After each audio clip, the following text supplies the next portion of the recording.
You are live, baby, in the comic-related madness. What's up, everybody? Is this going? It said it was live, so I guess we're good. All right, here we go. This is how we do it, people. It's day 2. We're here to have some fun with some awesome guests. Pretty jacked about today. We got some great people coming out at you. Trust me on that. I'm just, looking at the screen here, checking out to see who we're gonna talk to today.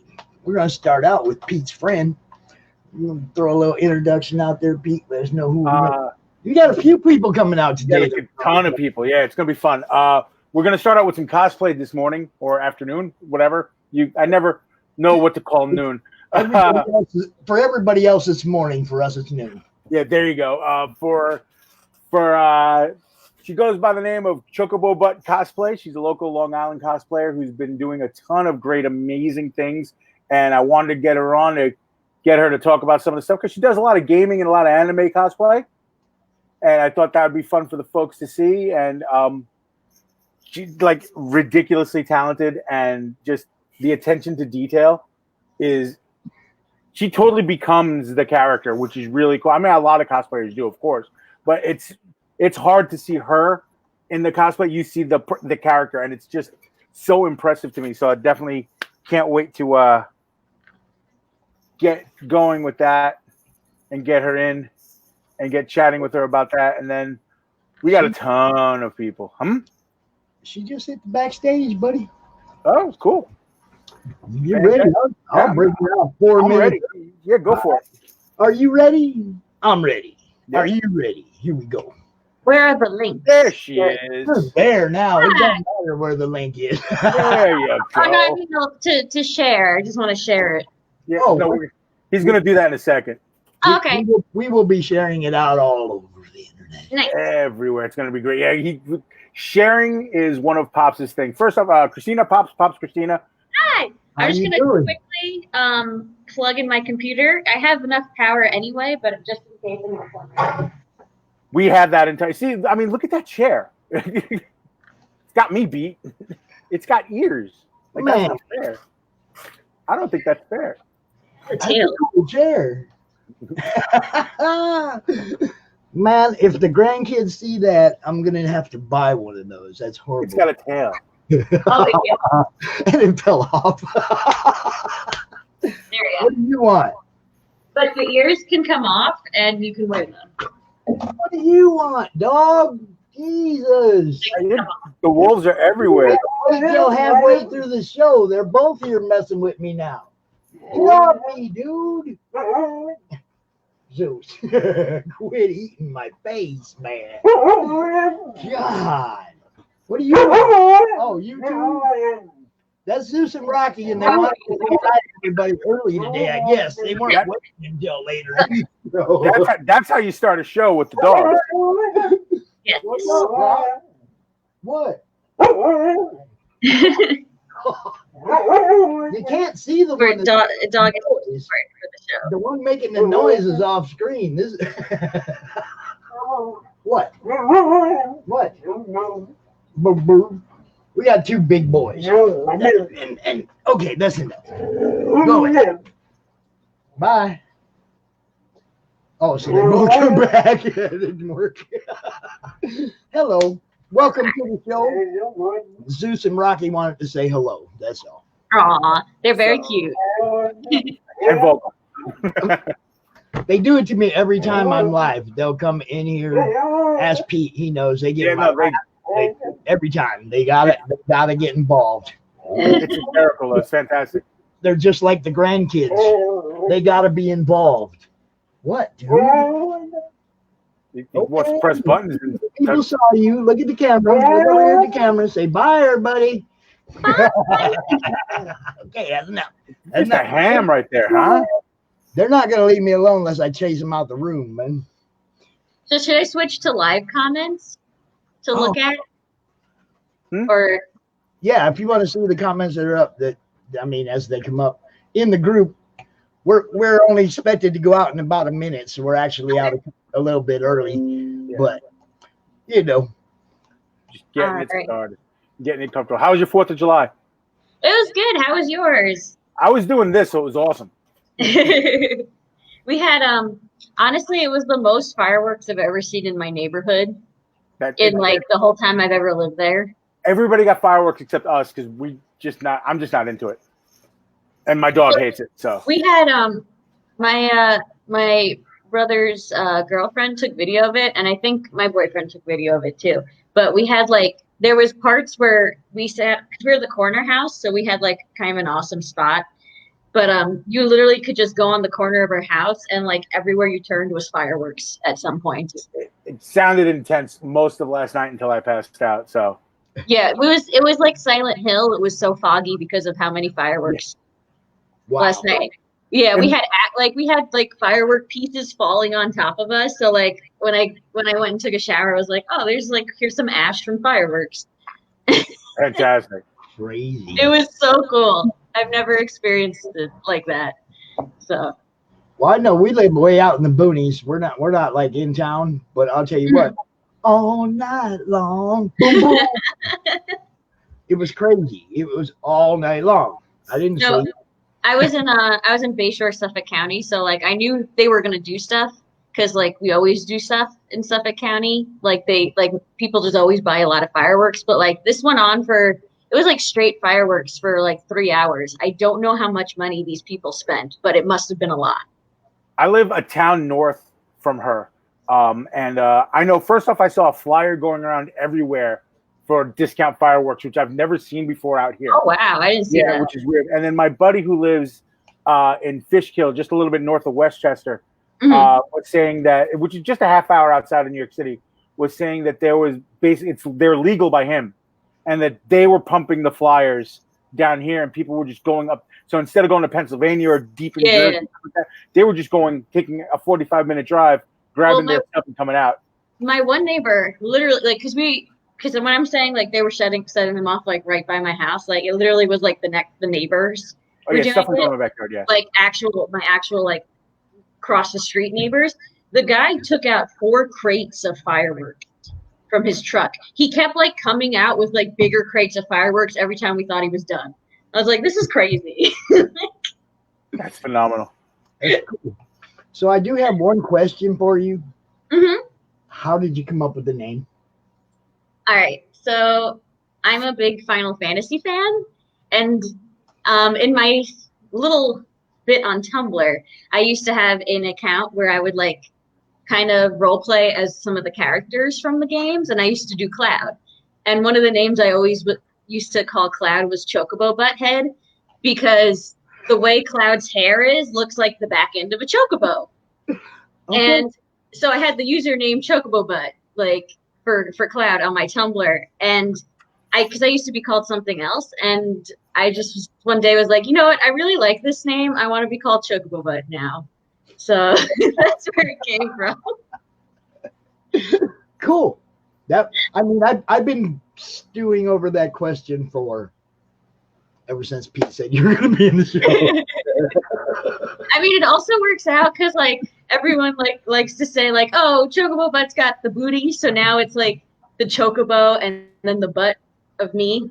So it kind of works out even better, because so if someone's like, oh, is it because you like to show your butt in costumes a lot? I'll just be like, yeah, sure, fine. It's quicker to say than oh, I used to role play. That's most accurate. Okay, I'm still sharing stuff out. So if it looks like I'm not paying attention, I'm listening, but I'm. He's the share machine. So we're going. Yeah, we're good to go. Oh, we're definitely.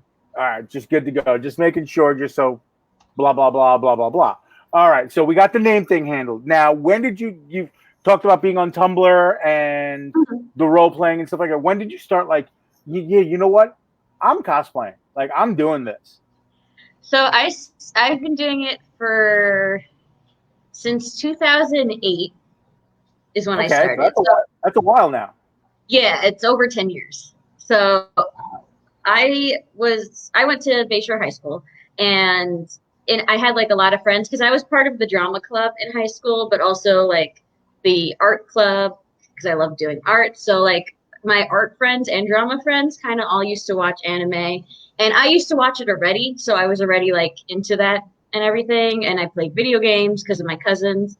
And some of my friends in high school were like, "Oh, we're gonna go to a convention," and I was like, "What is a convention? Like, what is this crazy thing you're talking about?" So kind of my high school friends got me into it, and then I first saw Adela cosplay, who she's been doing it for years. She's like definitely my inspiration for cosplay. But I saw her, and she did like the most beautiful Aerith I've ever seen, still to this day. And she was such a character that I loved, and I was like, I want to do this too. So then I started like looking into it.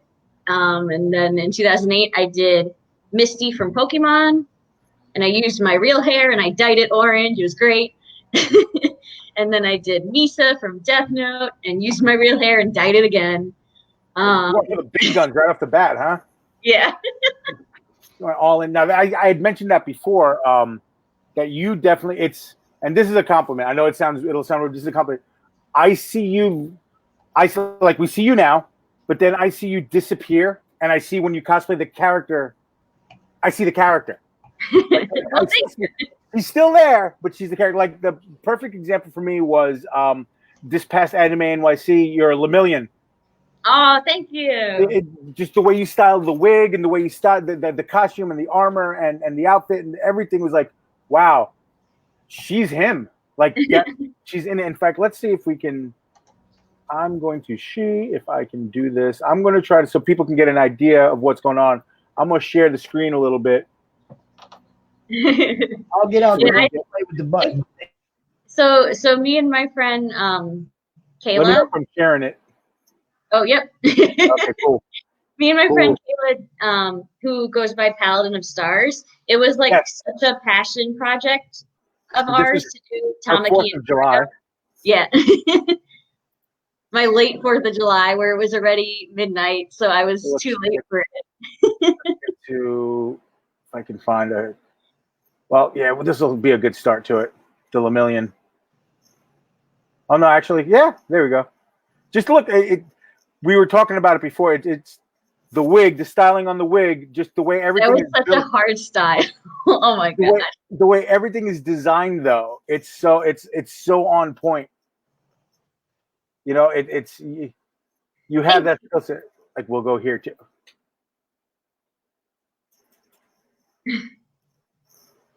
Now, are you? Again, we talked about this before. Is it primarily games and anime?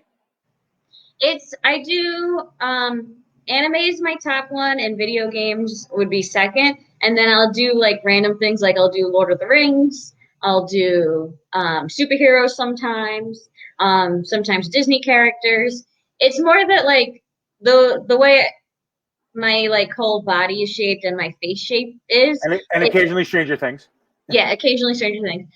It leans like my looks to me, and at least seem to lean more towards like the anime look, and like video game looks more. So like I feel like I look better when I do anime and video game characters than if I do something like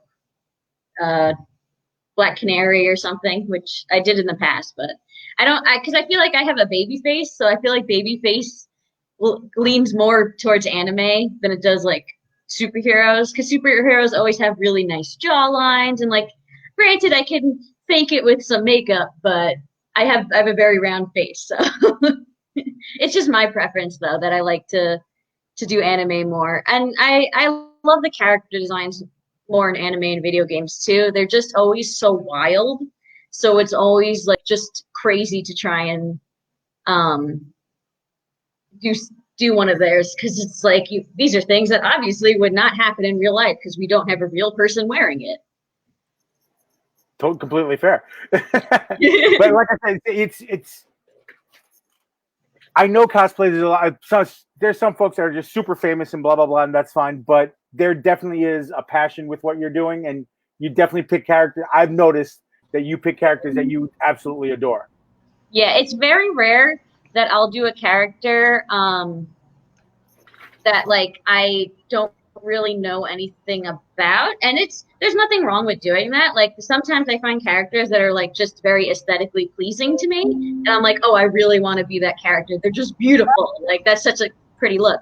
But for the most part, it's usually my favorites, or it'll be a character that from the show that I think I could pull off better because maybe I can't pull off my favorite, at least in my opinion. Because let's to be real, everyone can cosplay anything. There's no real rules. Just my own preference. I like to, I like to. I'm very happy you said that because people need to hear that more. Yeah. That's. I wanted to say, for some reason, I'm not seeing the comments in my StreamYard, so I wanted to say hi to Joe Tolliver.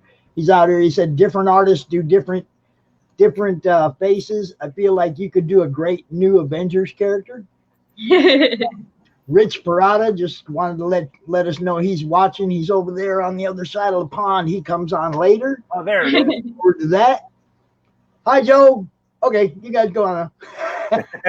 Now, are you one to build? And I know the answer to this question, but I'm just going to answer. It's going to be funny. Are you one to build, focus one at a time, or do you have like 6 or 7 different things going on at the same time? So currently, I think I have 12 different costumes in the process of being made. Tell us more. Yeah, some of them I just have like maybe one bolt of fabric for, like not even all the fabric for it. Like just I was at the store and I was like, oh, that would be great for this character that I want to work on. So I'll buy the fabric and then just keep it, and it'll collect dust until I actually make the character. Others are like pretty much done.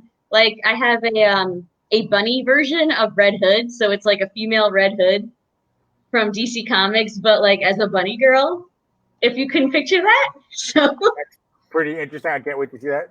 Yeah, I have literally every piece for it. I just haven't worn it yet, and I haven't like put it together. But I have everything for it. It's just sitting there because I'm like, I'll put it on eventually. I will say I lost a little bit of motivation with having no conventions to go to. Yeah, that was the next thing. That was the next thing I was gonna definitely ask about because, that killed all of us, the 3 of us, and it's fun. We have 3 different views right here because Pops is a collector. Pops is a fan. Yeah, you can see his wall. That's probably like 1% of his amazing goodies. Not even close. Right, exactly. See, you're the cosplayer. I'm the guy behind the table. So the 3 of us losing we all like people don't realize that. Like, okay, your favorite restaurant closed for the pandemic. Okay, your favorite restaurant closed. Yeah, but you're still gonna eat. I mean, it sucks that I'm bartender, so I know, but we all lost cons, like all of us, and that's kind of how did it? I know you said it killed your motivation a little bit, but how did it affect you? Like, do you think it affected you long term, or is it just did it inspire you to like, nah, fuck it, when I come back, we're going all in? Well, I mean, so in 2 things, it's like I haven't put on really many cosplays, which is the only thing it's really affected. I've still been making them. Like I have, if anything now, when conventions start again, I don't have to make any new costumes because I have like 5 fully complete, I haven't worn yet costumes now. So you have inventory. Yeah, no, I mean I've always had inventory, which is like I'm like a hoarder for cosplays. It's really bad.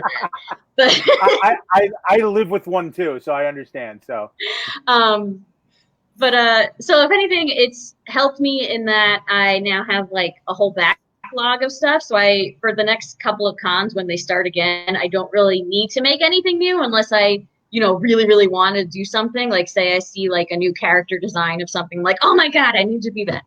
But in terms of just like actually putting on costumes, like I haven't really taken photos of myself, like done any selfie tests or anything like that. Cause I like selfie tests, but usually when I do them is like right before a convention.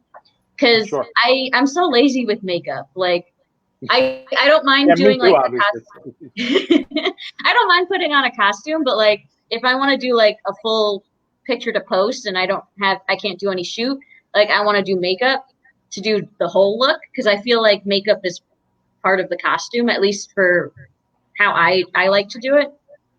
Okay, that makes sense. Yeah, so I haven't really. That's the motivation I haven't really done is I haven't just tried on everything. but I have things done, and I'm still working on new costumes. So my motivation to craft hasn't ceased, which is good, at least. Good. Well, that's good. Now the next thing, and then again because I know you and I kind of know the answer, but I think a lot of people need to hear it. Some folks will go to a con with a costume that they bought at Party City, which obviously is completely okay. Yeah. If that's where your budget, if that's where your skill set is, that where whatever it's not. You, on the other hand, because you just talked about having the fabric and stuff, you're pretty much an A to Z. I'm building everything, goddammit, kind of thing. Yeah. So my thing is, I will admit I'm a procrastinator and I am pretty dang lazy. Like, as a human being in general, I'm very lazy. So if I see a costume I want to do, it always comes down to like, can I make this? And if the answer is yes, the next question is, am I too lazy to make this? Sometimes, because I do have bought costumes. Like, I have Party City costumes, like the Stranger Things Robin outfit. That's from Party City. Like, I'm totally supportive of buying costumes because, like, I don't want to make everything either. And especially because sometimes it is. It's sometimes easier to make and cheaper to make yourself, but sometimes it's really not. When you put in all the time it's actually going to take to create the outfit. Like, if it's like a schoolgirl uniform, I'm always going to buy those because in the 5 seconds it takes me to buy it off Amazon, it would take me probably a couple of days and maybe more in fabric to buy to make the outfit. So so that's how I kind of judge if I'm going to make it or not. Like Mirio, I made because I knew like all the ones that are custom. All the ones that are available, I knew I wanted to customize it so much that I would be better off just making it from scratch. And plus, it was a gender bend, so I wanted it to like fit a female body better. Because the ones they have available are like the skin suits where it's got the shading for a male's body. So I was like, that's gonna look weird. It's gonna look, that's gonna look. I mean, I personally think they look weird already, a little bit sometimes. So it's like, okay, that would probably be a little bit different.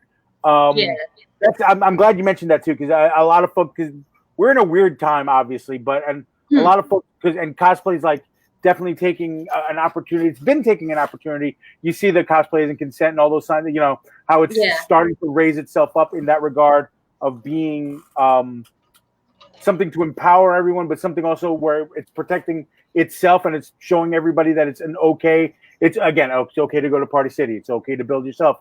And like you said, it's okay if you're a girl or a guy or whatever, and you want to play something of the opposite sex, go for it. Yeah. See, my thing with the bot versus made yourself.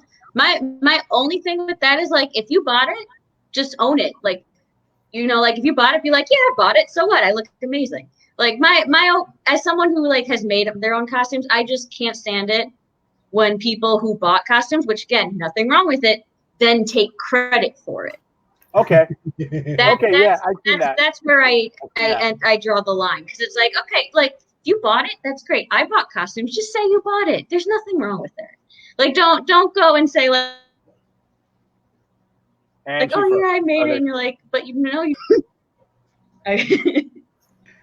So that's as a crafter, that's my one thing. But like I buy costumes all the time, and I always say, I'd be like, oh, this one's from like Miko costumes, this one's from whatever, but and there's nothing wrong with editing better. I've seen that a lot too. Now you lay right into my next question. It's really easy. I just put this shirt on and there you go. Now have you made little things for, like, have you bought a suit or bought a shirt or a skirt and then made little things yourself to it? Like, what I don't even know what the right word would be. Little add-ons to it or stuff like that? Yeah. So like, a great example of that would be my Lilith from Darkstalkers. So I bought the actual costume from Miko Costumes, and then I did modifications for it. So like the costume in that case came with stockings that were like leggings. And because they were leggings, they're not as tight-fitting as a actual stocking is. And if you know the character Lilith from Darkstalkers, she's got like a really high-waisted bodysuit where it shows like a lot of thigh. And she has like all her thighs are painted. They're like blue with like little bats on them. Right. So what I did instead was I bought blue tights and painted them while they were on me. I like sponge painted bats onto them, which then stuck to my skin because the tights were on me while I was doing this. Yes. But Fair. I made my own tights for that, and then I edited the head wings because it came with a headband, which is fine. I just didn't want the headband scene, so I took them off and like added clips to them so I could like just stick them into the wig, and then I added shading to the wings to give it more dimension. But as far as like any sewing or anything, I literally did nothing on that. That's fantastic. So you got to concentrate. Yeah. That's an example of an edited costume because it's still going to look a little bit different because, you know, it's not the one that everyone has bought. So you put a little bit of you into it as much as you want. But I still won't say I made it though. That's like, I'll still say like, oh yeah, I bought this costume. And then I'll just say like, but I edited these things if you want to know why it looks different. So. That makes sense. Now, Yeah. I know a lot of folks are doing cosplay for contests, which is awesome. Masquerades, which is awesome. Obviously, a lot of folks are doing it for fun and stuff. And some people are doing it for work. I know in Japan, there's a lot of work style for it and things like that. Here in the U.S., maybe a little bit less, but still a lot of cosplayers are starting to get hired by, brands and stuff like that. Where are you kind of seeing, do you see yourself going in a direction, or are you just, I'm having a ball with it? So I've entered a few contests and I've been a judge to a few too.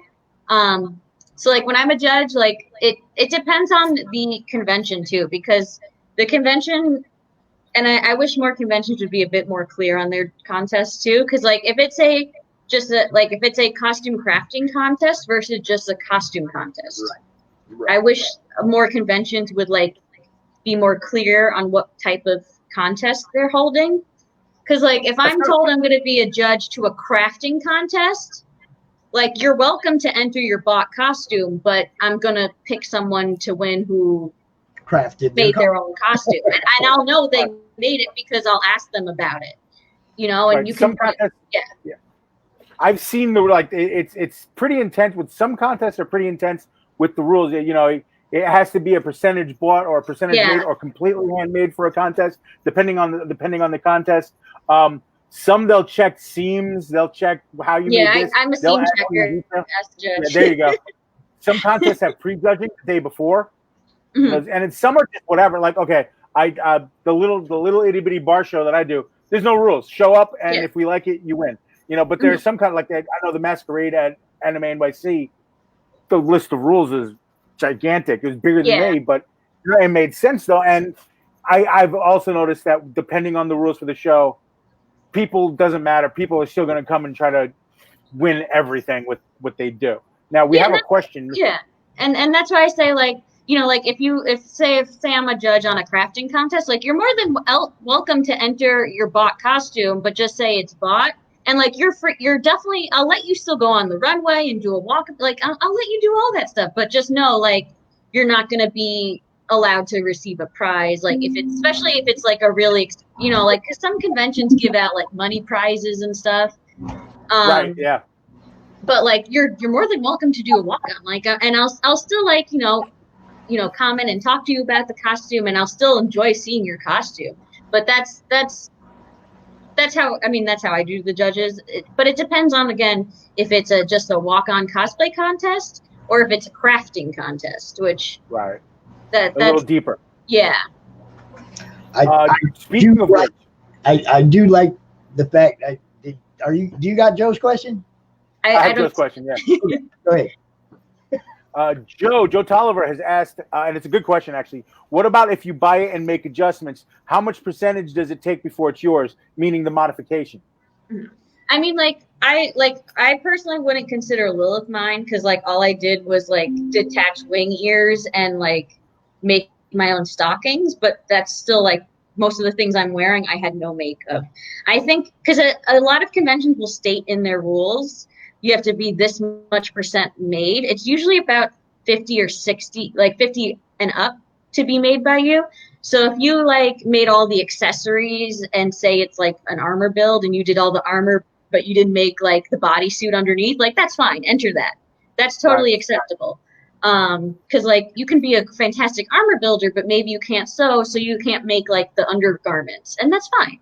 That I would consider that, to enter something like that. And I think it's just if you have questions, usually you can ask the staff who's accepting the applications. You could ask them, be like, hey, I did like this and this. Do you think that's enough? And if they don't know and they tell you to enter anyway, the judges will tell you. And if anything, you still get to walk on, so it's okay.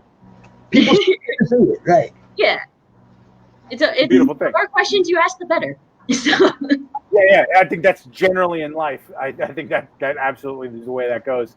Now we're gonna talk about it because we kind of touched on it before. We missed. I know we were supposed to be at Anime Boston together. Yes. So like we were going to be there at the same time, which really kind of depressed me because it was going to be my first. I'd been trying for 2 years. Yeah, I was trying to get into that show for like 2 years, and the first year I didn't get in, and the last year I missed the deadline. It's hard. It's definitely one of the harder conventions as an artist to get into. This year I got in really fast. Like they were like, "Oh my god, yeah, we saw you at Anime NYC, blah blah blah." For me, obviously, it's the shows that they're not canceled yet are the New York shows in October, November. But the shows that we've missed, what shows? I know a lot of folks here. I know will go to a lot of anime shows, and that's pretty much where I'm heading towards this. What shows have you missed or are looking forward to coming back? Because I know a lot of folks here in this group, particularly, they're looking more for the big Comic Cons or even the local Comic Cons. I know you and I have an anime show list a mile long that we probably. Yeah, I was kind of weirded. Like, I don't know, for Anime Boston, I was kind of weird because at the time I was pretty nervous about like everything going on with COVID. So I kind of was a little bit relieved it got canceled. But prior to COVID, like I was really excited for the convention. Now, I was real quick. I will say this: the folks at Anime Boston were amazing. When they canceled, they were one of the first. They were definitely the first to cancel. Yeah, but they handled it really well. They held everybody's hands. They gave everybody options about either pushing over the money towards the next year for fans and stuff. They did a really, really good job, and I applaud them for the things that they did. Yeah. Sorry to interrupt. Please continue. Oh no. I mean, I was excited because I was going to be working with Nerd Caliber again. But they're amazing. Yeah, I had a bunch of things lined up with Nerd Caliber this year, and I was like, I guess they're all canceled. So it was pretty sad. But I guess the one I was most sad about, it was Dragon Con being canceled, because like to me, Dragon Con is like the be-all end-all of conventions in the United States. So if that one goes, I felt like I kept waiting to see if that one was going to cancel, because if that one canceled, I felt like there was no hope for any other conventions this year. I understand that. Yeah, that's why I was like, please don't cancel, please. I felt that high energy. Like this year was my first Katsucon, and I went as a fan. I didn't no table, no nothing. And then you've gone before. Yes, I've gone. I've gone before. Katsucon is held at the Gaylord Hotel at the in DC in the harbor there, and it's National Harbor. There it is, National Harbor. I was going to say Inner Harbor, but that's Baltimore. I couldn't get my harbor straight, and it's ginormous. It's the whole center there. Like they take over the whole hotel, and it's like cosplay everywhere, and just it was phenomenal. I can't wait to go back. They actually have 2 conventions they hold there. They have Katsucon. Oh, MagFest. Yeah, they have Katsucon in February, and in January is MagFest, which I've never been to MagFest, and I want to go to that. Yeah, because it's a lot. It's more video gaming. Well, it is actually just video gaming. It's a video game convention, and it's a lot more chill in that it's like less people, not as many cosplayers. So like, not that there is no cosplayers, but not as many as Katsu. So if you are a cosplayer and like video games and go to MagFest, you have like your huge variety of places to take photos at, because there's almost no one taking up the gazebo. Yeah, and I did notice that the gazebo I have photos that I'll show later that I've showed in the group, where it's like every photo shoot was there, and it's like, holy cow. Photo shoots for days, photo shoots on the water, absolutely amazing. I mean, I've gotten gazebo photos too, so I'm part of the problem. no, yeah, we all are. I think it's physically impossible not to be, and at the same time, I was thinking about it. I figured this out years ago at Anime Next when I was still in Jersey before I moved to Atlantic City. I missed that area. I liked it. I miss it. It's better at the hotel than in Atlantic City, to be honest with you, because I feel that con is young. Yeah. So, but I did notice a difference between anime cons and like a regular Comic Con, and I throw it by you guys to see how you think about it. I've noticed the sense of community is a little different and tighter at an anime con. Like, okay, and my example is, I tell people this all the time. Let's say the three of us went to a con together, and we were going to do a group cosplay, but suddenly I decided I was going to cosplay something from another anime. Okay, and we're walking, having a great time. All of a sudden, someone will scream my character's name, come running out of nowhere and grab me and be like, "We need you for our group," and take me away. And now I'm part of their group. But then we'll all become friends later, and we'll be eating pizza and stuff in the hallway of the hotel or somewhere. And that's an anime con thing. It's just the vibe. Yeah, it's definitely different. Like I've said it because my boyfriend likes to do DC characters a lot, and cool. He's friends with a lot of cosplayers who do DC costumes and just comic costumes in general. And they're like, "How come you don't do as many comic characters as much? Because you like comics." Because they'll be like, "Oh, you like this comic?" I'm like, "Yeah, I like comics. I read them." But I personally, I don't know if it's me, but I personally have found like it's so much easier to talk to anime fans than like comic book fans or like who are cosplaying or just other things in general. Like they're just more welcoming. I can't say that's like a thing for everybody, but as far as my experience, I've noticed they're more welcoming. Like when you have other people dressed in like superheroes, for instance, I always feel like I don't belong, kind of. Not even that they're like no one's being rude ever, but like I just don't feel like I don't know. I don't feel like the cool kids. You find what works and what you find the table in the cafeteria in high school that suits you. Yeah, I'm probably the anime table then. Yeah, exactly. Me too. I love comic books, and probably Tops and I talked about it, and we've had great things, but I've definitely, and again, never going to knock a Comic Con. I love a Comic Con. I'd go to a Comic Con right now if I could. Yeah. But it's something warm, and like I always find myself looking forward more towards an anime con. And that's just a personal thing. It's just whatever. Like, and I give Pops has got a something there. Yeah, we have another question out there from okay, cool. From the creator of Mojo Rising. Okay, cool. Oh yeah, there he is. Asking if you would consider doing a cosplay cover, possibly of one of these two characters. Oh heck yeah! They look awesome. Who's that guy next to him though? That's awesome. I love that you're on the cover. That's amazing. This is our banner for Mojo Rising. It was supposed to be hanging behind the table. Yeah. Cons this year, but anyway, Raj wants to know if you would consider possibly doing a cosplay cover. The girl in the front definitely looks cool with like the magic going on. Bayonetta? That's a Bayonetta. Yeah, she definitely has got some cool vibes going. I like her a lot. There you go, Raj. You guys are definitely going to need to connect after the show and make that happen then. And I look forward to seeing it. That's all we've been doing is making things happen. That's it. I love this whole thing. This is the 4th time we've done this. Mm-hmm. And it's taking on a life of its own. The next thing I'm going to ask, we're gonna wrap up a little bit, and we will all be at con soon, so nobody worry. But where can we find you on the interwebs, young lady? So I made it super easy. Every social platform is at Chocobobutt. So Facebook, my Facebook page is Chocobobutt. Instagram, Chocobobutt. Everything. It's all the same name. I made it very easy so that I don't have to list 20 different links. That's perfect.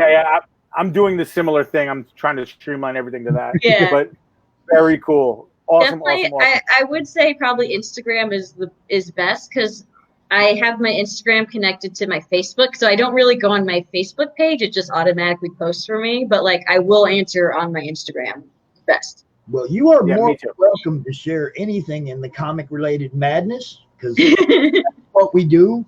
If I see it, I share it. So if you got something you want people to see, send it to Pops. I'll make sure. Yep. Well, maybe when I finally put on the Red Hood bunny, I'll There send you go. That'd be excellent.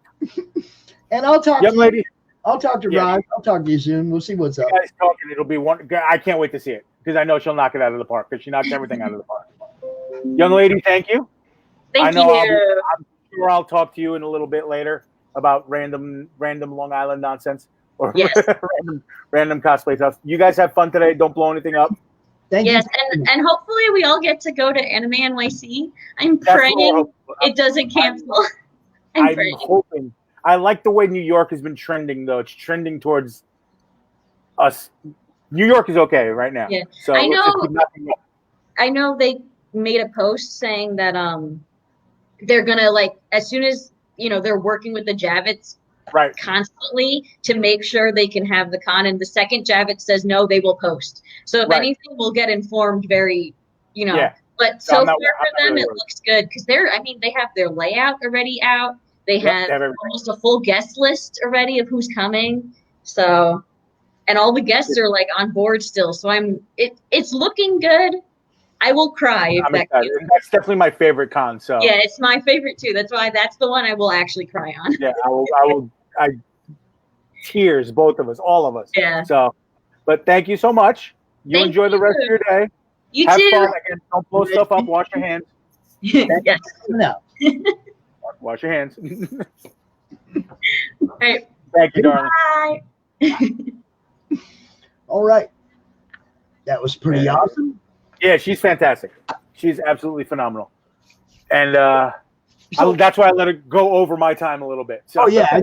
I kind of figured you'd let that bleed out if you still had stuff to say. That's cool, though, that she'll knock it out of the park. Dude, that's awesome. Because she'll knock it out of the park. We just want to keep, making that a little bit bigger. And every time absolutely destroy it. To it. We got some announcements tonight on that, too. It's going to be good. Oh, good. Good. That's what I like to hear. She'll definitely knock it out of the park. And I vouch for her 1,000%. She's awesome. So what's up with you? Oh, my God. I've taken.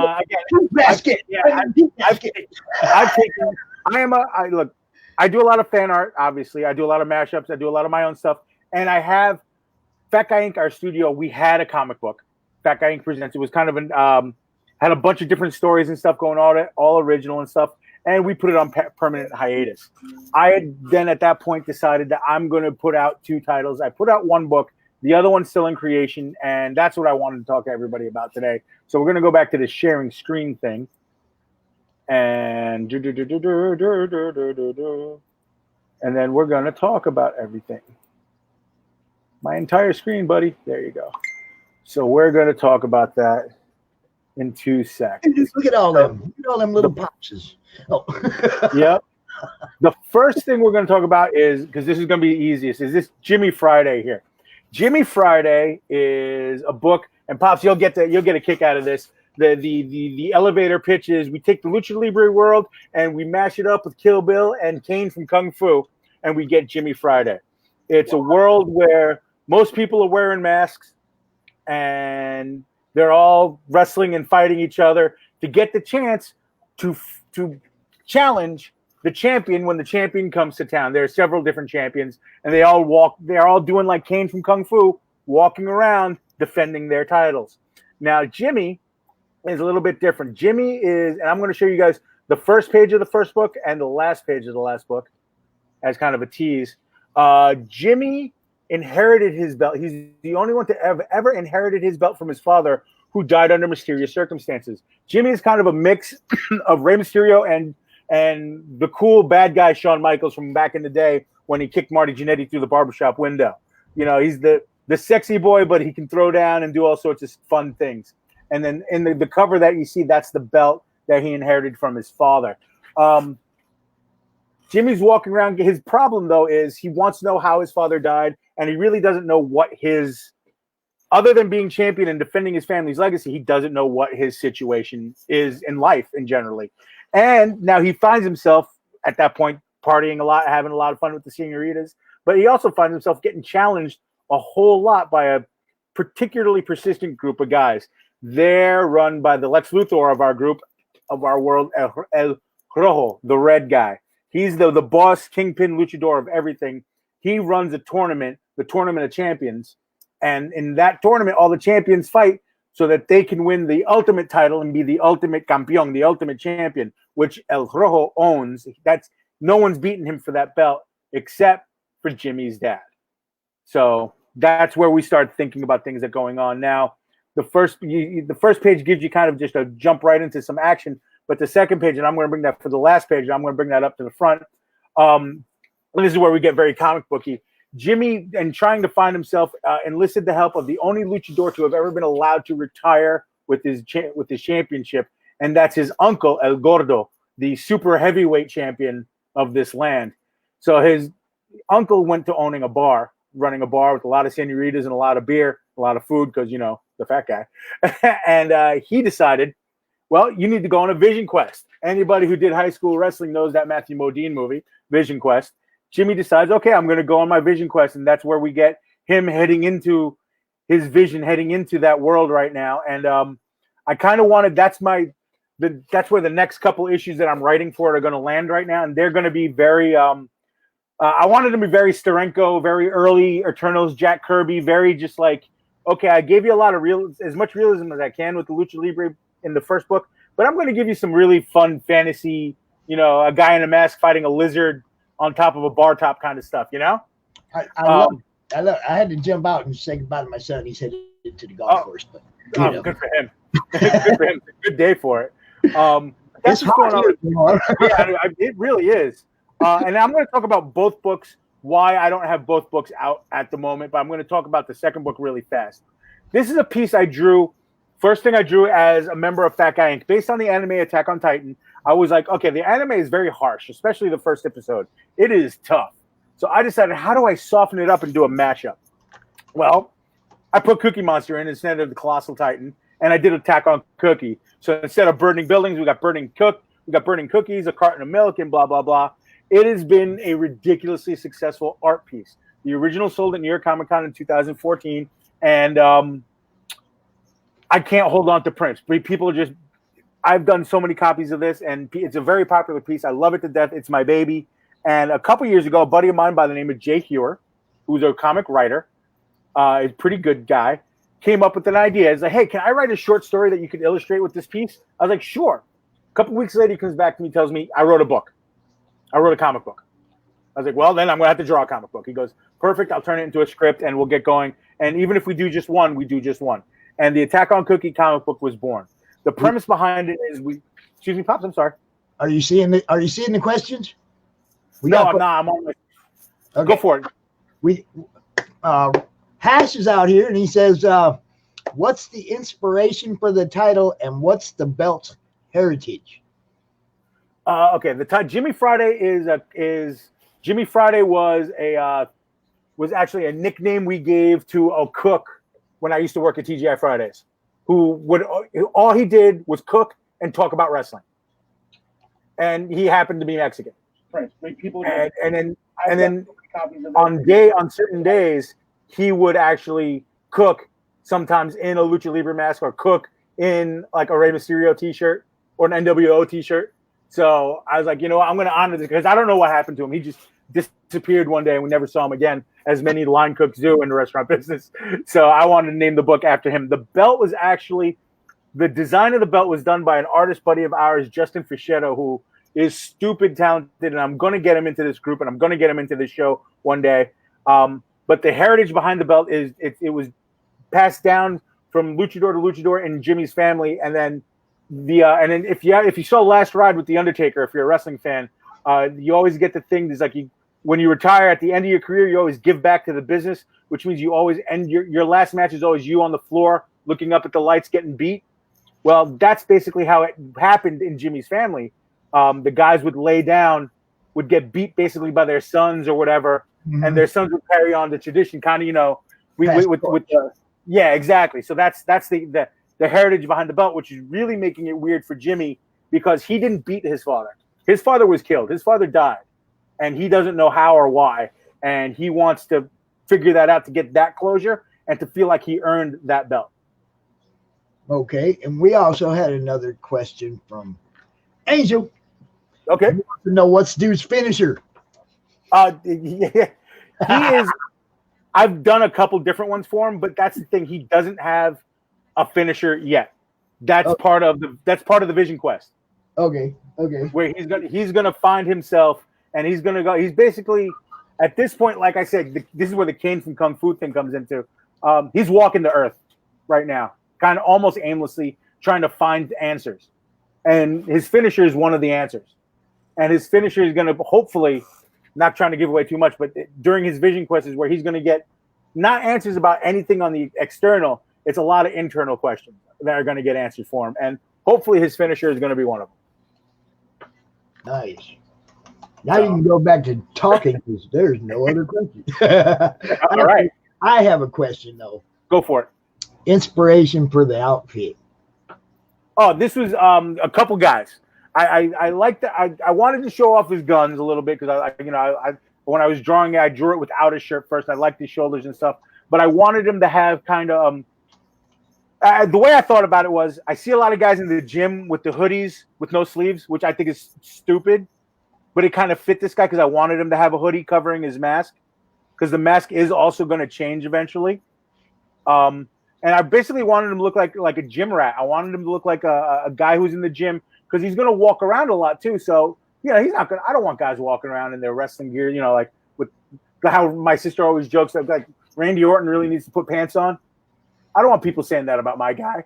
So Yeah, that's the only part of wrestling I don't like is the underwear. It's like guys, put some when shorts on. you're in the ring. If you're in the ring, I get it. That's cool. You're working, you're wrestling. But when you're not in the ring, when you're doing an interview or something like that, could you put some gym pants on? Gym shorts?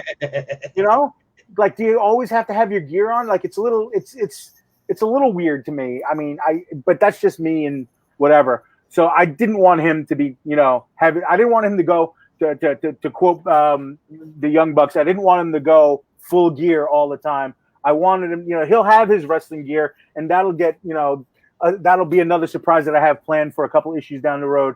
But he'll be in his gym clothes for the most of the time while he's doing his thing, because he's also going, he's also visiting bars and talking to girls and stuff. And that would just be weird if I had him full gear while he's talking to, young ladies and stuff like that. I just thought that would be weird too. So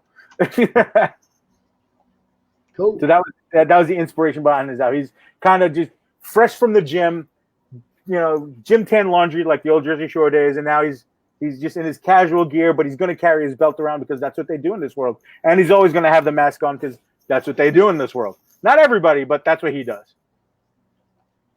Okay, so what else is there? What's next? You got other stuff. We're going with the Attack on Cookie. That was the piece that inspired the book. Jay wrote the book, the first book. So what we did is we took the Attack on Titan world and we mashed it up with Sesame Street characters, with Muppets.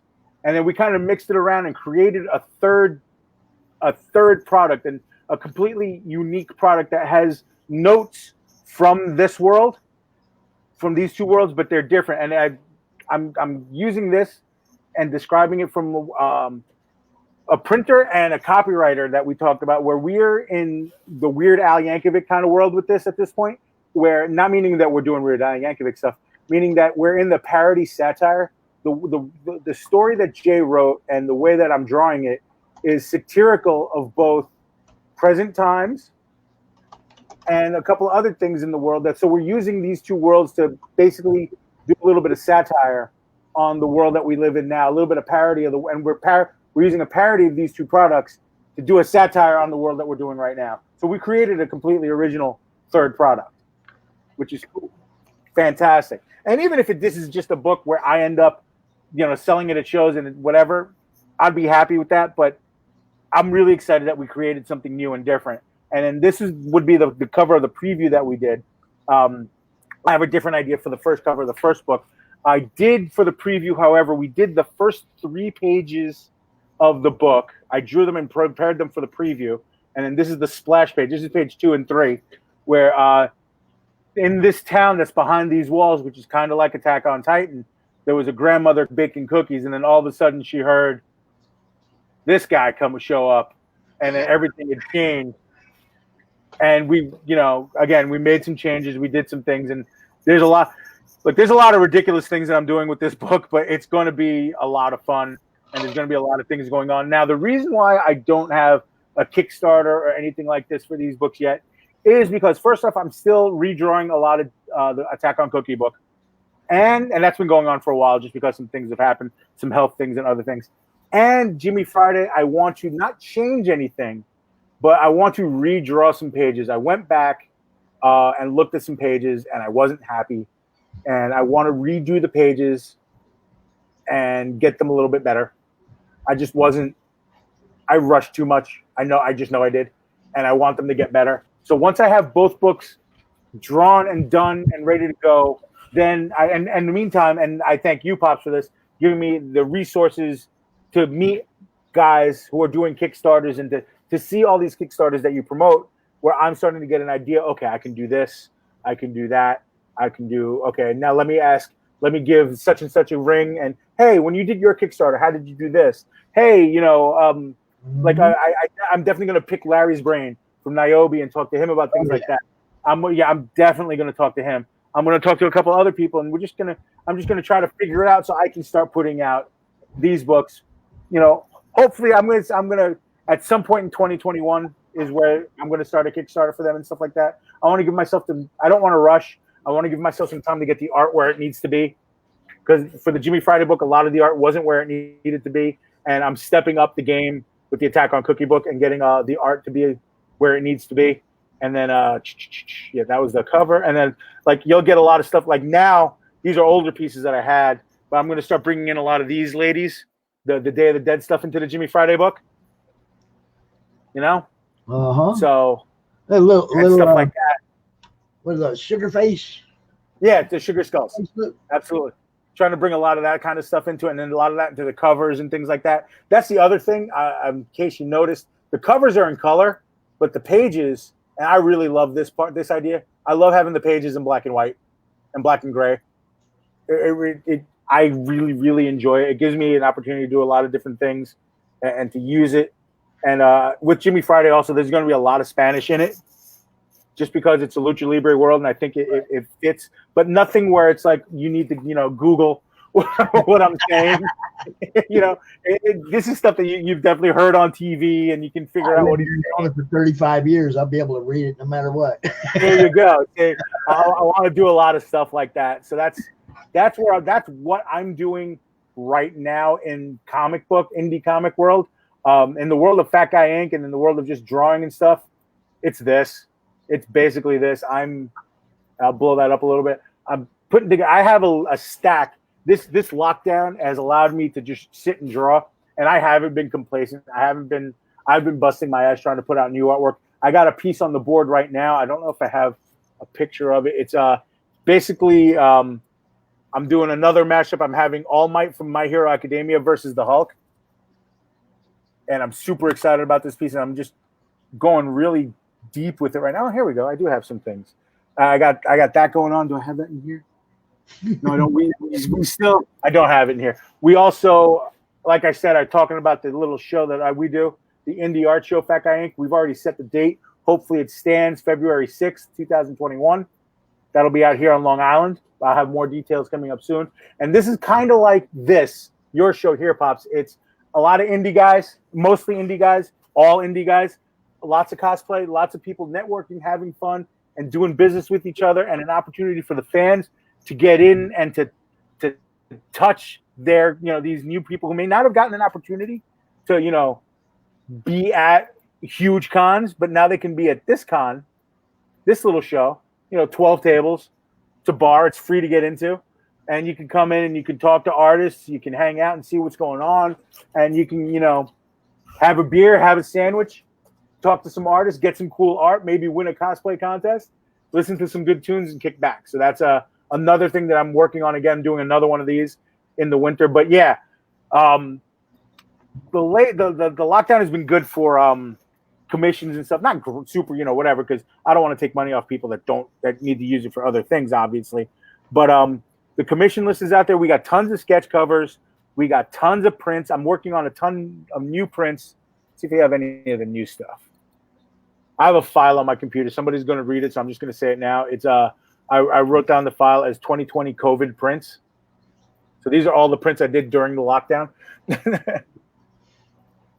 That's actual COVID prints. So yeah, there it is. The poison ivy piece the original actually is long gone, is sold, but I was able to get prints out of it. Nice. Then there's Tanjiro from Demon Slayer, just the most. Even if you're not into anime, you got to watch this anime. It is the most beautiful anime you've ever seen, and it's just incredible and just a lot of colors. This is actually computer watercolors and markers, all mixed media going on with that. Just having fun. And then I took some photos at Katsucon, again, the cosplay con. This is actually a photo that I did some editing with. And I give credit where I need to give credit to Jay and Angel, who gave me a lot of advice, because I'm not really a super big photo editor. I'm not great at it. I'm more of a colorist, like doing cartoony stuff on Photoshop and stuff like that. But they gave me a lot of advice and a lot of things to help me out to try to get the eyes and certain shadows and stuff like that. So really, really excited about that. And two more things, and then I'll get rid of the screen. That's again for My Hero Academia. Again, I love that anime. If you like Sky High with Kurt Russell, you'll love My Hero Academia. It's just a fact. It's Sky High. It really is Sky High, just a little bit different, but it's absolutely Sky High. And this is actually one of the first things I drew. I probably drew this piece, God, forever ago. This is my friend Alyssa that I did as one of those Day of the Dead girls. So that's basically what's been going on with me. I've been doing a lot of artwork, getting a lot of stuff done, getting the books ready to happen, helping you out with the show. Co-hosting CRoM Con 4. Yeah, that's been a highlight. That's big. That's big. And if you need me, kids, that's where you can find me. So we'll close that up. And again, soon, Jimmy Friday and Attack on Cookie will be hitting a Kickstarter soon. In the next few weeks, next few months. Obviously, I'll be posting about them here first. And if anyone has any questions about them, I'll be more than happy to ask. I'll be sneak peeking some artwork into the group as well. I'm going to offer our services right now to do a launch party for you when you're ready. I appreciate that. That would be simply amazing. But let's get out of this screen now so we can get back to our beautiful faces. There we go. Dude, I'm looking at the thing we're sharing, and I got this some kind of mud look on my face. I'm like, oh, that's wonderful. Everybody's going to tune into that. Right? Absolutely. Yeah. But we do have some people watching. How y'all doing? Yeah, that's fantastic. I'm pretty excited about that. I have so much stuff. Let me really quick though. Really quick. Sebastian says killing it, Pete. Angel says can't wait to see that finished. I'm not sure which one, but probably both. I agree. Kelly Gordon, a little shout out. I only have a couple moments left. I know I only had a few seconds left. Let me put my ears back in before our next guest, and I don't want to interrupt on our next guest. This is the piece that I'm working on right now, All Might Hulk. Nice. So, got a lot more shading I'm going to do, and I'm going to do super traditional. I'm just going to do it in black and white, very manga style. Lots of black and whites, lots of lines, lots of detail that I need to put into it still. But then I'm going to ink it traditional with the old Tachikawa and pen nib and dipped ink and stuff like that. No micro pens or anything like that. I'm just brushing ink and a pen nib, and I'm just going to do it old school just because that's kind of the way I wanted to go with it. So, yeah, when I'm not doing stuff in this group, that's what I'm doing. That's how I've been spending my lockdown. It's looking good, Pete. I didn't know you had books going. I just thought you were just throwing art out there left and right. So, that gives me something to look forward to. I appreciate that. We had books. Again, I showed you the Odin cover Friday night, remember? That's Fat Guy Inc. Presents. My partner and I, we did story. That's where I was first starting the Jimmy Friday. I had stories in there, and he had stories in there. We had artwork in there, all original stuff. And we were doing, maybe in 2 years we had 3 books out, and I was ready to get the 4th book out, and then the 4th book just didn't happen. And then we decided as a studio that we weren't going to produce books anymore. So the Fat Guy Inc. presents permanent hiatus. And at the time I was trying to, thinking about doing my own books on my own anyway, because since I was young, I've always wanted to do that. So yeah, I'm putting books out, and I'm just putting books out because I want to put books out. I love comics. I want to make comics. I'm sure I'm going to see you later in the day, right? Yes, I'll be around all day. I'm going to go eat right now, though. All right, cool. Thanks for coming out. I'll talk to you later, brother. Thank you, brother. Talk to you later. And now, one of my very favorite guests comes out to every con. He's a great guy. Been in business for a long time. Y'all know him. Keith Williams. Hey, Pop. How you doing, brother? Good. Doing good. Yeah. Man. Hope you had a happy 4th. Oh, man, I sat right here and had a great 4th.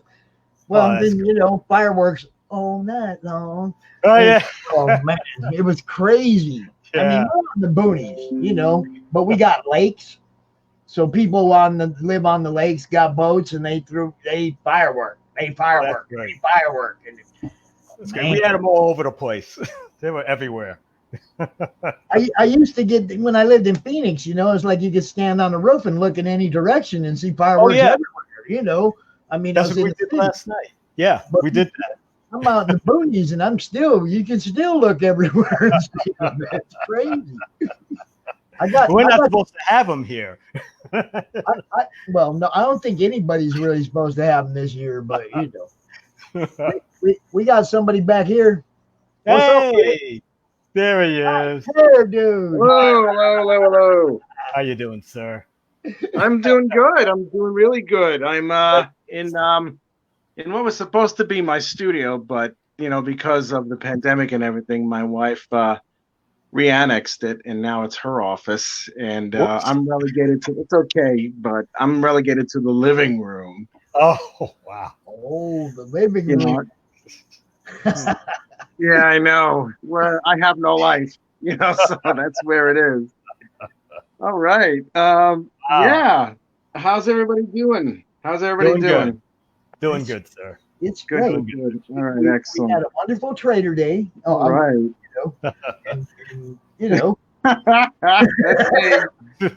Trader Rich. Isn't that what they call Trader here? Ain't that what they call it over there? Trader Day? Yeah. That it's a happy and grateful Trader Day, you limey bastard or some shit like that. Yeah. I was wondering how you celebrate that. Yeah. Oh well, coincidentally, it's my wife's birthday. So. Yeah, I know. So there's a reason to celebrate one way or the other, but yeah, yesterday was Happy Treason Day, you limey Yankee bastards, shit like that. So. It was crumpets and cake. I seen your morning. I seen you. It was crumpets and cake. Yes, I had crumpets and cake, and it was so fancy. I hastened to gab with my lovely wife's friend Lottie and her husband Dave, who are extreme fans of LARPing. And we had such a grand time. The tea I had was exquisite. It was almost like a Guinness, but not in the late afternoon, just holy cow. Oh, fuck me. Oh my God. It's something of a really rewarding thing that I'm the only one here with a half American, half New York accent, and I'm in the middle of the land where it's like I sound like this all the time, Sound like they have to love you there, though. They have to love you. Well, I cross whenever if I'm ever going to be a dick about it, I'm going to either use my Tom Ellis accent or my Chris Hemsworth accent. So it's like, hello, what is your secret desires? What is your great? Oh my God! And then, or if I one time, or I can use like the Chris Hemsworth thing where it's like I have to get home and I have to make sure that my wife is home waiting for me. Something like that. I mean, I have no fucking idea.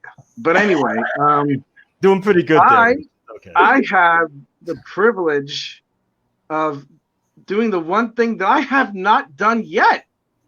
And that is ink, a piece that my mentor, second father, and ruler of all my world surveys, Keith Williams, has done. So I'm actually going to do this now while we're talking, so you guys can gab. I think I'm going to be able to do it. I don't know if I can switch the camera. Possibly. I don't know if I can switch the camera on this end. I don't know. That's the thing. I'm trying to. Let me see if I can figure that out. Oh, wait. Okay. There you go. All right.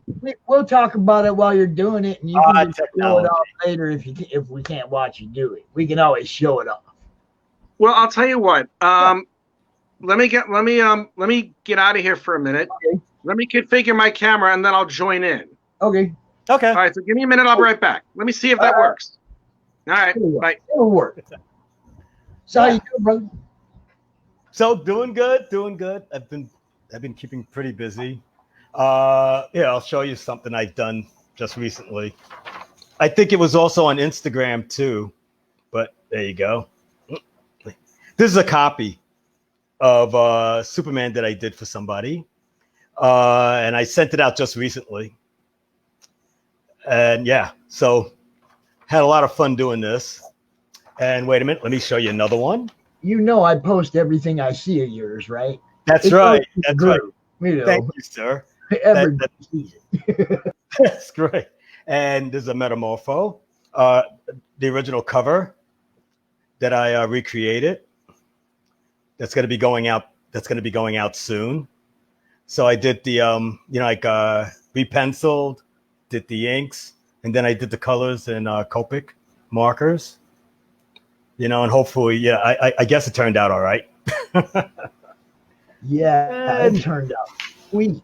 Oh, thank you, man. Thank you. I had a lot of fun doing it. I'm just starting to get into.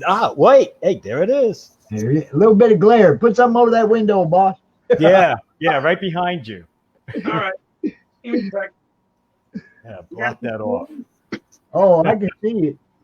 I see the good doctor. Oh, there you go. Right. Okay, you got it. All righty. Here we go. All right. Okay, now. Cool. This is something I have never done in my. Wow. Keith, I cannot tell you how much of an honor this is. I can't believe you only didn't touch my stuff before. No, I haven't. I've never inked your stuff before, ever. Never, ever, ever. Wow. There it is. Okay, good. It's kind of weird somebody inking me. I'm usually inking everybody else. So it's like, yeah, it's kind of weird. It is weird. It's very weird because, I mean, one person tried to ink me and they sucked at it. And I was just like, Jesus Christ, don't ever do that again. Yeah. So I'm making this digitally right now. You don't know how that's a fear of mine. Always. Oh yeah. No, it's just like it's like like so many people have. I mean, it's like, oh yeah, I'm an inker. I do this, and I'm like, I did all this on this independent stuff, and I'm like, well, that's great. Congratulations. And they're like, well, what did you do that was so good? I don't know. I worked for Marvel for a decade. Well, it's the funniest thing. It's like, I mean, I actually got into an argument with someone, and someone on the independent circuit, and he decided to really criticize my work, but like someone who doesn't know what they're talking about, but sounds like they're trying to know what they're talking about. It's like, oh yeah, the way that the hair is flowing is way off. I would never do that. And if I was going to do something like this, I would make it 22 degrees to the left. And I'm like, what the fuck? I'm like, are you high? We have a couple people in the chat, and Mallory Lopez Negron said, Jesus, that is amazing, that shading. I think she's talking about your Superman. And Angel Lopez says he always loves them colors. Yeah, man. Thanks, guys. Thank you. Keith taught me everything I know. Keith has taught me everything I know. And without him, I wouldn't have had the career I had. I owe him everything. I've told him how I felt about him, and I would take a bullet for this guy. I love him that much. I might have gave him a little push, but other than that, a lot of it was all his own. He's a very talented guy. But see, Keith, that little push probably hit him at exactly the moment he needed it. and he ain't never gonna forget it. You know what I mean? Well, he's a great guy. He really helped me out a lot in the past doing backgrounds for me. Absolutely incredible.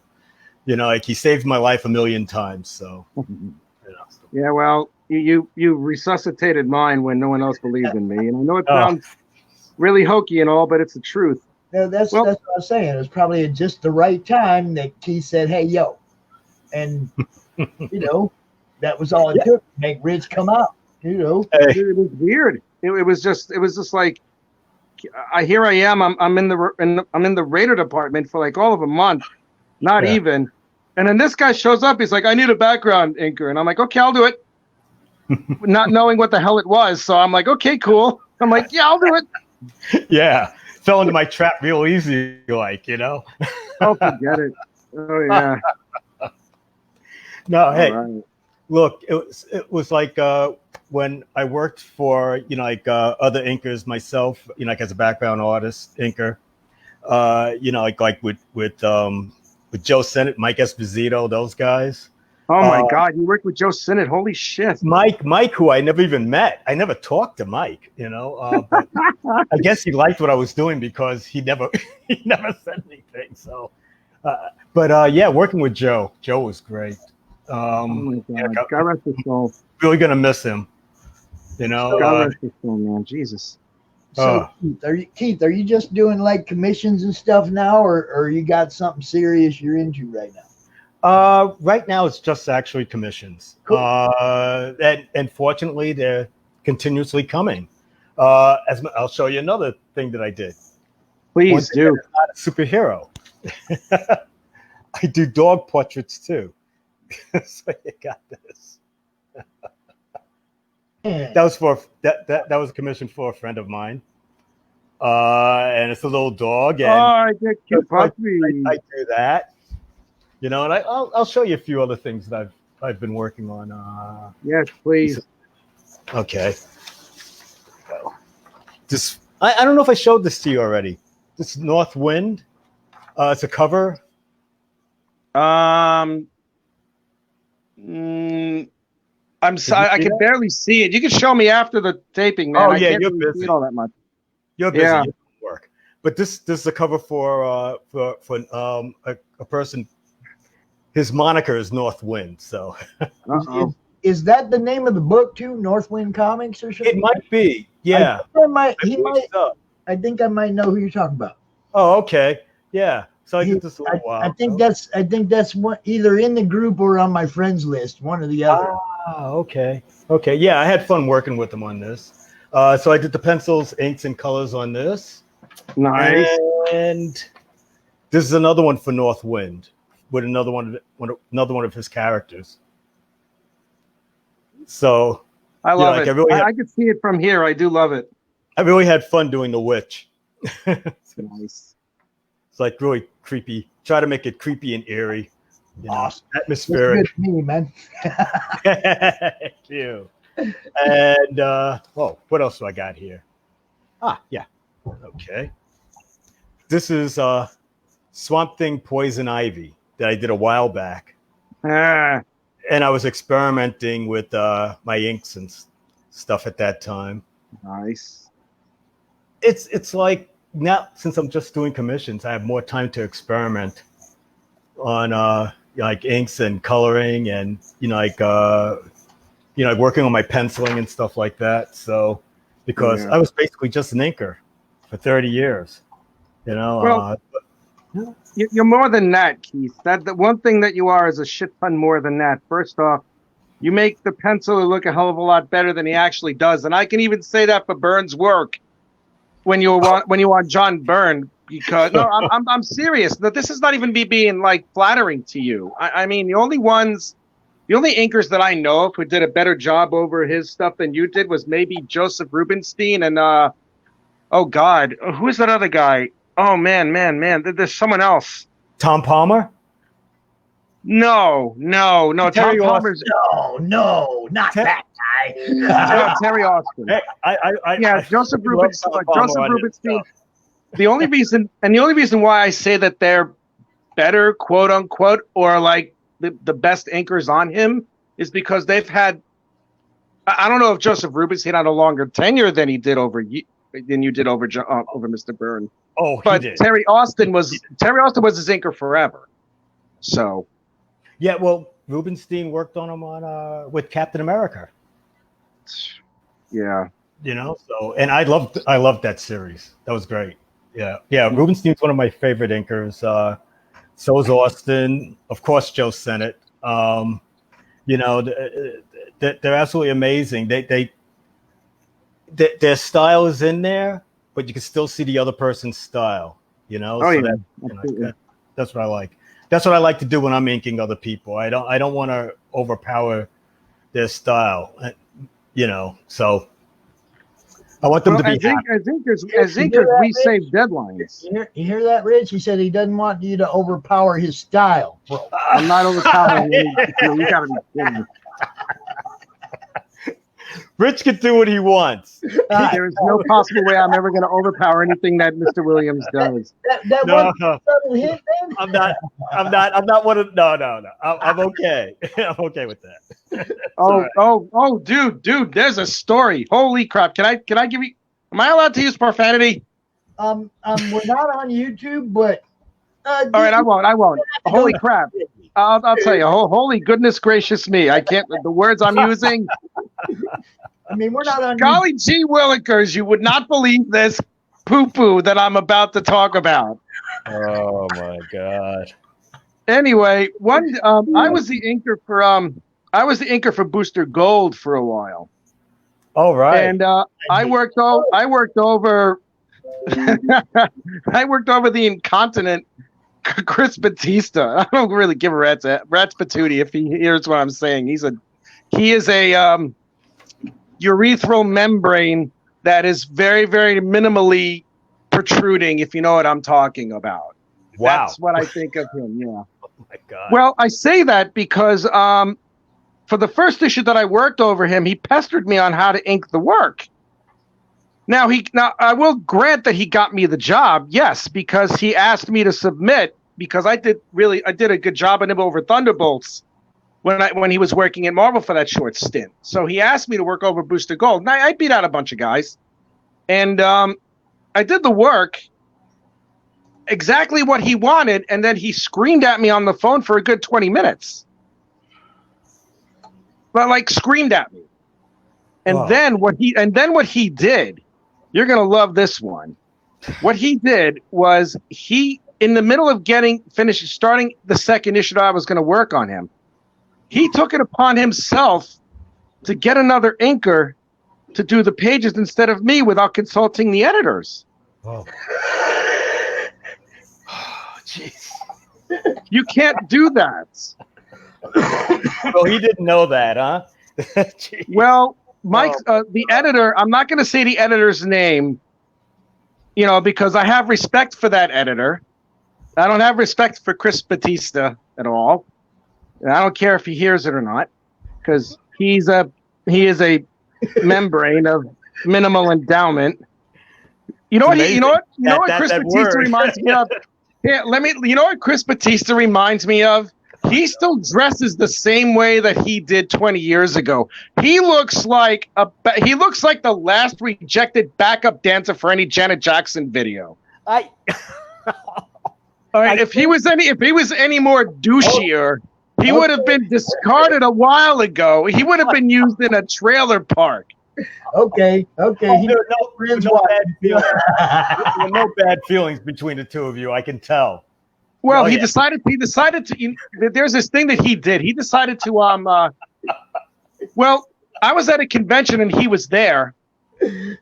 Oh. I was at a convention and he was there, and I was talking with Keith Giffen, who was the writer, and then Chris started talking to him while I was there, interrupting, and he said, "I can't believe how much a lot of inkers effed up my work," and he's saying it in front of me, but he's not addressing me. You know what I'm saying? He's not saying it to my face. He's trying to do that little passive-aggressive crap where it's like, if I said something to him, he would have been like, "I'm not talking to you. What are you talking about?" He's being a little girl about it. So if he ever hears this, I do not care. So what happened was that as soon as that happened, the assistant editor of this other editor called me up and told me, listen, you have one page to ink it the way that you do, and take care of your business. So naturally, I inked it the way that I did. They loved it, and they're like, don't listen to him anymore. Listen to us.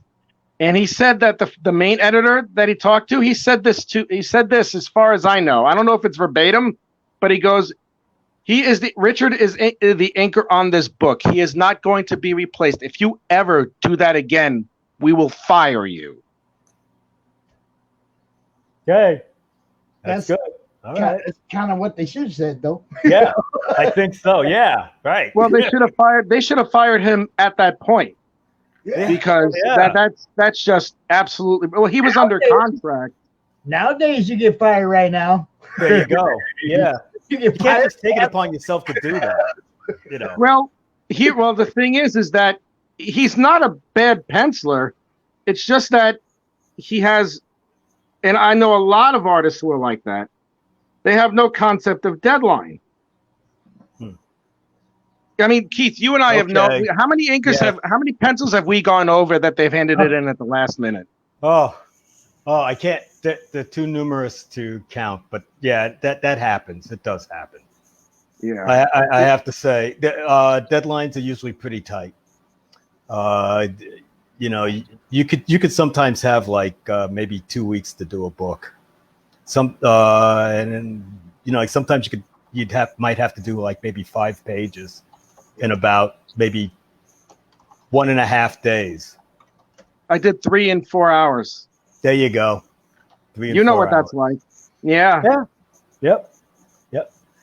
I do want to say one thing to Pops. I hope I didn't anger you when I started naming the person I was angry with. No, it's like this. I don't think he's in my group. Okay. I don't think he's in my group. He probably never will be now. But no, man, there's things. Wow. You know, everybody has stuff that's happened. You know, everybody has stuff that's happened with people they do business with in every type of business. You know, any business. There's no perfect relationship anywhere, man. No. You know, if you're lucky enough to work with somebody and get the book out. Yeah. Well, yeah, but that's right. Well, you see, I would never have said anything. I never would have said anything because I knew he was going to be at the show that I was going to be at. I didn't say anything to this guy. Not even an ounce. And it's, what year is it at this point? It's what year is it? It's 2015. Oh. And I worked with him in 2010. And it's just like, I mean, he went on to another series, and I don't know what he did. I don't know what happened with him. I don't know what he's working on these days. I don't really care. But at that point, I had no animosity towards him because I'm like, you know, this is, you know, whatever. I don't really care what it is. You know? Let me cover myself by saying the viewpoints of everybody, all the guests, not necessarily the viewpoints of the Comic Related Madness and our staff. Okay, CY, I'm good. There you go. Look, I don't care if anybody's friends with them. I just don't respect them. Well, and that, you know, I mean, like I said, everybody has rights to their opinion. We don't. That's cool. We don't want to chase people away from the con, though. So no, you know, please. we just be on to the next thing. What else you got, Keith? I know you got more. Yeah. See, he has it handy. That's my guy, right? Well, this is Domino. I love it. You know, if I did it over again, I'd give him more action. But I just like this pose at that moment in time, you know. So there you go. Yeah. What else do I got? I do have something else. This is a Spider-Man that I did for commission recently too. I'm not sure if I showed this or not, but here it is again. Yep. Oh, nice. I saw that. Did you post that at all? I'm not sure if I posted this one. I posted one with him hanging upside down just recently. You know, and I'm trying to get into doing more grays in my inks. All right. Because like I used to just do them. I used to just do them just like this, with the flat inks, and that was it. Now I'm trying to put grays into them. I'm trying to experiment. I'm trying to explore more things now.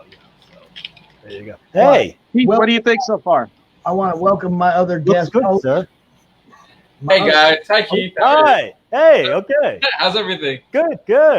Doing good. How about you? Trying to keep, I guess, cold.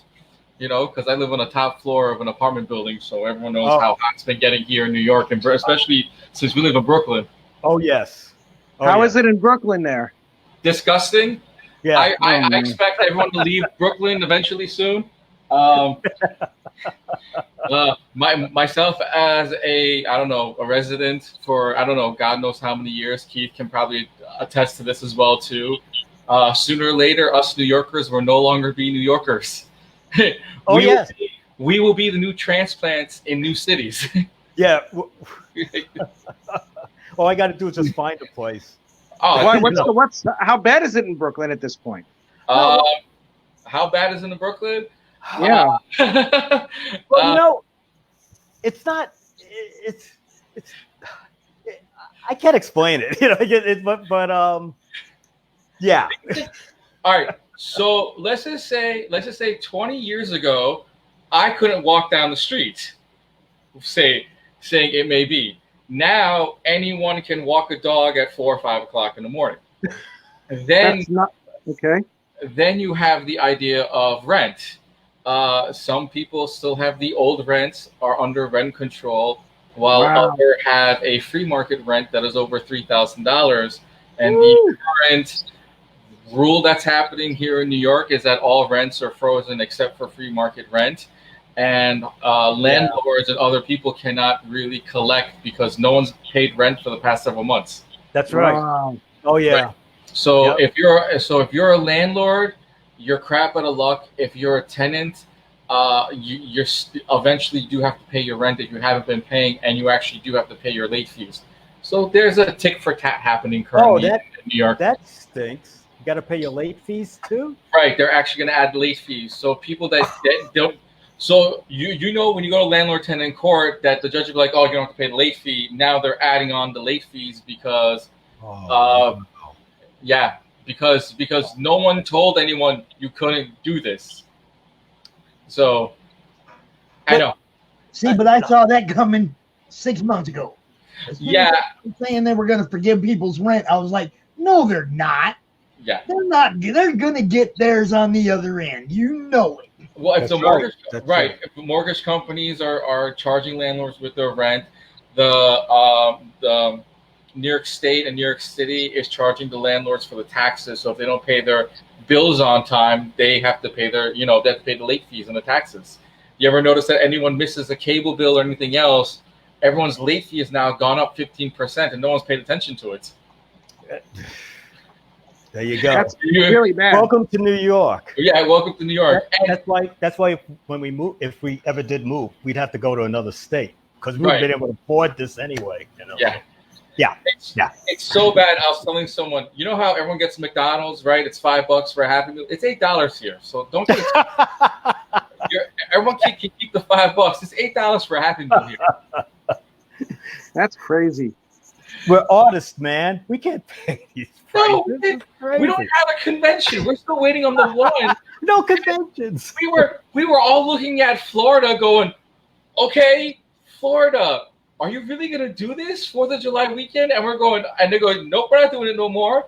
Now we have to worry about Keystone. Now we have to worry about Steel City. And Keystone is still gone. Keystone hasn't said anything officially. I think they're not doing Keystone. Right, Keystone canceled, I believe? I think so. Okay, so Keystone's off the books. We still have Steel City, Days of the Dead, and there's one more show in August.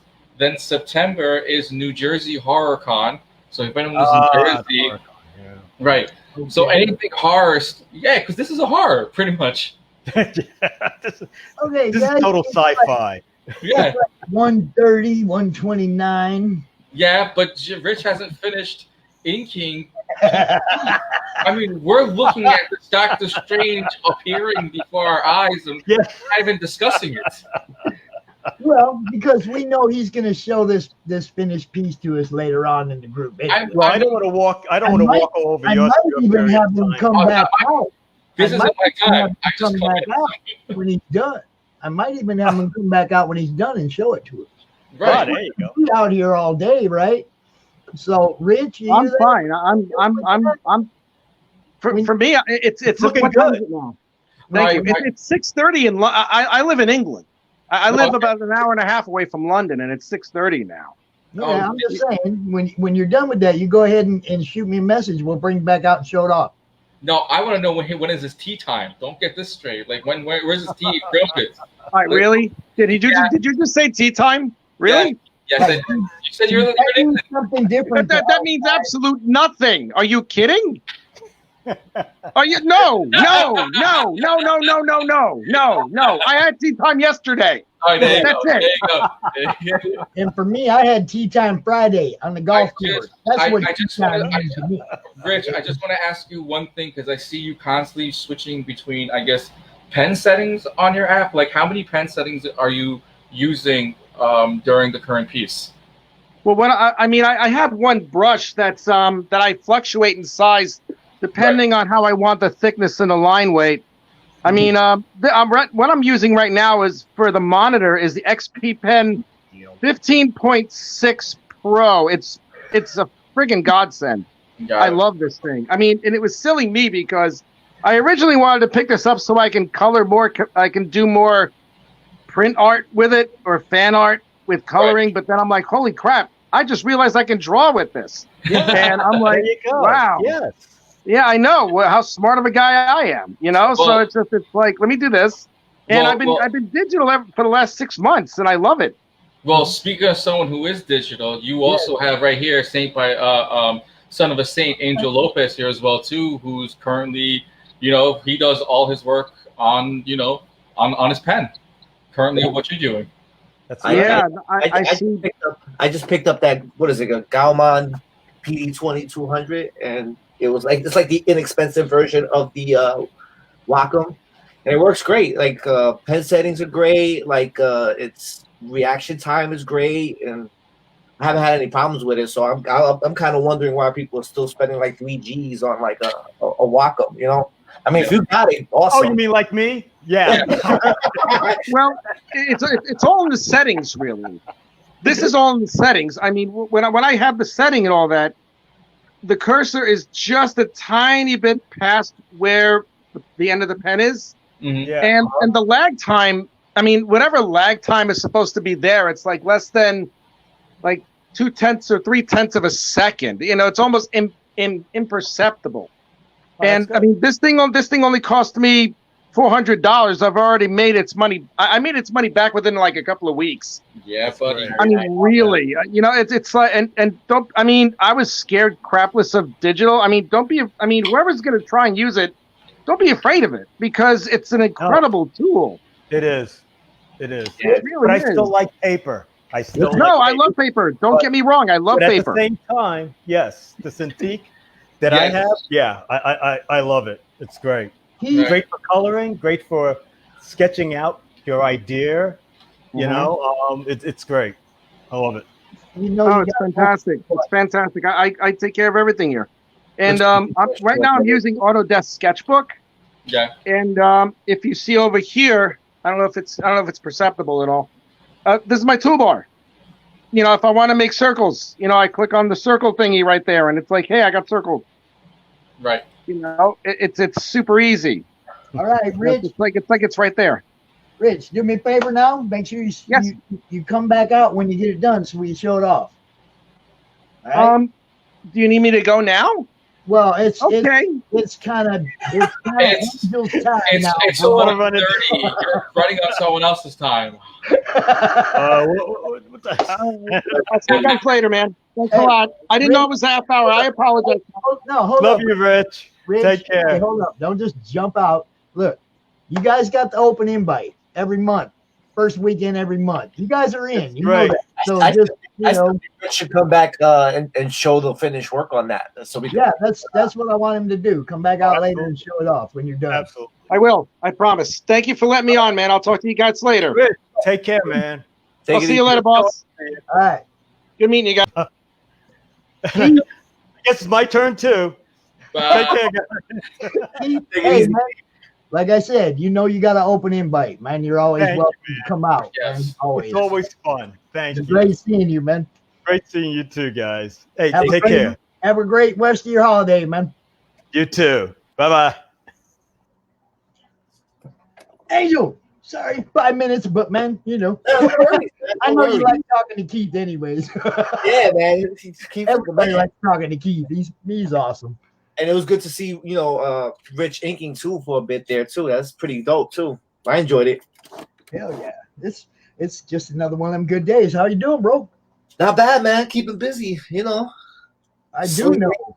I do post a lot of stuff that's got your name on it. Thankfully, I've been able to keep busy and get things going. You know what I'm saying? So can't complain with that. I finally finished.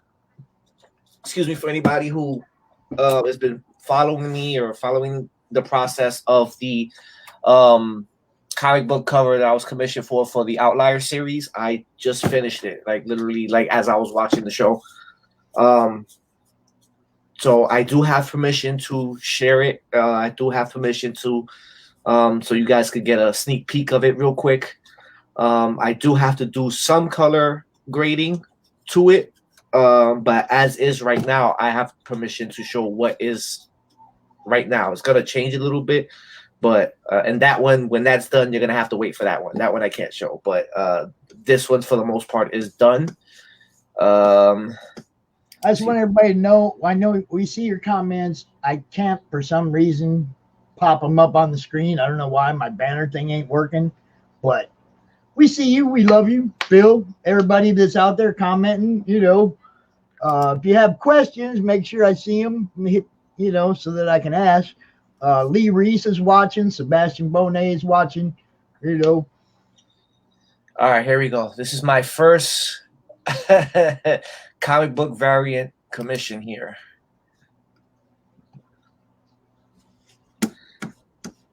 Now, I'm going to tell you, the first thing, just like I told you guys the other day, the first thing that grabs me out of the background is the kid in the doorway back there. Not the one on the ground, not the one kneeling down, but the one standing in the background. This guy here? Yeah. That's when you guys were talking about how the background can grab your attention away from the main character or whatever, from the main focus. That was the first thing that grabbed my attention. You guys were talking about something over here on the right, and I was that guy was the first thing that grabbed me. I think you guys were talking about the spirit thing here or whatever, but that kid in the doorway back there was the thing that grabbed my focus. Yeah, I'm glad. This definitely took me a little longer than I expected, only because the creator gave me a little more leeway with the time. And, it's my first official comic book cover commission. You know what I mean?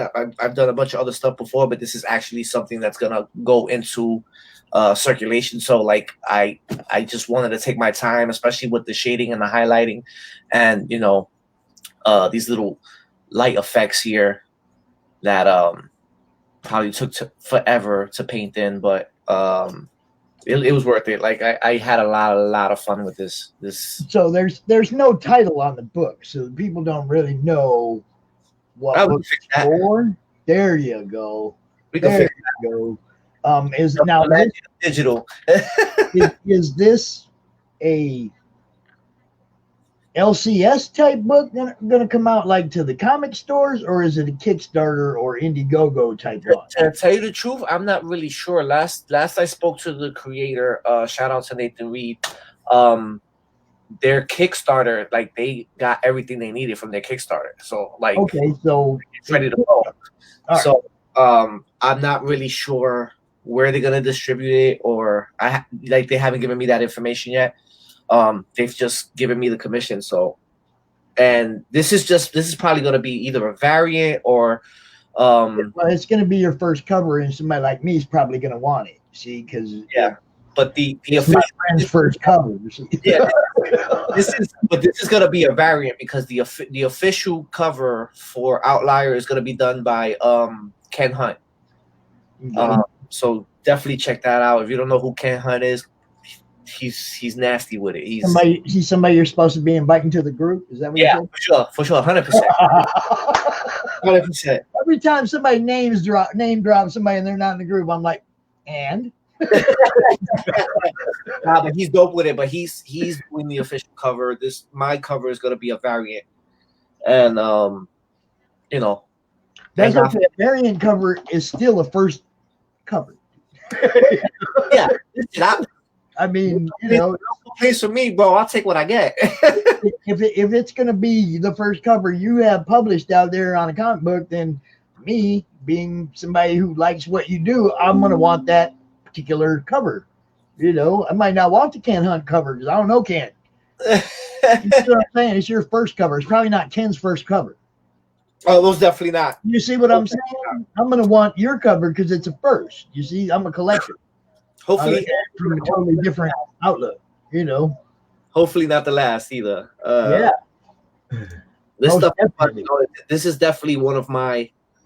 You know, I get hired to do like movie posters and album art and, you know, things like that, like a lot of concept art style stuff. And so this is like the first time, and I'm a huge comic book fan. So this is one of those things that I've always wanted to do a cover for some series or something like that. I have to apologize to Ken because he is in the group. I'm sorry. I didn't know. Ken's in the group? Yeah, sorry, Ken. Didn't know you was out there, bro. Ken's the man. Ken's the when Nathan told me that Ken was doing the cover, I was like, hell yeah, I'll get behind that. That's yeah. Well, good. Then we need somebody to make sure we see that cover too when it pops up, since he is a group member, so we can hell yeah promote our group members, which is what we do. You know. I can't wait to see that, bro.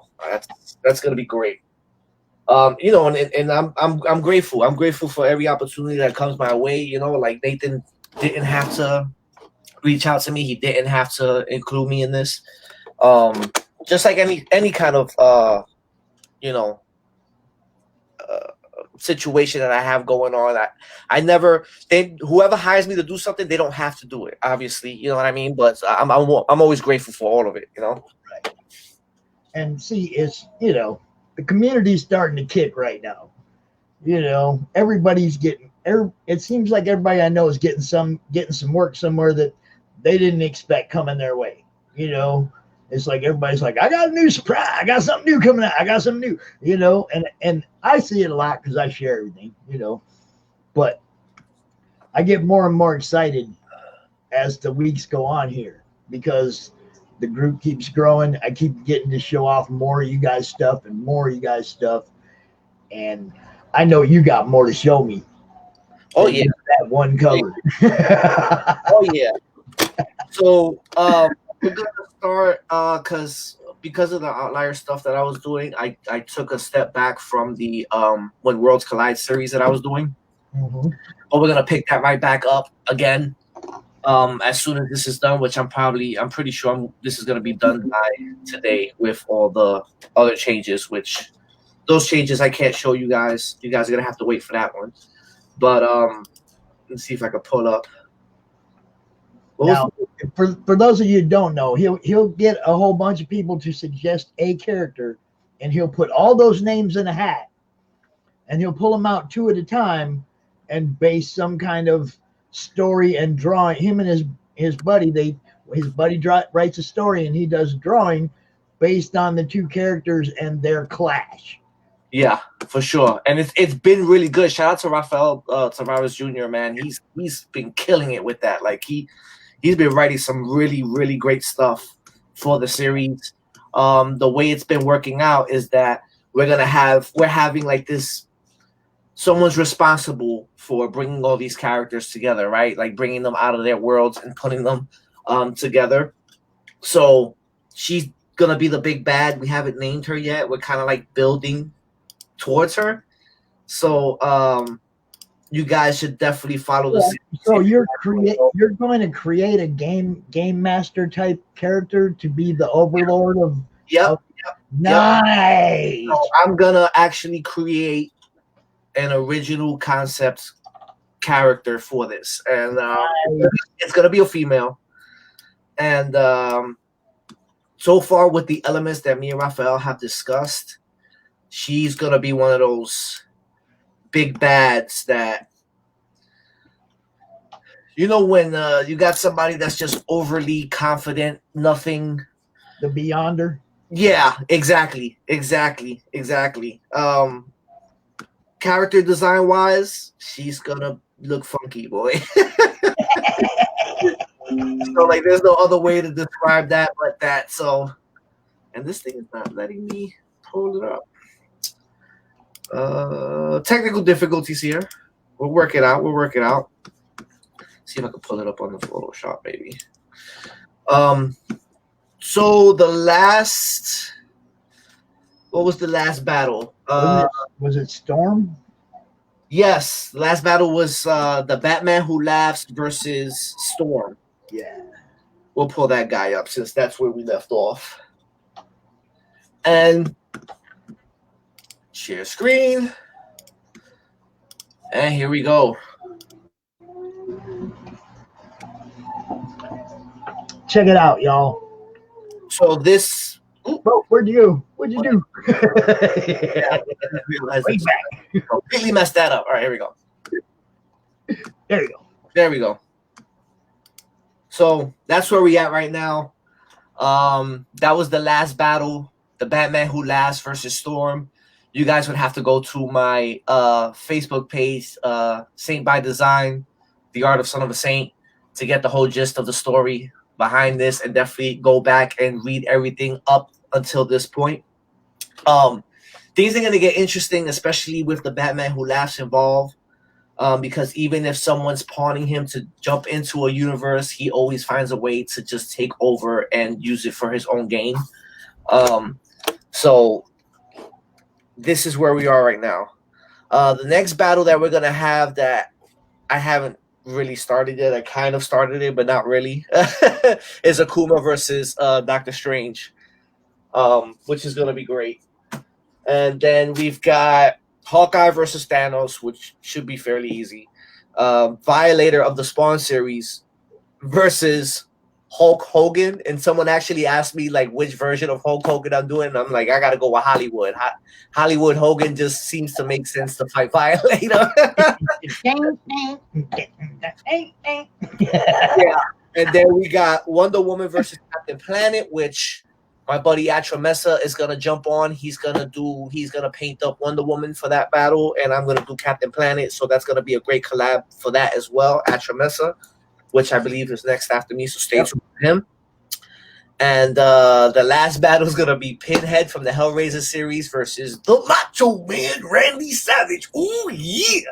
So that's gonna be interesting. And obviously, I'm going to take a lot of liberties with these characters, right? Because everything refers to, Captain Planet. We're going to modernize them, or we're going to give them a lot of different twists, right? So to make it make sense. You get to update Randy a little bit too. It's 2020, man. Oh yeah. Definitely Can you imagine Macho Man living through 2020? What he'd have to say? He may or may not be dropping that flying elbow in the piece. I'm just saying, but there might be some modifications to that for this piece, given it, it's against Pinhead. So it's going to be like a very. I think the Violator versus Hulk Hogan and Pinhead versus Macho Man are going to have very horror style, imagery in it. So we're going to make those as horrific as possible. It's like I see Macho Man standing on the top rope, right?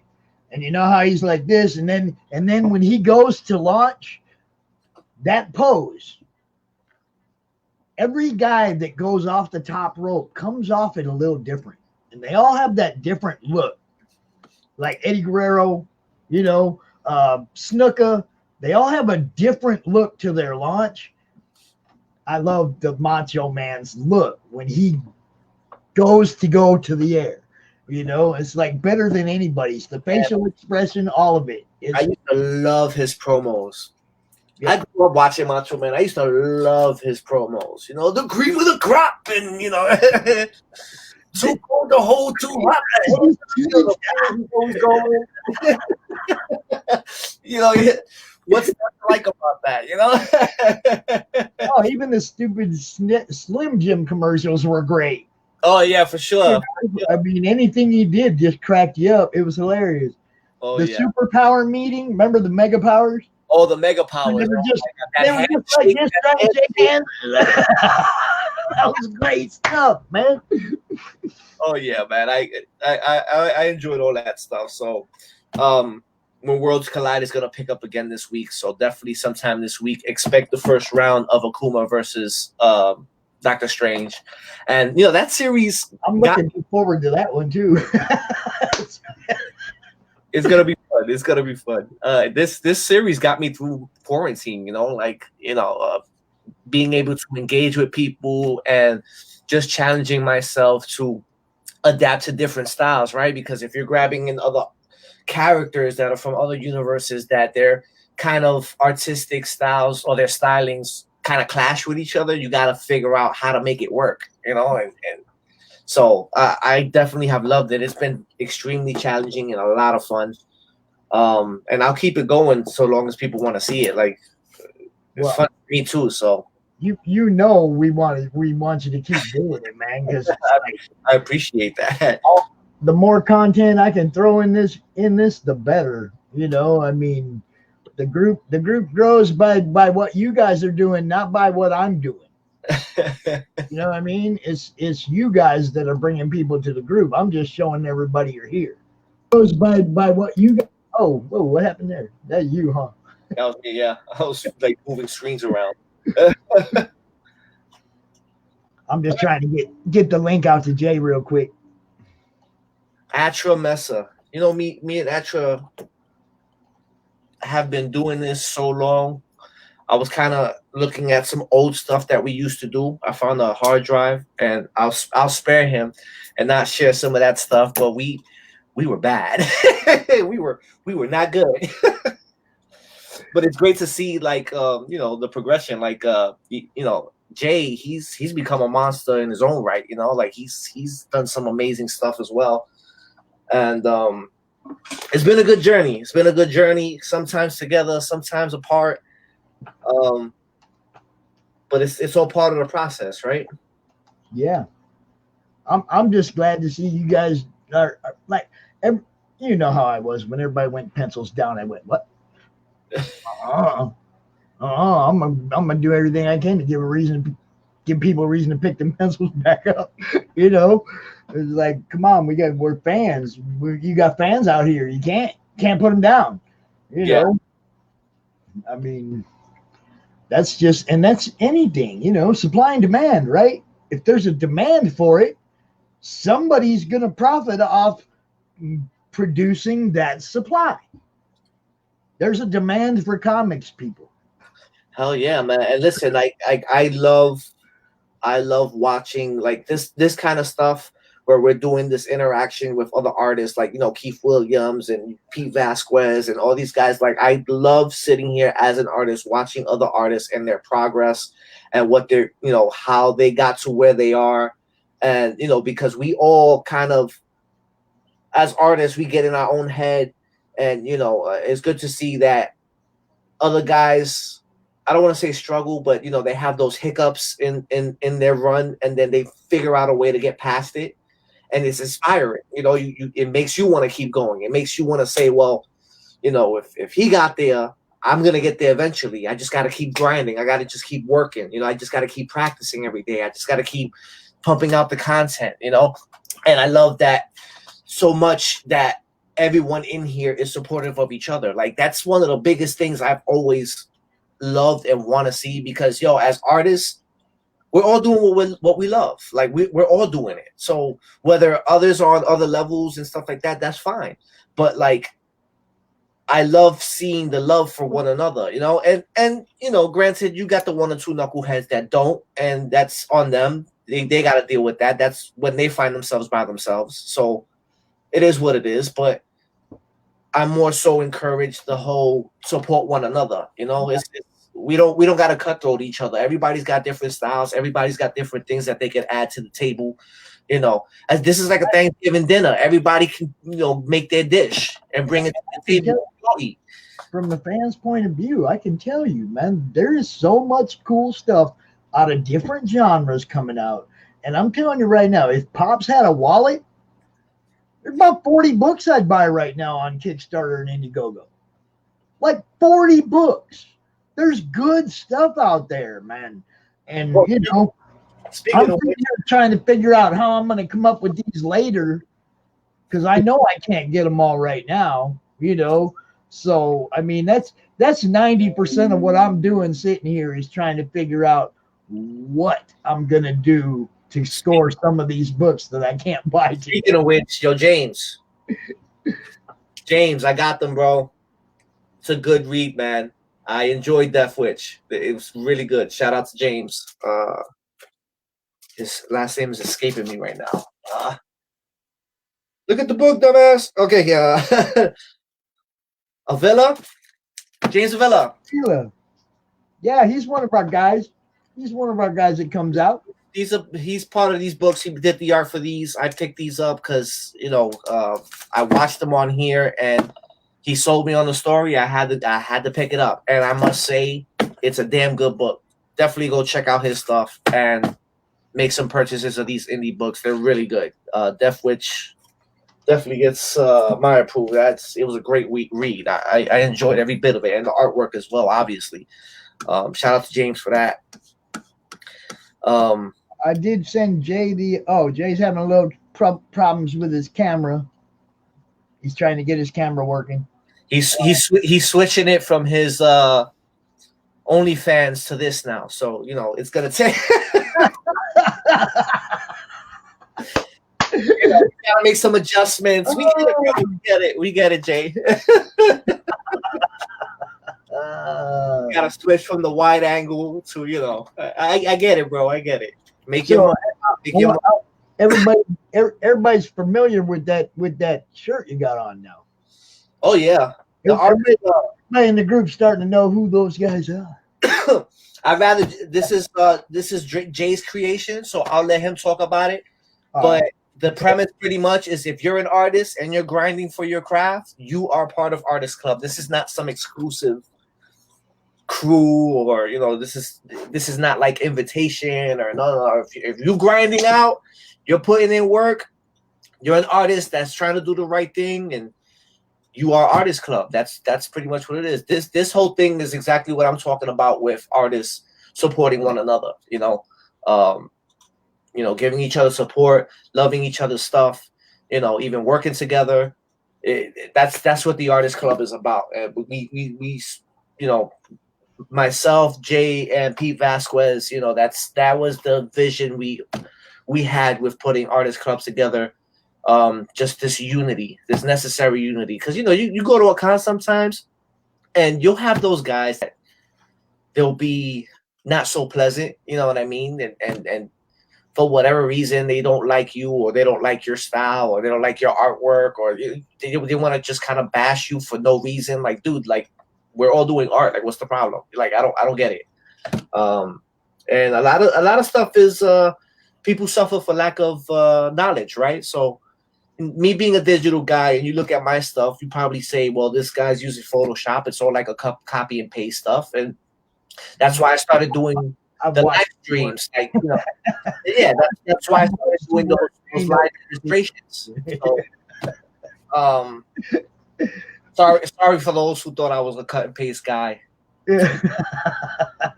And I'm saying this for me because I'm talking about me personally, because like I've had people ask me that, you know, they come to me asking me if I'm just cutting and pasting stuff together, and that's why I started doing those live videos, so people could kind of see the process and see what I'm doing, and get more of an idea of what it is I do, so that, you know, they can wipe away that misconception. And don't get me wrong, man. Like, if you are a copy and paste guy or whatever, listen, there's a place in the industry for that as well. South Park was actually construction paper. Yeah, so like I'm not gonna bash it either, but like me myself, that's just not what I do. So art is art. It's subjective, man. You know, exactly. Art. I'm okay with art. Art is art. That's exactly right. So I'm not gonna bash anybody who does whatever they do, how they do. That's Art. why I won't review books. People will send me their book and then they'll be like, "Here, do a review for me." I don't do reviews. Art's subjective. Something I don't like, you might like. Who am I to tell you it ain't no good? Yeah, I mean, this is You know what I mean? the point is, Yeah. The story now, if there's something missing out of a story, I might let you know that it's more beef or, you know, but I mean that's as far as I'm gonna go with a review. I don't bash people's stuff, man. You know. yeah, you know what? I've gotten to an age where I don't need to fight with anybody. I don't need to argue with anybody. I just want to do what I love and enjoy the time and the process of getting there. And if I could find some like-minded people that will support one another, then I'm with it as well. You know what I mean? Like I'm just too old to try to bicker with people. It's just not a thing for me no more. You know. We still got no camera, Jay. So you have to sign out of your OnlyFans account and come back in here in StreamYard on Facebook. That'll work it out. Want to say hi to Pete? Say hi, Pete. Hey, what's going on? Sorry, checking emails. We're waiting for Jay to switch out of his OnlyFans account. It's his camera setup. He's got to he's got to move the big, you know, fishbowl camera out of the way from his OnlyFans, and then he's got to bring in the other one for the art. It's a whole different setup that he has. You guys talk for a minute. I gotta go let the dogs out. The wolves. All right. Big Pete. Good stuff as usual, my friend. Thank you, sir. We were just discussing the Artist Club. If you wanted to chime in on that. Founded because we needed to do something so we wouldn't at a shitty show. No, it's for anybody curious. Like Angel said, you know, Jay will come on and talk about it more. He's got the links on his Instagram where you can go get the shirts. Yep. And the shirts, just shirts right now. He's actually put out some new designs which are dope, absolutely fire. But and there's cosplay versions and there's all sorts of writer versions. There's all sorts of versions, and it's about being creative and being on that grind, just working. If you're just sitting home not doing anything, nah, that's not what it is. But if you're out there working and sweating, and then if you have a day job and you do all this other stuff, yo, this is the brand for you. Again, it's Jay designed. We came up with the idea. The three of us came up with the idea together, but Jay definitely came up with the design. Yeah, he came up with the logo. He came up with all the T-shirt designs that are on there now. Jay Trevessa put that together, aka Jay. And that's where his again, you go to his social media, he'll have the link that'll take you to the Teespring that will enable you to get and that's the only place where you can get the shirts. You can't get it anywhere else. That's the exclusivity of it. And whatchamacallit. It is for any artist, any creative who's busting their ass, doing the work, getting it done. It was founded out of a principle. Again, we borrowed the principle from Bullet Club, from New Japan Pro Wrestling, where we're all the same, even if we do different shit, and we're going to stick together and we're going to ride together. And because that's the way it is. We are at cons. We ride together, we eat together, we stay together, and we work together. There's been plenty of opportunity where it's like, yo, I got to go to the bathroom real quick. Can you watch my table? Yeah. Hey, I got to go grab something to eat. You need anything? Yeah, a bottle of water. Cool. And that's the way it's supposed to be. And we've been like that with other guys. I mean, we're like that with our buddy Jay Lipson. We're like that. Just everybody. We cover each other's backs and we watch out for each other. Like, I wish Artist Club had existed because Sebastian's in the Artist Club. I wish it had existed when back when Sebastian was under that escalator at that show in New York City. Pop, you met Sebastian yesterday. Amazing guy, sweetheart of a guy. He got stuck under. He got a table at a con once, stuck under an escalator. No way. Oh yeah. I've heard the story a bunch of times, and I still can't. It's the only time I ever see him get angry. There he is. So Pop, sorry about that. My sitting here all set up, I had a new camera, and as soon as it was time to go in, my camera said, "Nah, fuck you." It's his big OnlyFans setup. All right, so I'm gonna go ahead and jump off of this. I'm gonna jump off so Jay can have his alone time. All right. All right. Good to see you, Angel. Peace.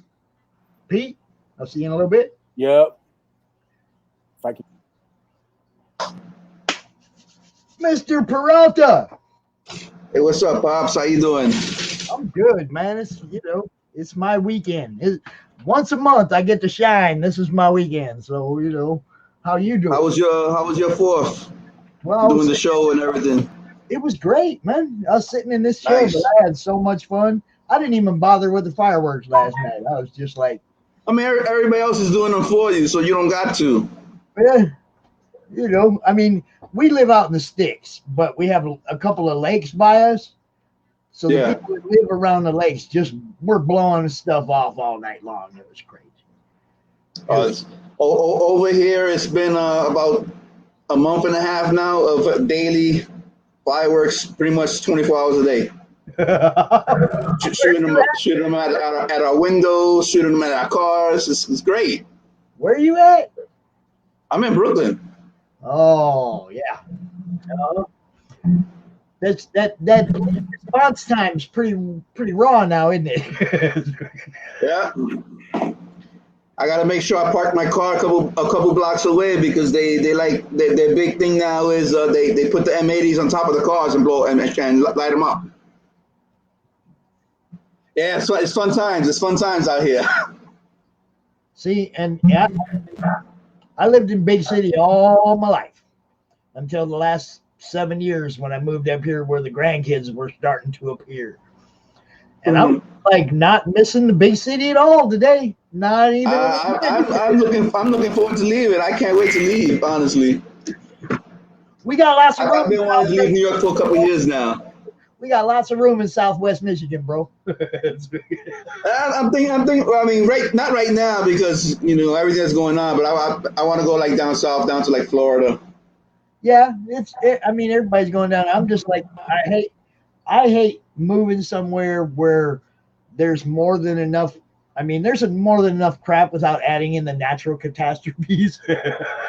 I don't need hurricanes. I don't need earthquakes. I don't need none of that stuff, man.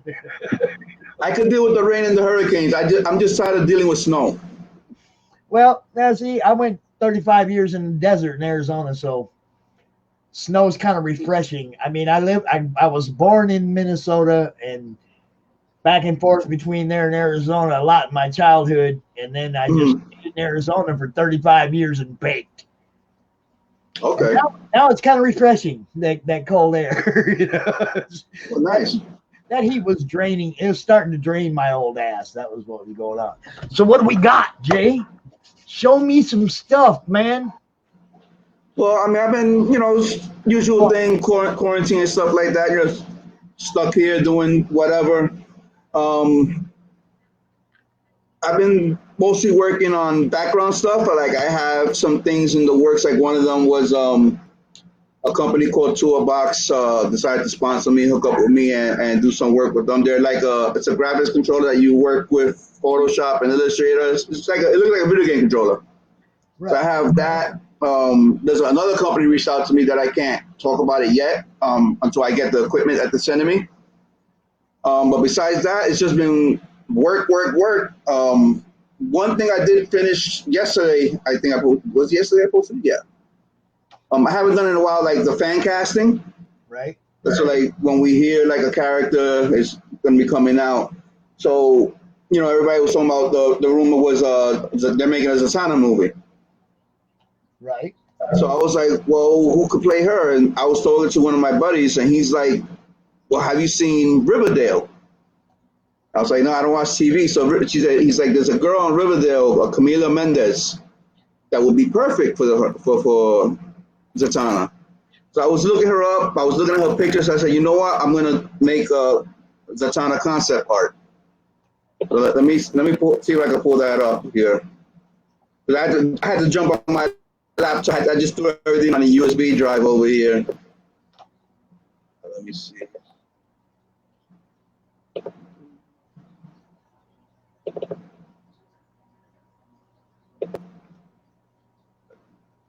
I know it's like I share everything I see.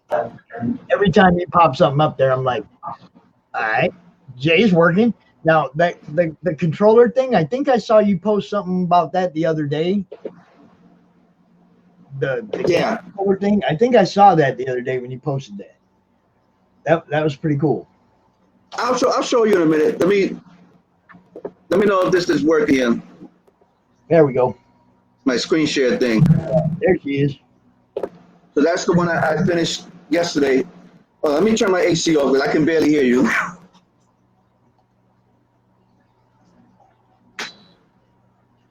That's a lot better. So that's the new one that I did. That's Camila Mendes as a time. I wanted to see what she could possibly look like in the movie, and that's what I came up with. She looks hot. Oh, she's a very, very nice looking woman, and she's Latina. So I gotta give her. I gotta make sure she looks good. Yeah. Yeah, that's awesome, dude. Thank you. Definitely like it.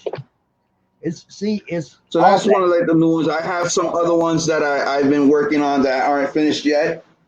Like I'm doing a new Miles Morales. I'm doing what's that character? It's a DC character. My friend wanted me to do it. I can't remember. Oh, Green Arrow. I'm sorry, Green Arrow. They've been wanting to see that. That one's one that's been requested for me a lot. But I'm not a big DC guy, so I gotta get myself in the mood to do some DC stuff. Cause their characters just don't grab me the way Marvel characters do. Right. Varian Grant from Indie. Varian Grant, he's in the chat and he said he loves the Artist Club hat, Jay. Said he made something like that years ago, but he would definitely rock that one. He wants to know if you made it or if he said sorry if someone asked already, but he wants one. So if there's like a place where he can get one. So the hats were like a one-off thing that we did for a group, so we don't actually have them for sale yet. Yeah. It's really just the shirts right now. Okay. Sure. Unfortunately. If they do become available, I'll definitely put them up. There's an Artist Club Instagram that shows all the stuff, and we're always talking about it. Like Angel was saying previously, the whole thing with this is just artists supporting artists, and just wearing cool stuff. Like it's all about positivity and stuff like that. This really came from I want to say 2 years ago when I was doing conventions.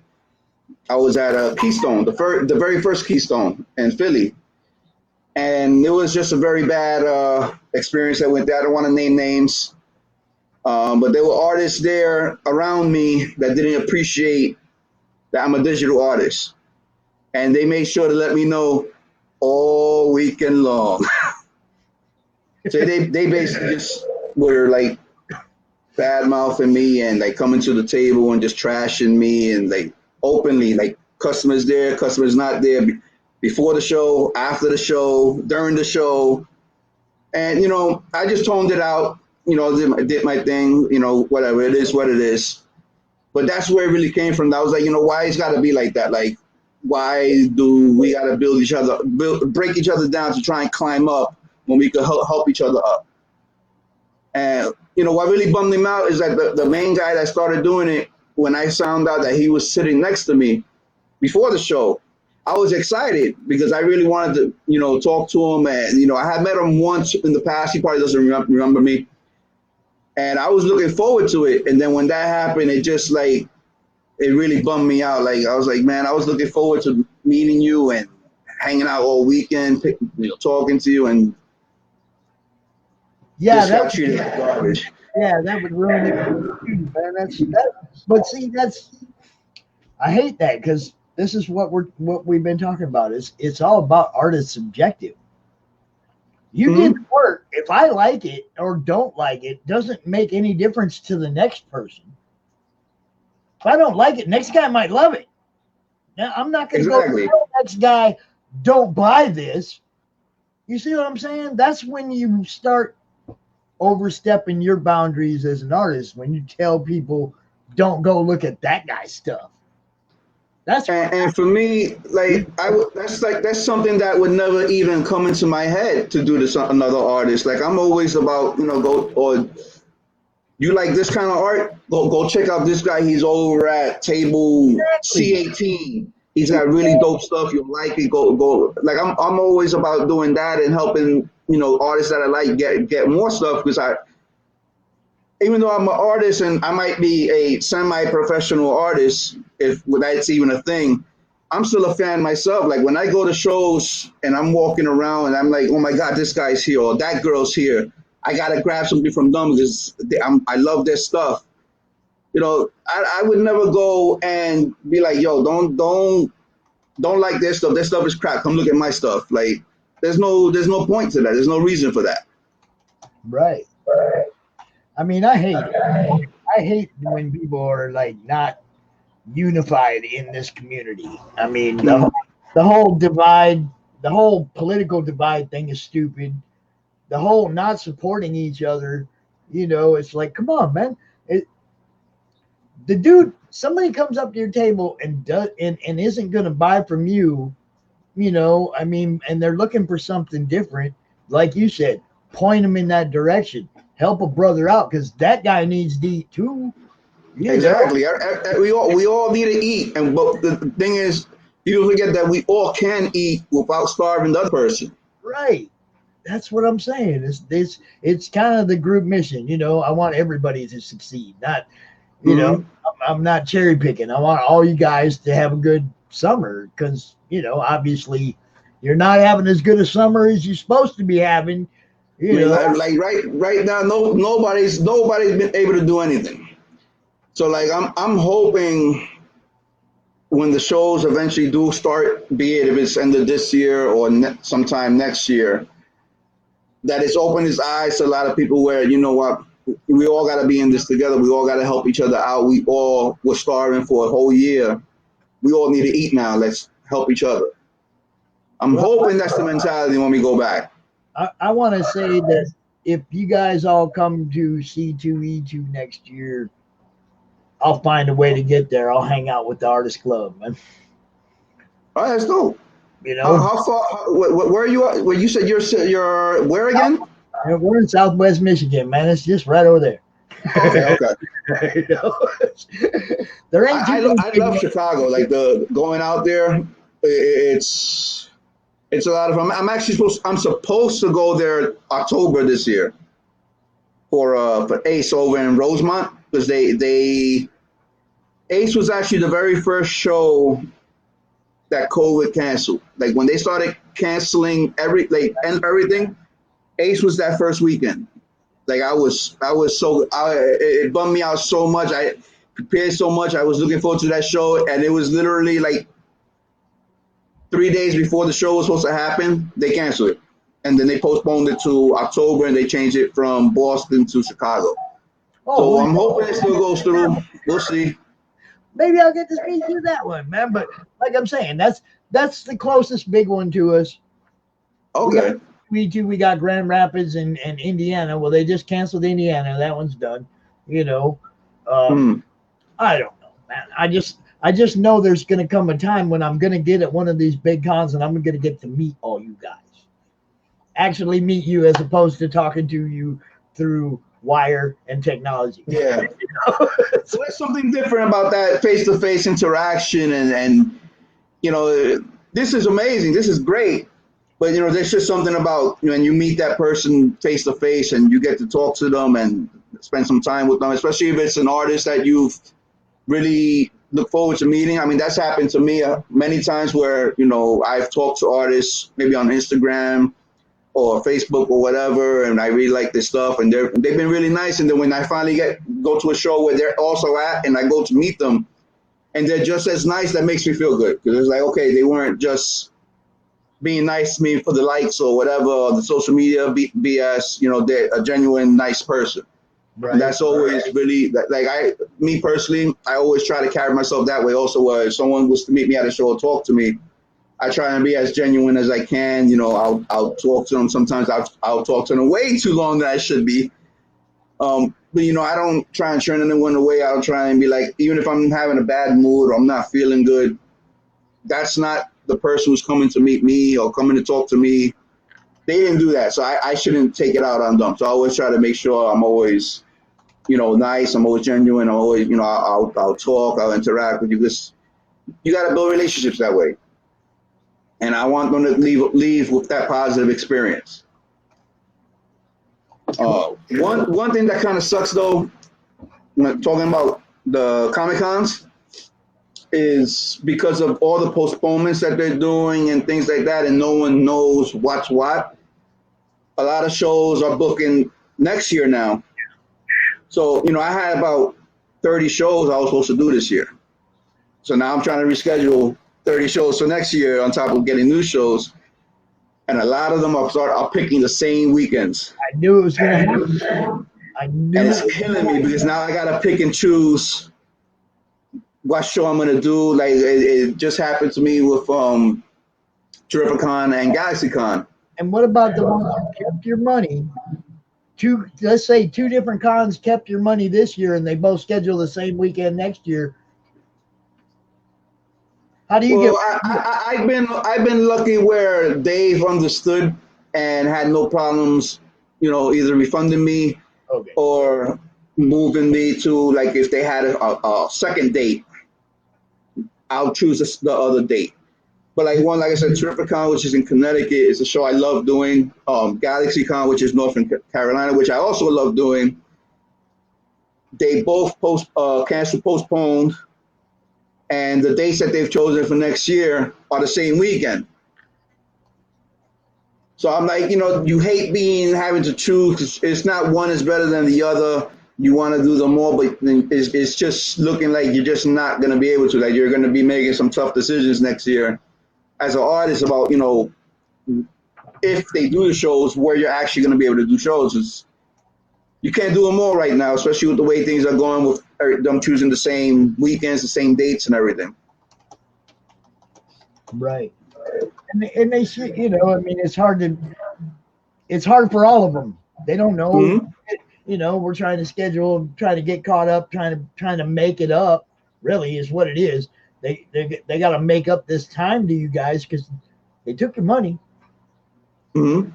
And then they say, oh, we'll just put you in next year. Well, what if I didn't want to go there at that time next year? See, there's like, they kind of took it upon themselves to just help themselves to some interest on some people's money for the next year. I was like, I noticed a lot of them, they'll ask me that, well, which show are you doing that weekend? Because what they're doing is they're trying not to compete with their local shows. Right.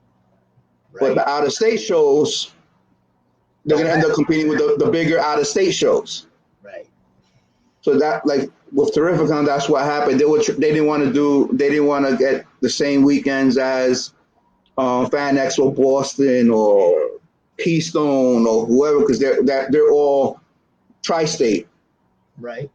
But now they end up getting a weekend where, now you got GalaxyCon and you got this other con, a few states away, and the fans are kind of going to cannibalize their fans, because fans are going to be like, well, which one do I go to? I can't go to all of them either. I mean, the only ones that are going to be immune to that are going to be like San Diego and New York Comic Con, because no one else is going to compete with those. But it's just the cards that 2020 have dealt us right now. They're going to affect 2021. Yeah, it's going to affect things for a while, man. Oh yeah. I mean, as long as this thing goes on, there's going to be some place that ain't allowed to do what they want to do right now. I mean, even right now, tomorrow is supposed to start phase 3 for New York. And I'm like, how? Like, how are you going to do it? Like, in one hand, I want them, just hurry up, go through the phases so everything reopens again. But at the same time, I say, but, I don't want to get sick either. Well, I mean, it's pretty common knowledge. We've been in a COVID positive house for a month now. Mm. My son's tested positive like a month ago, and we went through the quarantine period, and and he went back to work. And then his girl, they called her to go back to work, but she had to test first. Well, she tested positive, so we got to go through 14 more days. But none of us have been sick. Yeah. It's really been annoying. Okay, like Yeah, Friday, because like, dude, I'm gonna, everyone that interacted with them, they make you quarantine too, right? yeah. Friday, I was like, finally, I was like, I've had enough. I've been in this house for a month. I'm gonna go play golf. So Friday, I went to golf. You know? It's like, Be like, listen, I'm playing golf by myself. There's no one around me. It's okay. no, I mean, you know, when you're out there on the golf course, it's not like you're all like breathing all over each other. He's there hitting his ball. I'm over here hitting my ball. We're not pulling. They don't let you pull the flag stick, so nobody's touching the flag stick. What else is there? Mm-hmm. You know, I mean, it's like, come on, let's go play golf. So, but I know what you're saying about that quarantine. It can be really annoying. For instance, my brother's in the Navy, and he just had his second baby, baby girl, my new niece, and he was set to deploy. He actually started deploying this week, next week coming. The daughter was just born, but because they're deploying, they got to quarantine themselves for 2 weeks before they deploy. Mm-hmm. So he only got to see the new baby for 3 days. After that, he's got to cut off. He's got to go to where they quarantine all the ones that they're going to be going. And they all stuck in that one area. They all can't leave. And it's like, so because he lost 2 weeks of bonding time with the baby. He's going to be gone for months because he's on the submarine. So he's going to be gone for 5 months. At least 90 days. They don't come up for at least 90. Nope. He's going to be gone for like at least half the year. Yeah. And you know, I felt really bad because, you know, being a father myself, and then your kid's born, and then they're like, all right, you got to leave now. That's some serious. It sucks. That's some serious good pay on the submarine. You get hazardous duty pay. You get all kind of. Oh no, he's straight with that. Like, but you know, just that whole thing with the baby. That's when what you talking about, like the quarantine, that just brought that up. Like, you know, people think it's just staying home and whatever. For a lot of people, that quarantine is not just staying at home. Like you're losing out a lot of freedom or a lot of things that you could be doing. You lose out a lot. Like, it sucks. It's not just a vacation. Well, I know for us, it was like, at first it was like, okay, that's serious. Travis has it. Now we got to shut the house down. No visitors, you know, all that. And we had to keep the kids for 2 weeks. Usually the kids go back and forth between mom and dad every week because we live right here in the same hood. So they go to the same school, and, you know, spend a week here with dad and we go there with mom, back and forth. And it's all good. Well, the kids are here. And we had to keep them here for 2 weeks instead of 1 week, and went back to mom's for 2 weeks. You know, we should be getting them back here on Friday. I miss my munchkins, man. You know, okay. I mean, no, I get that. Like my wife and my kids, they're visiting her mom this weekend. I love that the house is quiet. I love that part, but you know, I miss my kids. I miss, you know. I'm so used to having them down here drawing. They're doing, you know, down here messing with me, messing with my comics, and just being part of what I got going on. And then when they're not here, it's just like, man, there's nothing going on. You feel like something's missing. There's nothing. I got dogs in my lap. That's all. You know? One cool thing that happened to me recently, I don't remember. You remember last time we did the show with, you know, me, Angel, and Peat. I showed you that the Captain Falcon piece that I did. Right. So I don't know when it's going up yet, but Marvel actually reached out to me that they want to use it for some promotion thing they're doing. Hopefully that's for that movie promotion, dude. That's what I'm hoping. It blew me away when I got the message, because they were asking for permission and things like that, and I had to do XYZ.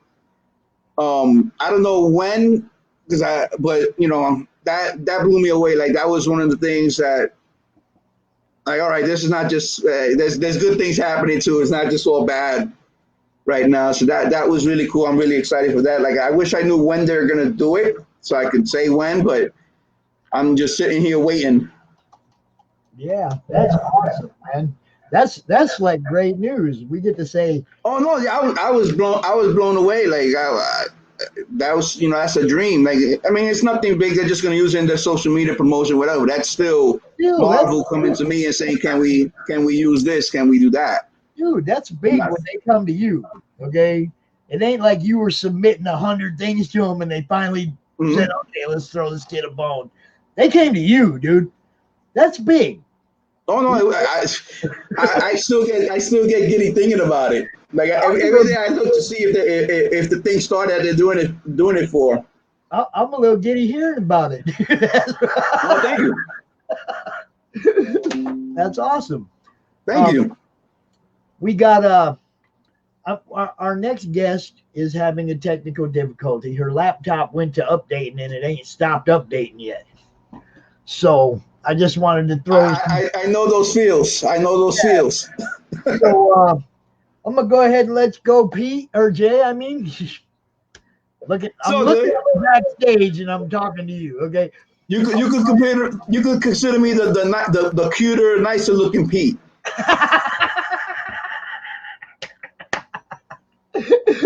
I'll go with that. Jay, it's good talking to you. You know, you guys got open invite in the con every month, dude. Hey, as soon as they're available, I'm down. Cool. All right, Pete Pops. Make sure you share all your links in the comments, bro. Definitely. All right, you be cool. All right, you too, Pops. Bye. Later. Now, my friend Katrina, she's an editor, she's a book creator, all that. Katrina runs, and for some reason, her laptop just don't want to cooperate with CRoM Con 4. So, I have our other co-host, Mr. Arash Zandieh. I never get his name right. He's laughing at me in the backstage right now. Yes, I am, but it's okay. You won't be the first. You won't be the last. I just prefer everyone call me Has just to avoid the mess-ups every time. So it was kind of interesting to hear Jay talk about what happened to him at Keystone Comic-Con and everything, because I happened to be there when it all went down, and I know the artist that did it to him and the other artist that did it to him. So it is kind of sad, selfish, and that's not the way you support other artists. That's not the way. Can I ask you, are those people in my group? A few of them are, yeah. Yeah, that's sad. Y'all should be ashamed of yourself. A few of them are the names that have worked for the Marvels, the DCs, the IDWs, similar to what Rich was discussing, where instead of it being a camaraderie, like, helping each other out. But there are people that are just selfish in a way, that they don't want to help other people. There are people that have come up from the ground up and, they won't help, or they won't admit the help or anything. So the person that did it to Jay, he's a bit selfish. So it is kind of sad when you hear or see certain artists do that to each other. And it is also sad that the three of us have gone out to dinner, and the next time he does this. It is sad. That's actually sad. So there was a group dinner involved. Yeah. If you read our group mission and you joined our group, that ain't what we're about, people. No, just want everybody to know that. If you joined our group, if you read our group mission when you joined our group, but that's who you are, check yourself, It's a little hard, because I've always tried to get dinners out of certain people to kind of group each other, to go out, to know each other. I was like, oh, you're going to see this person next month. You're going to see this person 6 months from now, or you're going to see this person next year. And you want to get a table next to them because you like how they were. But also don't forget that when you go to a convention, it is every man for themselves. And people get mad when you sort of outsell the other person. And there are other people that don't share in the pieces. Like I remember at last year Keystone Comic-Con, I don't have a Bruce Lee piece, and I sent them over to a different table. Actually, I walked the woman over to someone else's table and said, well, this person has the Bruce Lee piece. Get it from him. You know, there are people that don't do that. Yeah, you know, always so help everybody out, man. Now, our buddy, Mr. Rich from on the other side of the ocean. oh shoot, Back did he do with it? his Oh my people. God. So let me get out the way.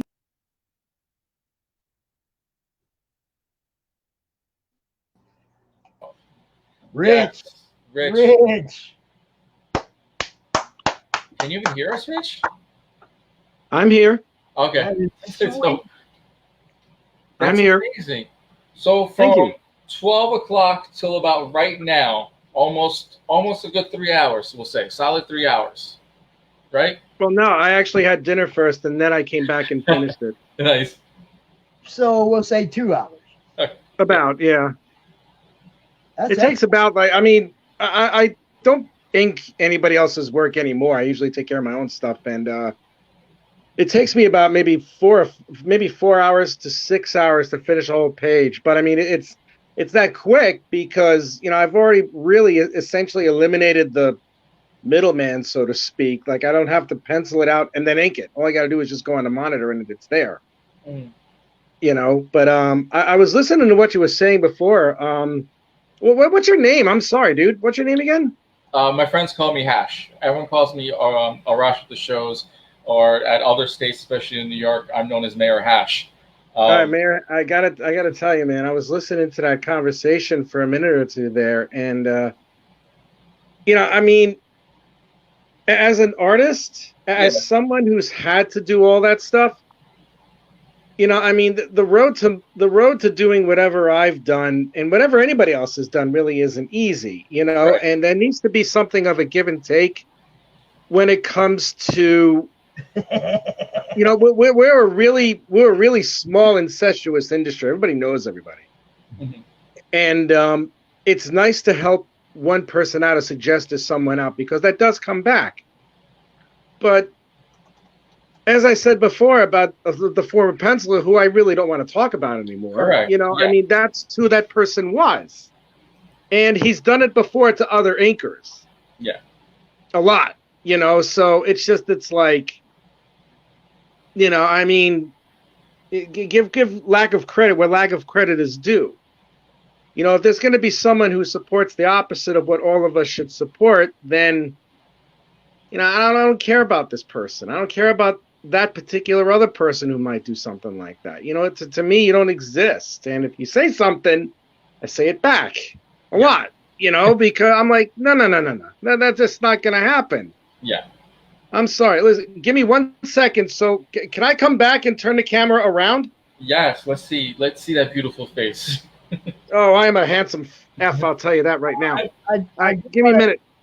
I do want to do some promoting on Katrina's book since she can't be out here. Yes. Okay, then want me to just sign off? I mean, you know, it's a long day, man, as long as you're awake. Well, it's 7:30 here.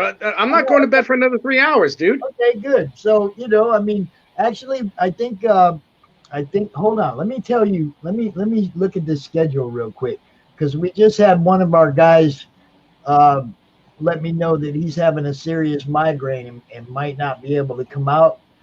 So all right. It's called hangover. It's called a hangover. We might be filling the 3:30 slot. So, you know, come back out about an hour, bro. Oh, yeah, that's easy. I'll be back in an hour. Cool.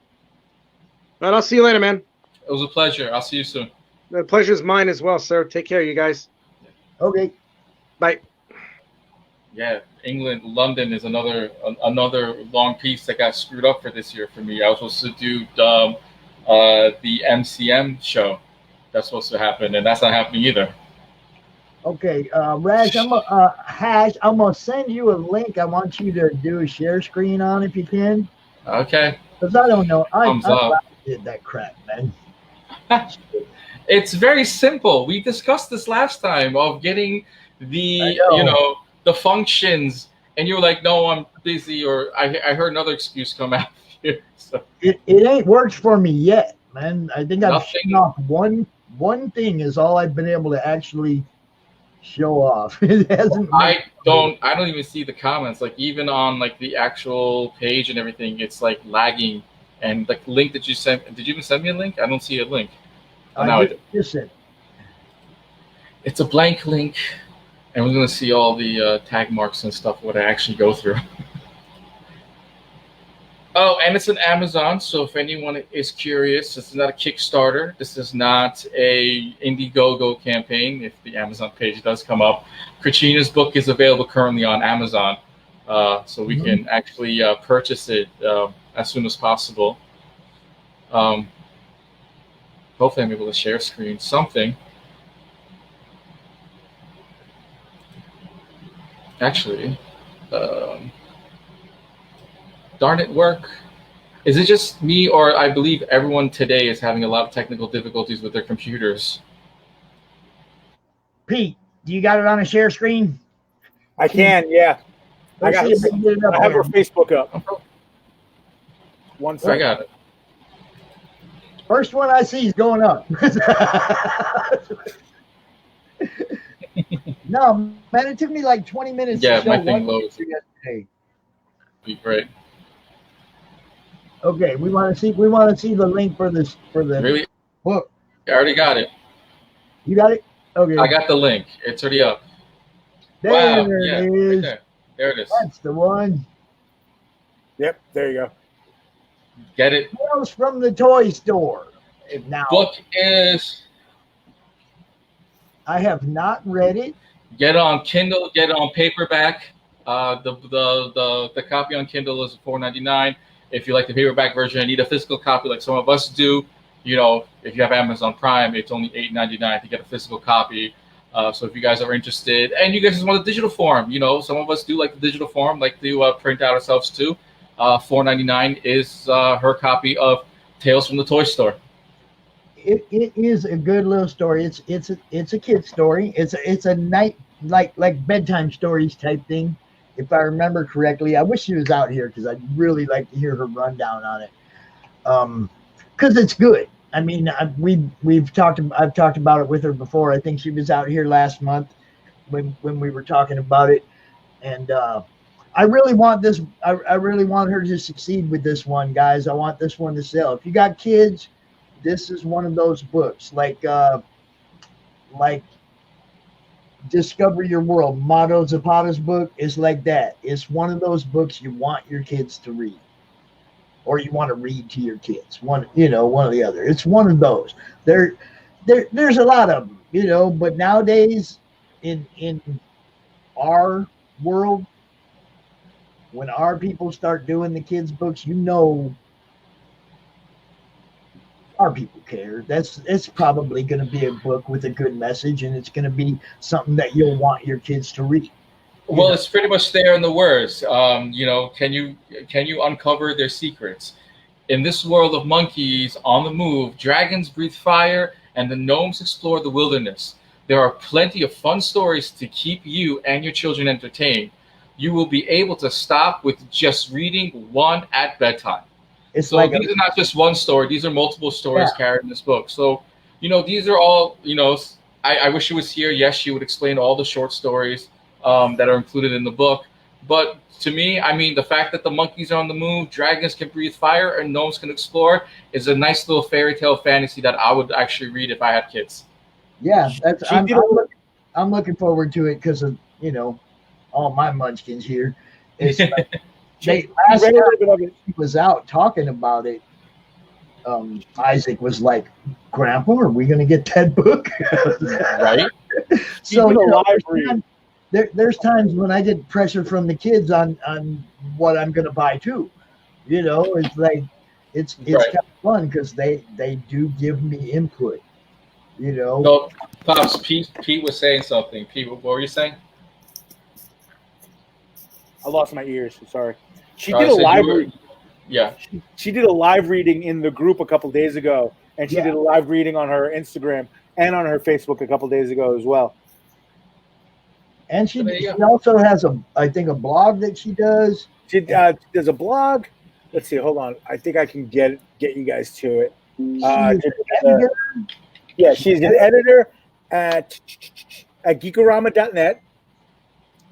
She's an editor at geekorama.net, and you can go to Katrina Roette's KATRINAROETS on her Twitter, and she will give you some stuff there. And like I said, she has a lot of information and stuff at geekorama.net. And Hash brought up the Amazon where you can get the books and things like that and be updated when all her new stuff is coming out. And also on Amazon, I think is where Mato Zapata's book is, Discover Your World, which is also a kid's book. So let's give Mato a plug too, because he's also one of our guys. May as well, right? I mean, that's what we're here for. Let's talk about everybody.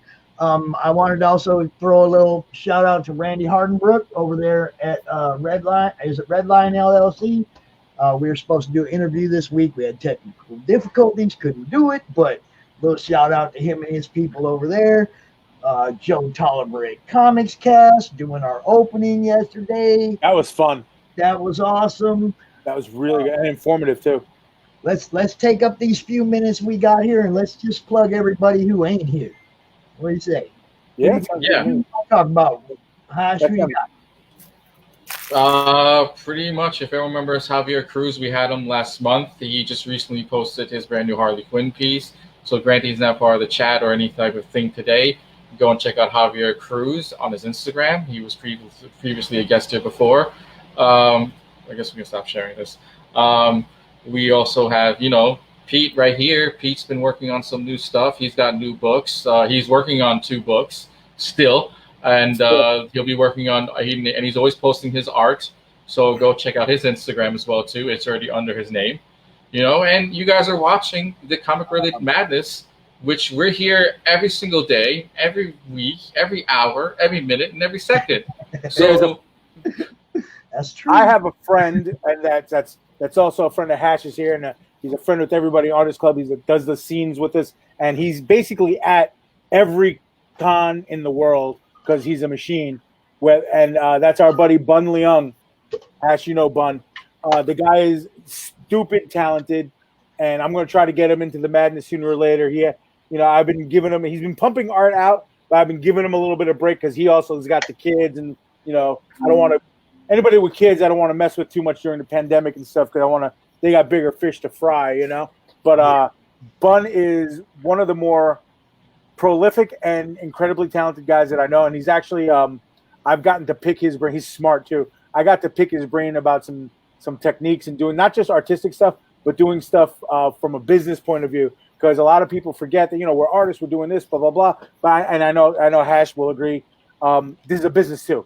You got to be mindful about your money. You got to be mindful about your ratio, or else you're going to burn out really fast. And I learned a lot of that from Bun. And you can go to Bun Leung Art either on Facebook, Instagram, or Twitter. BunLeungArt. I will post that in the chat as well. But I definitely want you guys to check him out. He doesn't know yet, but I'm going to get him involved in this, and you guys are going to love him to death. I want to give a little shout out to Mike Barron. He had holiday family things this weekend, or he'd have been out here too, because Florida man, right? Buy it. Have to. After that video yesterday, oh my God. Dude, that book is great. Now, also, I just want everybody to know, too, if you're in the madness and you back Florida man, you have to tell me. Because us madness people get a little something extra in our package. Ooh. We back Florida man. So if I don't know that you backed it, you're not going to get that. You got to hit me up, private message, something. Let Pops know that you backed the Florida man. And you're going to be in for something extra. Now that's exciting. Now that's a party. I don't know what it is. I mean, he hasn't shown me nothing Todd just told me, let your people know you guys get something extra. So, I don't know. I liked listening. I really enjoyed listening to what he had to say yesterday, too. He had some good stuff. I mean, that's the whole thing. I love. We can get people that are on all different sides of all different issues, and we can all be in one chat together and talk like normal people. It's wonderful, It really is. But that little intro with Joe Tolliver and everybody yesterday, from, like I said before, from somebody restarting, whatever it is I want to call it, my world into indie comics, or anybody in general who's not familiar with indie comics or anything, that was a phenomenal introduction into that world.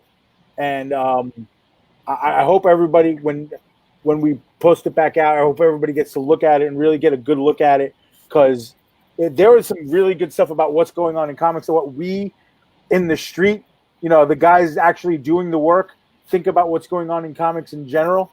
And that's a lot of that's different than what's going on. It's not all about the MCU. Yes, every time I talk to like my personal friends, okay, like the guy my son's golfing with right now, we're talking about comics last night, and the first thing he wants to do is tell me about something that happened in the MCU, and I'm like, I love the fact that you guys are talking about this, and I do a show every Sunday about This Week in Pop Culture, and pretty much it's on every Sunday. And all we do talk about is everything Marvel and DC and everything's happening in between books, including DC coming out with audiobooks now, which comes out like in August, which literally comes out next month, to brand new comics. And people forgetting that all the shops now have their comic books except for DC, which you got to go to 3 different distributors to get your DC comics. It's funny. It's funny because I was game playing because I used to do a live stream on Sunday nights, and that's why I haven't been able to catch you guys, because I'm trying to put that back together on a different night now. Right, but every week, every Sunday we talk about everything that's pop culture when it comes to the movies and everything else. And as Jay said before, right here in New York, we're going like phase 3, which is really not a phase 3; it's more like a phase 2.5, because it's not really fully open. Because Florida fucked it up for everybody. Right, because Florida had to mess it up, especially Tampa having a Comic-Con and not really pulling through, and we have to check out the next 3 shows, and we thought Florida will be that. We would all have to watch it under a microscope, and we can't watch Florida under a microscope. We got to watch, Steel City Con. We have to watch some of the other shows under a microscope to see how they survive the show and how they deal with the crowds. Every state with their whole new mandate, it ruins it for all of us. Now we have to worry about, the tables that cost us X amount of dollars now have to be cut in half because they can't put half the people in the room now. So a convention that holds like 10,000 people now actually has to allow 5,000 on a rotation. Now just imagine 5,000 people on a rotation. That's never going to work. It has worked at one show where they had to push people out, force them out, and force new customers to come in. And the fire marshal almost shut them down until the next morning. They put tents outside in order to be able to rotate customers back and forth. That's crazy.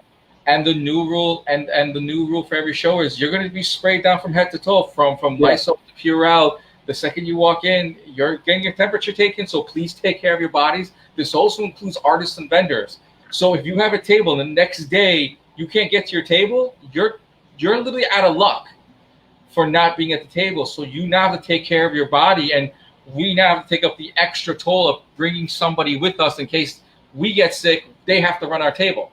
That's our new fear as far as artists or vendors. Well, I know I'm going to. Yeah, I'm not happy about that, but I will say this. I do want to share something with you that'll hopefully render us back to happier times. I don't know if you see that yet. There you go. Look at all those sexy guys back there. This is one of the official shows of the Artist Club. This is in Long Island. Now, not only because I wanted to feel about good times with the picture, I want to, and I don't know if you can see my mouse cursor. Hash, I think you do, because it's because I missed seeing it, because I haven't seen it in so long. Could you explain what's going on with the title belt in front of us? Because we're behind your table right now. Right. Basically, the show promoter is a friend of mine, and my sister is co-showrunner of the show. So he gave us all. We were basically one big block. The 5 of us. We were all in one area. We each had our tables around each other. So Hash's was on the end cap. So we all went to the end cap to take this picture. The young lady took the picture for us. But Hash has a WWF title belt there that I think Pops would love a story on. Oh, that's not the real one. That's the Intercontinental title belt. That's actually That's actually a fake one. That's actually the one made in China. You have the Pops has seen the European title. It was on. It was on last month. The European title was there and everything. But the whole concept. I mean, Angel has a photo with all 3 title belts at the Great Philadelphia Comic Con at his first show. Put that back up there. Right. This is that picture of the 3 of us. Me, Sebastian, and Peat picture. And Stanley sneaking in. Now look at Stan. Now look at Stan. Stan looks like he's about to lick my ear. Stan is always right here over my shoulder too. When this picture comes up, and I know Pete is loaded too. Stanley comes up as you could tag this image. Mm-hmm. Yep. So Stan comes up as you could tag. You can tag. You could tag Stan the Man, and to all his good graces, kind of, in this time of need, I wish he was around to give us some words of inspiration, because some of these other editors in chiefs for other companies are not doing their job, and I kind of wish Stan was around to give us a little insight and hope of what can come and push us to go further from what we've done. Thank you, Pete, for sharing that. Yeah, I thought that would be a nice blast from the past. It was a good one. Yeah, that was a good one, actually. Now, I have a little message from Katrina. She wanted to thank everybody for tuning in and for checking out the books. And we have our good buddy, John Crowther. He's having this serious migraine. He's not going to be able to come out. So Katrina will come out. We might get you back out. Keep updating at 3:30, whatever. We'll try to get you out here, hon, for a little bit, one way or another. Because that's what we do. So let us know when the computer's updated. Let us know when you're ready to go, and we'll try to figure out a way to get you in one way or another. Amen. Peace. Yep.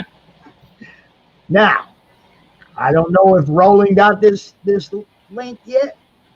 I think I sent it to him. They should be ready, guys. When you guys are coming on the stream, pretend you're on live TV. Come in 5 minutes beforehand so you get settled and you get acquainted with what's going on. Don't just come in like on your time slot. Come in a few minutes beforehand so you are settled in your space. Roland Man, please come down to the backstage area. Right. The next contestant on The Price is Right. Yeah, if anyone's watching from Long Island and they are a huge wrestling fan, Kurt Hawkins and Hornswoggle will be doing an autograph signing. Yes, it's an actual in-store autograph signing. If anyone's missing out on conventions, go to Haskell Toys. Yeah, Haskell Toys.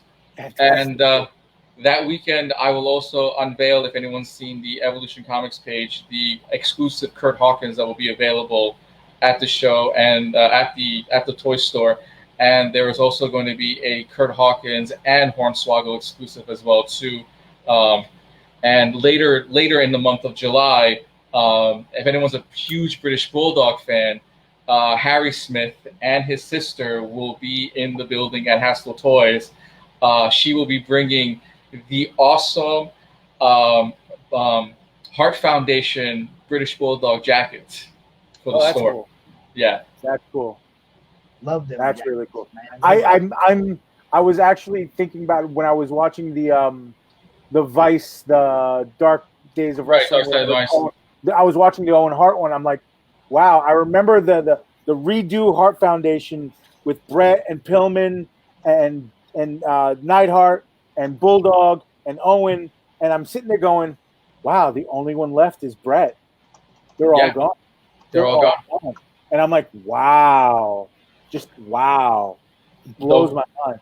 And what's even more interesting, that he's the oldest out of the whole entire group. Right. It's very interesting to see how Brett survived all of it. It's also kind of sad. It's sad. Probably took the best thing about it. Yeah, I mean, he has the biggest burden of all to keep the Hart Foundation, the Hart legacy.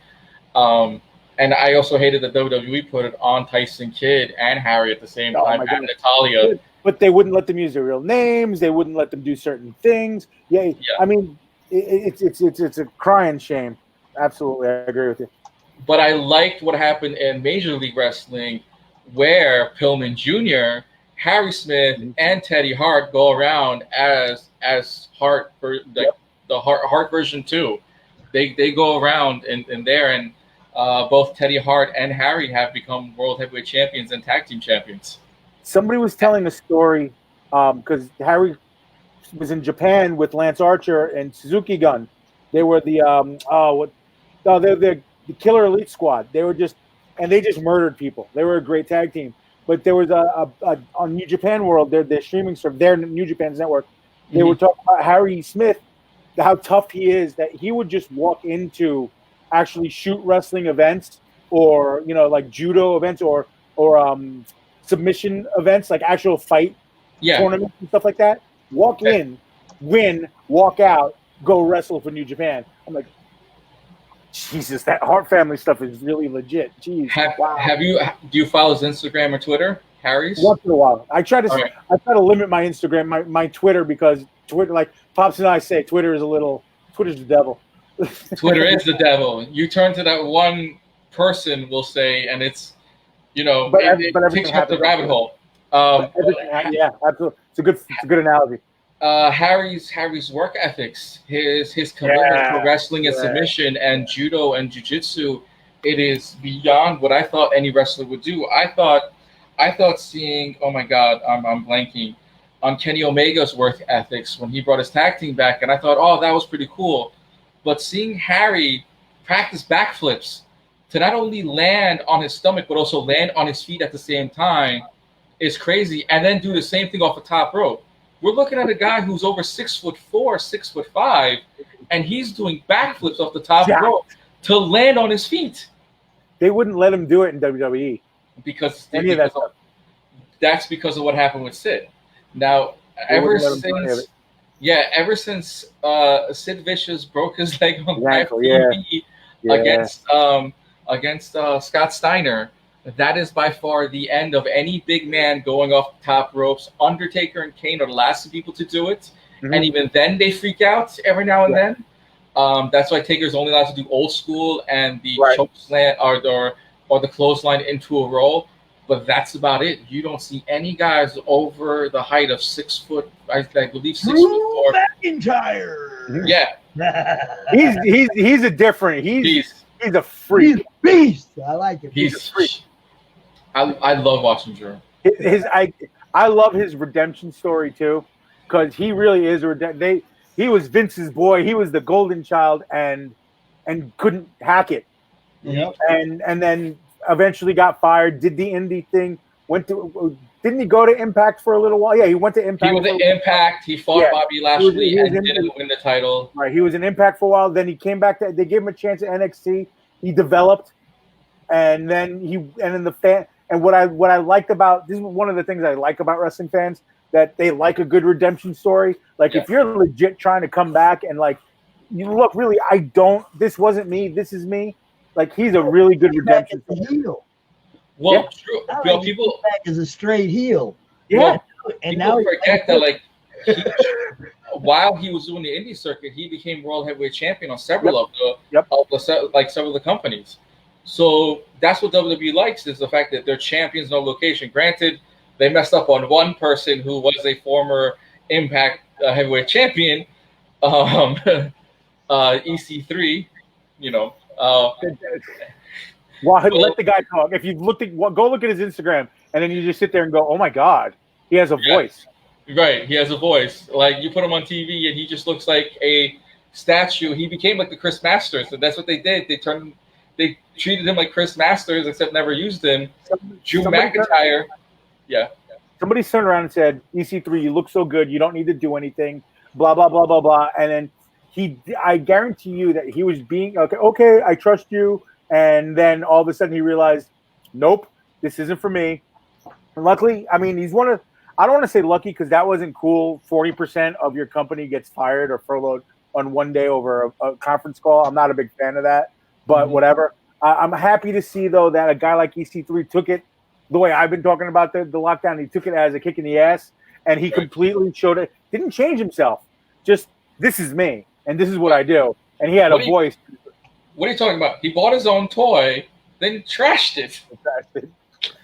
He brought his own basic toy and then threw it in the trash right there. I think it was the local Walmart or whatever. And Walmart, what happened to be there? The fact that his figure was still around at Walmart was kind of funny. Yeah, it was. But good for him. I mean, shoot, every single time I can't seem to find a decent wrestling toy, so I gotta go like Tuesdays and Wednesdays. Yeah, Walmart. So, yeah. And every single time I do find one, I always mention to you like which figure that you're looking for. I think we talked about this more than once. I have found the ones I have, because I think I have like 3 or 4, maybe 5 that are like in the box, and it's a Ric Flair and 4 Jerichos. But exactly. I found that's been ordered. That's on the way. Mine I found on Facebook Marketplace, loose ones. I actually found a mom that was selling her kid's collection. Yeah. Because he was like, I guess she was punishing him. Yeah. So she's not selling his collection, and it was a ridiculously good price. So I turned. I was like, "Yeah, I'm in." And then I forget who it was. I was like, "Well, don't you feel bad for that kid?" I'm like, "I think we talked about this more than once. Maybe he should learn to behave himself. Little Timmy needs to be on timeout." So I'm helping him learn a lesson, and I'm getting my wrestling toys because I'm a big kid. I'm a big kid now. But yeah, no, it's. I don't know how we got off on this tangent, but I'm glad we did. We're filling time for Pops. You know what? No, because this also comes with the whole idea of comic booking. Because some of us love not only to draw, to write, to read. We also are collectors as well too. Yeah. I know some of the guys as well too. They collect statues. I collect action figures. Pops might be a collector. I'm just saying. Pops is a collector. Pops might, that guy over there might collect stuff. A couple things. Might collect a couple things. I mean, I have the new He-Man action figures from Super 7, waiting for the new Ninja Turtle set to come in from Super 7, waiting for the new Japan figures to come in from Super 7. Oh, which would be a beast. I had those on order. I know I didn't pick look at the Thanos. Look at his Spawn. Is that a hammer? Is that a Thor hammer next to that? I see. Yeah. He's got the gauntlet, he's got the cube, he got Cat's shield, he got it all. I got that shield. I got that shield too. Thanos took it all. He's got it all. Yeah. It's actually funny. You hold that Marvel cube. You actually hold that Marvel cube, the blue and white one. Yeah. I got him for $5 on Facebook Marketplace. Nice. 20-inch movable Joker. And it was funny. I got him from the guy. I actually had gloves on. I got into the trunk of the car. I spray disinfected him. Then I put him in a plastic bag. Then I brought him home and I washed him outside. Then I brought him in. But still, he lives here now. So here's something people don't seem to realize, that at one point Jack Specific made mini Elite action figures. Yep. Mm-hmm. I remember those. These are by far like my favorites. They're a good size. They're a really good size. Though they went well with the Marvel Hasbro pieces. Mm-hmm. So check it out, guys. I think Roland is asleep. No, he's hungover. No, I sent him a message, and then I went to Silverline Comics page, and I posted, Roland, man, where are you? CRoM Con 4. And I don't know. I mean, he might have forgot all about he was going to be out here today. So he's unconscious. Phil Leon said he had some stuff he didn't get to yesterday. So Phil, I said, let's jump. Get Phil in here. Get Phil in here. Now, I will say this before we jump off. The newer, and Hash, you might have one handier. I don't. The newer WWE figures. I didn't jump off, bro. I just said we're gonna bring Phil out. No. We're waiting for Phil to come on. I don't want to take stuff away from Phil. The newer WWE action figures, the ones that are posable, like their hands and stuff. Yes. I think they're yay. They're the same size as the Elites, but they have a more intricate face, and they have more intricate body parts. Right. I use those as reference for when I'm doing anatomy. Right. Because they're fantastic for it. I mean, shoot! I actually have the box that you can adjust. I have the model molds, so I have a bunch of those. We can model mold all the stuff as well too, which is great referencing. It's fantastic, and what's cool is setting up the light so you can get the shadows and stuff. It's absolutely phenomenal. Those wrestling, they're really, like, people don't even realize they're super duper. Like you just said, they're intricate and stuff like that. They're really Mattel went out of the way after Jax made a kind of a goof where every wrestler was the same size. So when you got Rey Mysterio and Big Show, they were the same height. Yeah. And Mattel did it smart where, all right, Big Show is the biggest guy, so is Andre the Giant. So Andre the Giant and Big Show are going to be, a 7-inch figure, and Rey Mysterio we're going to keep as a 5.5-inch figure, which they kept, and then the 6 inches became the 6 feet. I remember talking to one of my buddies who, up until recently, worked production for them. Then he got a job with Google. They did production and a lot of backstage stuff. There was a day where you would all go down, like the wrestlers, you would all go down, and most for any toys and stuff, even the Marvel guys, for all the toys, Star Wars, whatever. They have the big. It's like a CAT scan machine. It's like an MRI. They go in. They get photographed from every angle, all high def and blah, blah, blah. And then they make the molds of the toys out of that and stuff like that. So it's not like back in the day when our G.I. Joes, they all kind of looked like the perfect example is the He-Man. They're all the same body. Yeah. Just, colored different and then a different plastic heads and stuff like that. There he is. There's Phil. I am. How you guys doing? Doing great. How are you doing? I'm doing better today. I was running on fumes yesterday. Got a little more energy. Happy 4th of July. Oh, you too, man. So, what you got planned for the day? Actually, I've got CRoM Con planned for today. That's how you do it.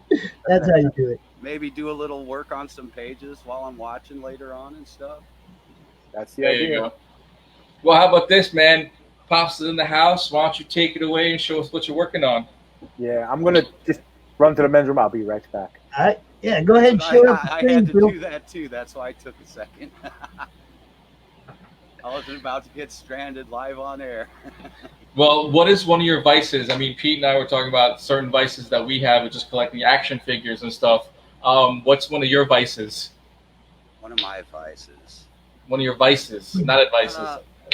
Art, man, just art. Just art. I really like art, pop culture stuff.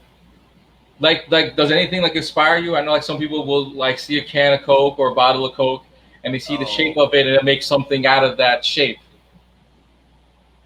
No. Usually, if I'm just drawing, I'm basically mainly a colorist. Right. But I do other art. I just, like I said yesterday, I just never have time to get my sketches done and stuff. I've got a ton of sketches that I could finish working out, but do it. We have plenty of time. There's no show till 1 month. I mean, we literally have to wait for 1 more month to see the chaos, but you still have a month. Yeah, true. Look, if one of us got to be positive to stay afloat and keep everyone on a sort of try something new aspect of it, I think everyone should have at least tried something new in the process of coloring, drawing, or something. I know Phil's probably tried something new once or twice. Oh yeah. I always like I said, I started out in traditional, and even took studio classes back in the college days. But yeah, then I was away from it for a long time because I ended up playing rock and roll for a while. Hey, I know that feeling very well, sir. So I ended up picking up a lot of graphic design work during that time, especially for other bands around town. We have a really good, tight music community here. And then I started added in comic stuff into style. I wasn't doing comics at the time, but I have a tendency to lean towards that style when I'm drawing. Right. So I was adding that into flyers and posters and promo packages for people and stuff, Well, did you actually take a band and turn them into superheroes in one aspect of it? No, just caricatures, styles, that kind of thing, or just some crazy looking creature or character for a main draw on the poster, for their show posters and stuff. That's dope. Unfortunately, I've lost a lot of that because everybody, remember, if you're working digital, always back that shit up. Yes. My hard drive had a meltdown and there was no way to retrieve it. Yeah. It's such a terrible feeling. Hey, I learned a hard lesson, but I now I have backup drives and stuff. You know. Well, you don't just have backup drives. If you guys share everything to the group, you'll always be able to go find it. Yeah, but this is for me. It's a different story. I lost like a whole hard drive. Actually, it was all due to photography because I did a whole month on a tour, and I lost all the video and all the images that have to do with it. Granted, no. I'm okay. I'm okay with losing some of the images, but the audio and the video were priceless in my opinion. And especially with the bands that were involved and the tour that was involved, they were priceless to me. Yeah, There's a few things I've lost over the years that I'm there's like that. no way I can replace. Yeah. I've got a few sketches like that I just don't want to let go of. It's like, well, I like this one, man. You know, there's certain ones that... Do you make a copy of it so you have it on file all the time? No, not if it's a sketch. I just keep it in my sketch pad. So, Phil, can you share screen and show us something right now? What do you got? Yeah, I was trying to. You gotta let me through, though. Yeah, he's sharing a screen. I don't see the it. button. I don't have nothing over here to share. It's not coming through. I'm hitting it up just like I did yesterday. With share screen and nothing coming up? It might just be slow. Yeah, it says sharing tips, screen starting, all that. You share screen on the blue button. I think because everyone's home with the hangover today. Everyone's on their computers. Oh, well, if it pops up, I will bring it up.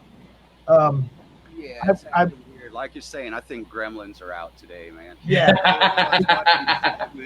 I was watching the segment, and it kept stopping and going back to the play initial screen. I had to keep hitting the button to keep up with the conversation there for a minute.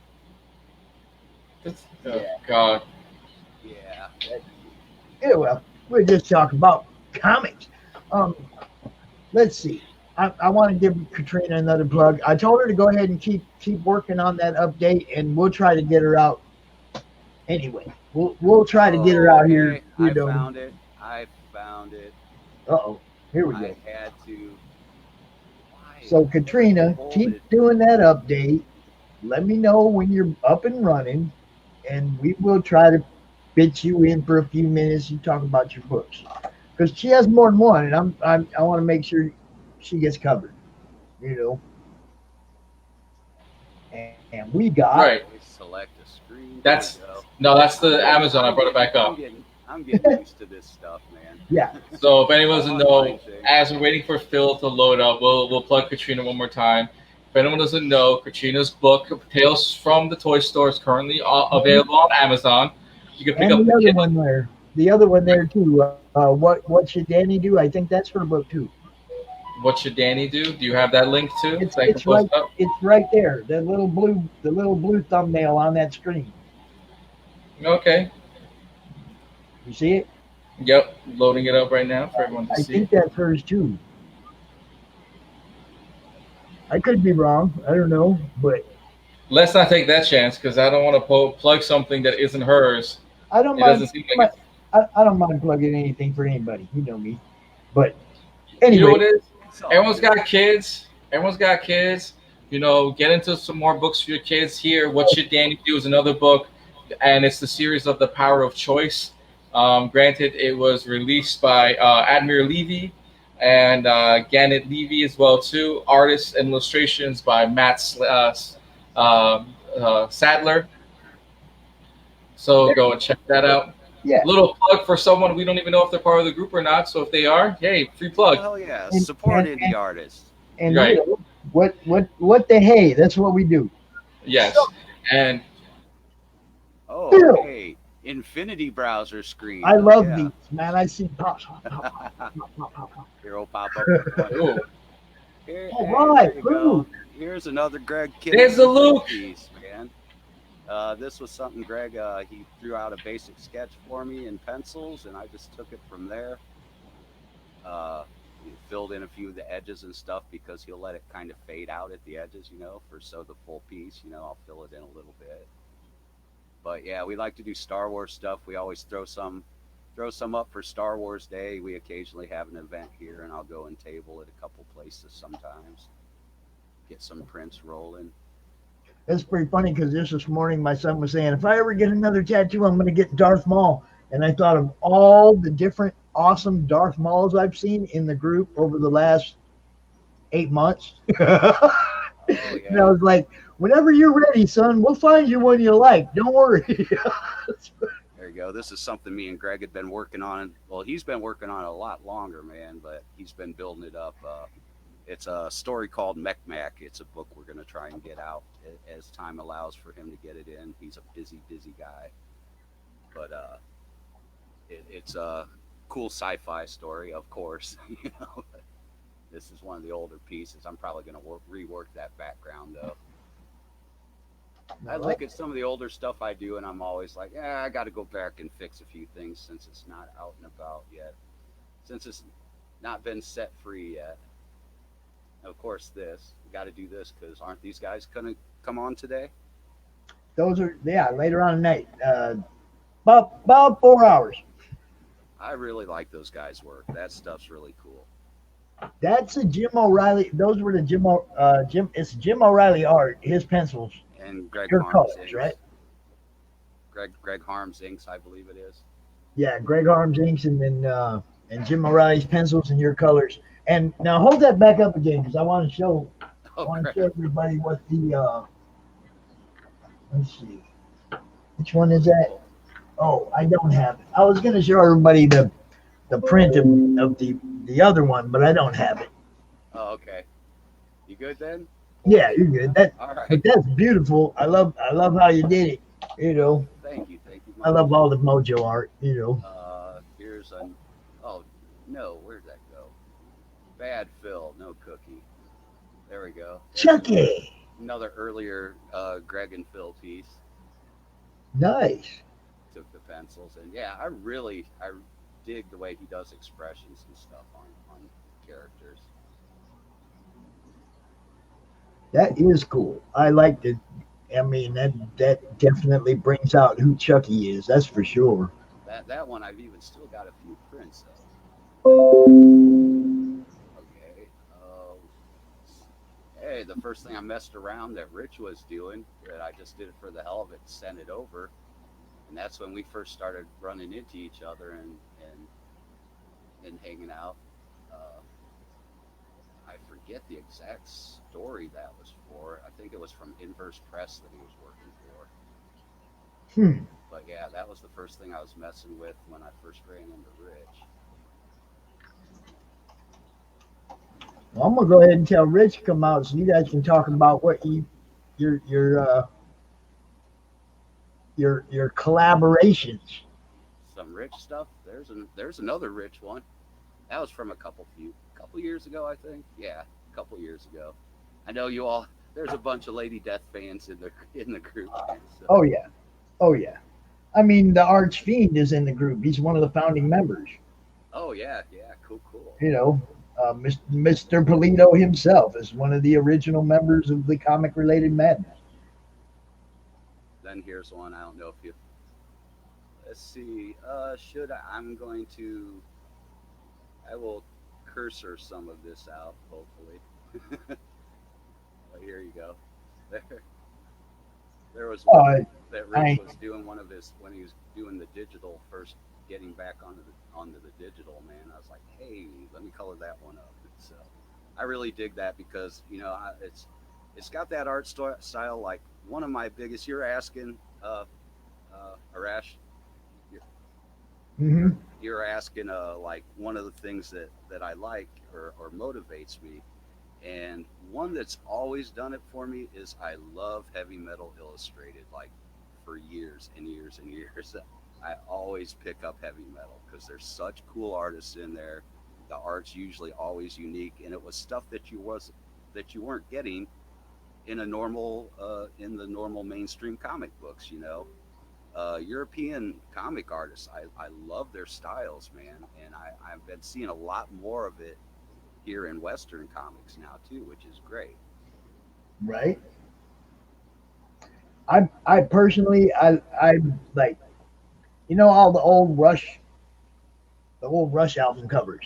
Oh yeah. Fly By Night, Permanent Waves, Farewell to Kings. All of those, although you had a focused character, the background was where the action was. Yeah. And a lot of people don't even realize it. You know, they see like Farewell to Kings, they see the girl on the throne, but you don't even look at the rest of the picture. And there's a whole bunch in that picture. Oh yeah, I think it's a lost thing, but I miss album cover art. Yes, I really miss it. Look at like I can't even remember his name right now, but like the guy that used to do the Yes covers. Hello. Hey, what's up, Rich? I would turn that down. Phil is so soft spoken and Rich is so loud. It's like, hey. Sorry. Yeah. What's with this repeating screen here? That's Phil. Oh, that's the infinity screen. That's the mess with your head. No, it's what comes up when I share my screen. Jesus Christ, dude! What the hell is that shit? What is that? It just keeps going on for eternity. Are those like parallel universes, or something? Yes, they are. Oh man! No, this is a rich segment. So TBMA. No, it's not. TBMA and all you take the lead, everything says ain't necessarily what we think. I'll let you take the lead, Rich. You're the veteran, man. I want you to show up them things of Rich's that you were coloring now while he's here, so we can talk about. Okay. Yeah. Phil, they better not be this. They can't be the stuff that I showed you privately. No, it is. No, stuff that he colored of yours. It is the Lady Death. Okay, all right. And okay. that heavy metal looking chick. Yeah. Okay. Got it. Yeah, those. Yeah, we wouldn't show off no exclusives without your permission, bro.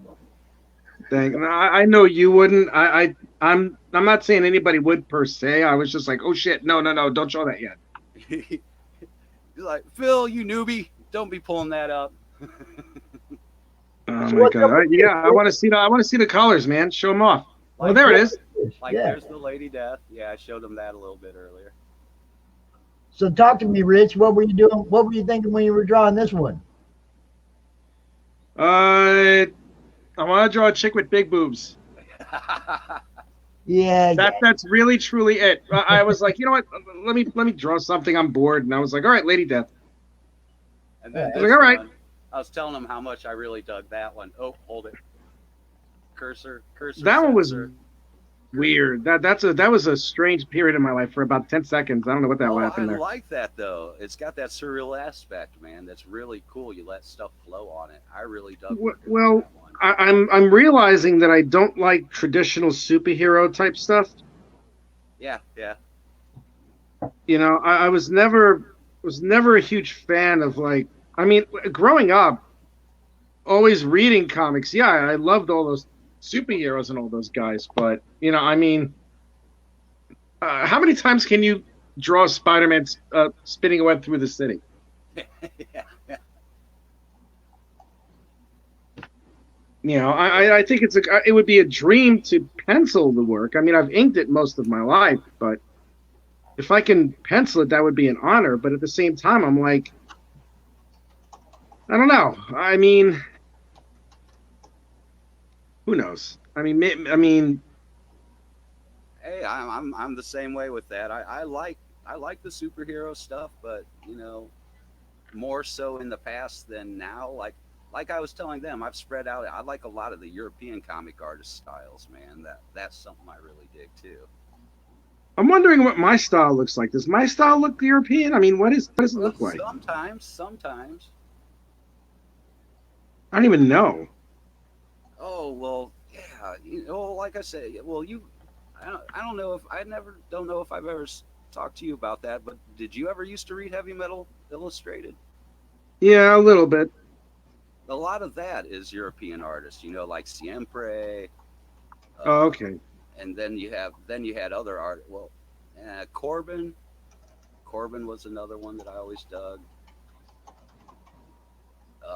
Simon Bisley, which Oh, I love Simon Bisley. Yeah, that's where I first got hooked onto him. Was some stories that they put in heavy metal of his work.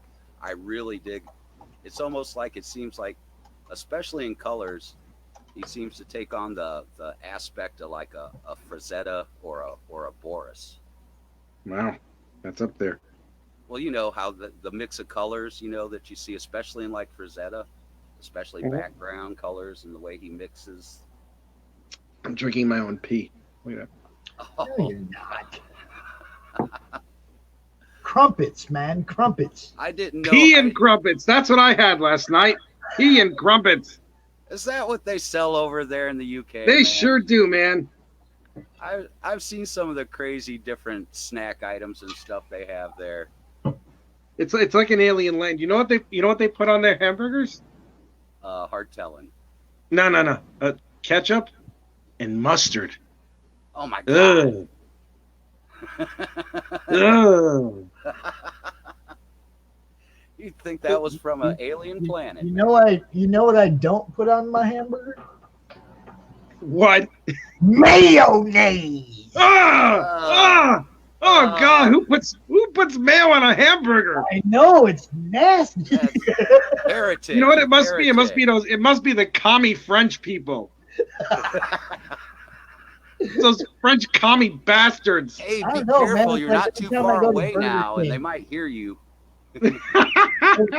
Every time I go to Burger King, I'm just like, y'all keep that mayo. Yeah, keep that damn mayo. I don't know why they want to put that on a burger. That just ain't right. Neither would I, dude. Neither would I. I don't understand that for anything. You know what I was. I haven't seen the full movie yet, but I've seen snippets on it on YouTube, and it's it looks really, really good. Superman Red Sun. I just heard about it last night. Somebody posted in Cody Johnson from Comic Chat Authority said he watched it last night. Said it was excellent. Oh yeah. Oh, Yes, it's fantastic. Yeah, I'm kind of looking Just forward from the scenes of it. I definitely want to get around to that. That's in my queue. I was. I have to admit, see, there was one question out of that whole thing. Now, there's a part. Well, now that you haven't seen it, Pops, I can't really. I guess I can't spoil it really. Because there's a part which there's a short-term antagonist in that cartoon, and he sounds like the father from American Dad. Oh yeah. Yeah, it's almost comical. It's like America first. You know, just sounds so freaking stupid. And Superman is so Soviet. He's like, you try to invade us with capitalist ideas after I save your city. Why did you do this? Didn't they do another? Wasn't there an older animation that was based on the Red Sun Superman? It seems like I swear that I'd seen that before the new one popped up. No, not that I know of. I mean, what do you think? Have you seen anything like that, Pops? No, I have not. I just saw the review. I just saw Cody's review, and I try not to look too close at them because that's like a spoiler, you know. Yeah. A little bit, yeah. I mean, I don't want to talk about. I mean, now that you haven't seen it, I'm like, damn it, now I can't talk about it because that sucks.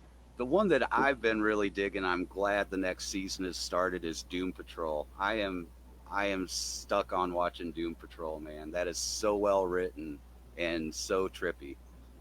I want to throw a little plug out here for the guy who's sitting at home with a serious migraine right now and he couldn't make it out. John Crowther. He's I want to do. I can't share screen. I suck at it. But John Crowther. Yeah, Heavy Metal Magazine, Antarctic Press. He's the writer for Squared. He's a writer for Squared Circle. And he does. Yeah, he does. Haven't you done work on some of his wrestling books? Yeah, I've worked on all the wrestling books that he wrote. Right. So go ahead, talk about him a little bit, would you? Because he's supposed to be out here and he's not. All right. Well, John Crowther is the primary writer for Squared Circle Comics. Bill, he has the luxury and the fortunate task. Bill, pull up John Crowther, would you? Do what? Who, me? Pull up John Crowther's face. I'm telling Phil, pull up John Crowther's Facebook page, would you? Oh, okay. Yeah. Maybe we'll find some links there to his books or something. All right, Rich, go ahead. All right. Well, John Crowther is He's a writer for Squared Circle Comics, and he has the kick-ass job of interviewing classic wrestlers from the 80s and the 90s for a telling of their biography in comic book form. And he's covered so many. I mean, one of them was like the Killer Bees, Nikolai Volkov. Oh God, so many. Oh, Jesus goodness. The Rock and Roll Express, Hacksaw Jim Duggan, Jake Hager, Gangrel, Sunny the California Glow Girl. I mean, there's so many. Rocky Johnson, I think, too. Wow. Yeah, no, he wrote all those, and who else? How do you spell his last name? I just sent you. Johnson? I just sent you a link. Okay, cool. CRoWTHER. Okay, thanks, Rich. There he is. Thanks, Pops. This is the guy that's supposed to be out here with us right now, people. We want to throw him a little plug. I'm sorry that he's sick. That's terrible. I hope he gets better.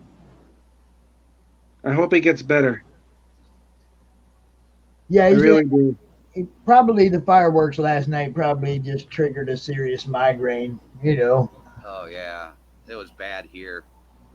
I was running on fumes after I got off that short segment last night, and I was going to crash, but that wasn't happening because it was a total war zone outside. Yeah, I got no sleep last night.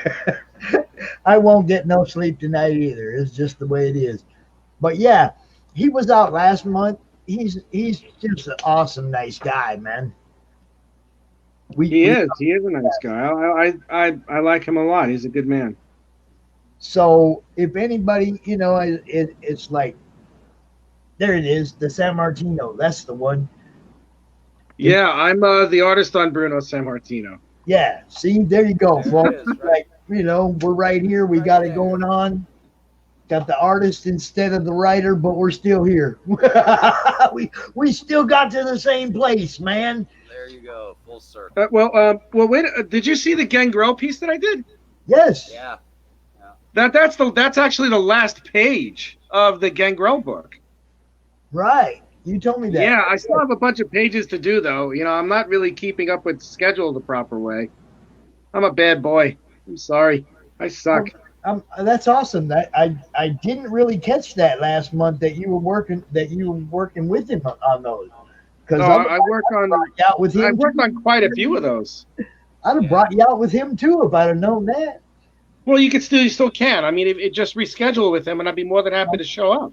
Yeah. Well, I mean, obviously we're going to try and get him come back out next month. So obviously you'll be back out next month. So maybe I will. Get that together. Yes, I will.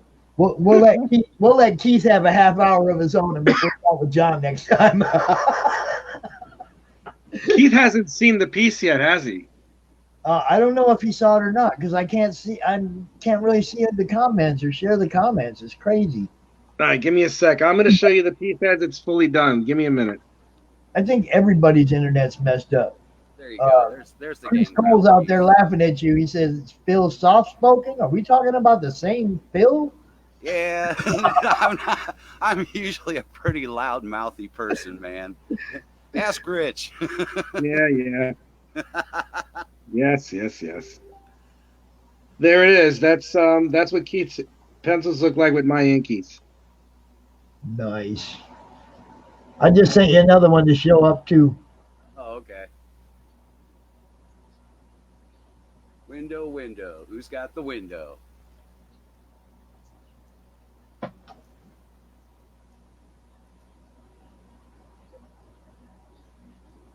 Find that Facebook infinity screen.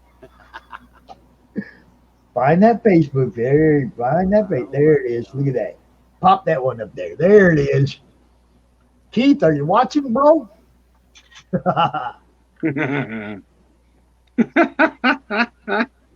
Yeah, man, that looks awesome, dude. Yeah. Thank you. That one. Thank you. I do like Doctor Strange stuff too, man. No, he's my favorite. He's my favorite hero. He is far and away my favorite hero, without a doubt. Without a doubt. See, oh yeah, one of them. I have a very weird sense of like who my favorite superhero is. It's like one of them's Doctor Strange, the other one's Nightcrawler. You know, maybe I'm just really into like the people you don't expect to be heroes or something like that. Well, now I got a little affinity for Doctor Strange because he was one of the main characters in the first comic I ever read. Yeah. Me too. So, but at the same time, so was Thor, and so was Silver Surfer, and all these other guys that turned out to be my favorites. I still love the Doc, but you know, I mean, I was a mythology guy, so Thor kind of took over everything when I found him in a comic. It was like, okay, I'm Asgard 100%. I'll hang out with Volstagg and Hogan the Grim, and I will drink and go to Valhalla. Another. You know, that's another. Oh yeah, Valhalla another. Coffee. I remember that comment. This drink, I like it. Another. Needs some Another. Druid brew going. Dude. Yesterday was my wife's birthday. Yeah. And we had a bunch of her friends over, right? And her friend Lottie, I love her. Oh God, she's such a sweet girl. She really is. And I've known of her for about 3 years because Sally and I have known each other for 3 years. But we just got recently married in Halloween last year, and I haven't been. I mean, because of the pandemic, I haven't been able to meet Lottie. I finally did yesterday, and it turns out her and her boyfriend Dave, they LARP. Like, you know that live action role play thing? Oh yeah. Mm-hmm. Like they make those costumes and the weapons and stuff like that, and they reenact like battles of death. And I'm like, dude, now I want to do that. And I just realized like how much of a nerd I actually am by saying that shit. I'm like, oh my God, I'm a total geek.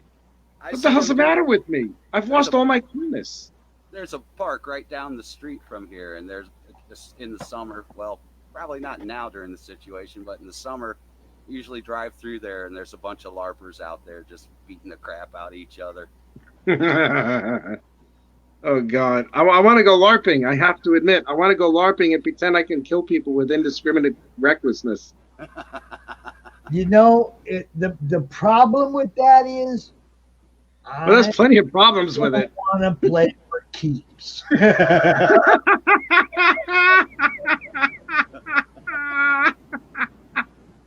Yes. So I'm just gonna leave the katana up over there, and well, you got to see the bows. You got to see the arrows on those things. It's like they look like true weapons of death until you get to the end of them, where it's like a big cushion at the end. Nerf. It's like a Nerf cushion thing at the end. It's just like, ow, you hurt me. Oh wait, I'm dead. Speaking of katanas, I had to pull that one up. I already had it. I already had it in the queue. Yeah, I got mine. I got a couple of 3 of them or whatever over there. I don't tell people too much what I got because, you know, internet stuff. I have 2 myself, man. One's like a real good one, and the other one's like a decorative piece one. Yeah, exactly. I got one that's down to the edge and will shave the hair off your arm. Nice. And I got one that's just, it looks pretty, you know. And maybe I might have, and might even have a pair of nunchucks around. Those aren't great weapons. I mean, I don't know. Are those good weapons to have in a fight? Oh, they are if you're not trying to swing them around and be all fancy. But I can do that too. I learned very quickly. I didn't use those damn practice ones that were all foamy and stuff. I used the real, wooden ones with the chain. And after you crack yourself in the noggin, the elbow, everything, after you do that a few hundred times, you gain muscle memory and you stop doing that. I basically learned when I was really young from somebody who told me forms are for show. Block and strike. Block and strike are the things you need to learn to do. Yeah, unless you're Bruce Lee and could pull off that really fancy crap and still just out of the blue whack them upside the nose. Yeah, that's what I mean. It's like all them forms, they're pretty. They show discipline that you can learn and do it what you're supposed to do.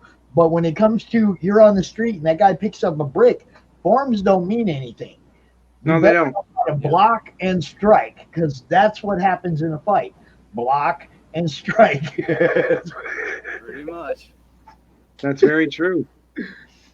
That is very true. My training had nothing to do with belts.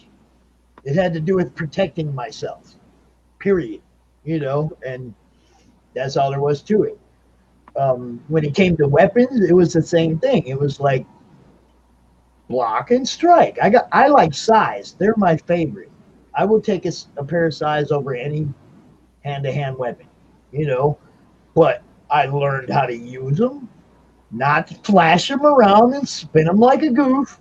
I learned how to block, trap a weapon, and beat the crap out of somebody with the other one. It's like that's nice, what you learn. nice. That's what you learn. And it was still, there was still a discipline aspect to it. I mean, it was a friend of mine's brother that was instructing me, and it wasn't like go out and beat people up, but it was like, if you're going to learn this stuff, it isn't about the show. The show will just get you beat up. Yeah, that's true. Yeah. While you're flashing around, somebody's just going to kick you in the nuts. That's It's true. like you learn how to use these things properly, and otherwise I'm not teaching you nothing. And that's how it was. Yeah. Now, I was lucky enough at when I was younger, one of my very first apartments, the guy right across the court that we would hang out with was a black belt, and he taught us a lot of cool stuff. Nice. That's I mean, it ain't even about how being a badass or anything. It's just about knowing that it's like somebody's gonna have to work really hard to hit me. I don't know, man. Being an agent of death sometimes doesn't have it's not all it's cracked up to be. No, it's not. No, it's not. I mean, there's so much blood, and murder and death. And you have to cover your tracks. Yeah, you gotta use a lot of bleach. Cover that shit up. You know what I mean? It's just cover that crap up where it's just like, oh, blood again? No, not now. And you're like, oh, that's disgusting. There you go. There's my very first cover in print. This was from a while ago when I first started doing comics. Oh, look at that, man. And that is another Greg Kimmett. That's where I first ran into him. He did the pencils on that one. Nice. And who is that? Greg Kimmett. Oh, I might have heard of that name before. I thought I told you about him or showed you some of his stuff. Well, you've seen some of his stuff. Have. Some of the stuff I work on is his stuff. You've seen it. Yeah, I have. Oh my goodness. Oh, I'm sorry for yawning. Oh, sorry about that. We're boring you, are we? No, not in the slightest. No. I wanted to. I wanted to. What were you guys talking about before I showed up? Oh, I was just filling in some time, and then it's like, well, let's pull Rich in. So we were just talking about. Yeah, as soon as he said that he worked with you, I was like, oh, well, then get him out. Yeah, when I went to show the Lady Death and stuff, they're like, hey, let's find Rich. Oh my God in heaven. You know you love it. Well, with me, it's like I've only been penciling for about 5 or 6 years. I was an inker for far longer than that when I started. I was really young too when I started that also, man. So Luis Torres just posted in the group about the super huge cross promotion on Naughty Fairies 4, Scorpiana, Lily the Demoness, and the totally rad Life of Violet, how they have a big crossover promotion, lots of freebies and stuff. They were out yesterday talking about it, and it just got bigger. They reached the Cara Nicole stretch goal. We'll be debuting that later on this evening in this con. baby. Woo! Thank you, Wendy, for letting us do that. That's cool. I just want to throw that out there because Louis just reminded me. So, Oh yeah. Wendy, Jim, Alfred, April, David, CB Zane, Steph Wilson, Carrie Ann. The list is long. Alfred, T Virus, Trujillo, Karen, Nicole. It's a big thing, man. It's a big project. I'm glad to be able to promote that. That's totally cool. It's really nice being in this type of thing. It really is, you know. Yeah, I'm glad people are doing it. I'm glad you're doing that, Pops, man. Dude, You're helping out the community a whole lot, man. Yes, thank you. Comic books, no matter, despite the fact that, you know, the type of illustrations that we do was essentially the first form of language known to man. You know, if you really think about it, I know it sounds silly, but the cave drawings. Oh, it's true. That's totally true. You know, and most of all of language is based off of symbols that are scribed onto paper. Symbols and lines and patterns and all that stuff that, you know, people who create would create. Yeah, you know, it's like and when I was a kid, you know, I mean I grew up in the most like unartistic place on the planet, which was my entire family, and you know, they were like, "Oh, please stop doing this comic stuff. It's for kids." And I'm just like, "No, it's not. It's a rather serious medium." You know, I mean, and you know, when superhero movies gross $1 billion and they're like tertiary heroes in Marvel Comics and they make $1 billion in the box office, not bad. Yeah. Well, you know, you get that even if there's art in the family. My mother does really good oil paintings, but as I'm growing up and working on stuff, I'm drawing monsters and stuff, and they're like, "What in the world?" I love what I do. I love what I do, and I can't imagine myself doing anything else. I mean, yes, I would, but I love what I do here, and I'm a very fortunate person. I'm gonna throw out a couple other plugs to people because Brian Silverbacks. Go ahead, man. Loggerhead, you know it. Brian Silverbacks, Scout Comics. I want to throw him a little shout out. Mark McKenna. I want to throw him a little shout out to him. He's got a Kickstarter going right now. He does. For what? Oh, geez, I got to go find it. Not even gonna make me go look for it. If you guys follow the group, you'd see this stuff. I'm just saying. Here's another one. One of the guys that first got me interested in deciding to go with comics and art at my first con. Tom Kelly. He's got a Kickstarter up now, and I think it is called Foot Fist Frankenstein. So he's mixing Kung Fu and Frankenstein and some other cool stuff like that. I don't have the link, but if you get a chance, check that out. Well, if I find this Mark McKenna book, I'm going to shoot you the link so you can pull it up. Okay. But I'm just scrolling it all, looking at all this cool stuff. Man, if you scroll through this group, it ain't nothing but cool stuff. Oh, yeah. I actually just brought up just the photos earlier today just to see what was all in there. Just, you know, where it just lays out the photos in the gallery. And, oh, my God, yeah.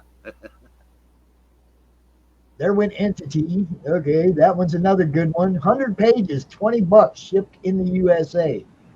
All right, here we go. I found it. I'm going to get the link, kick it over to you. What you drawing over there, Rich? I'm just doodling.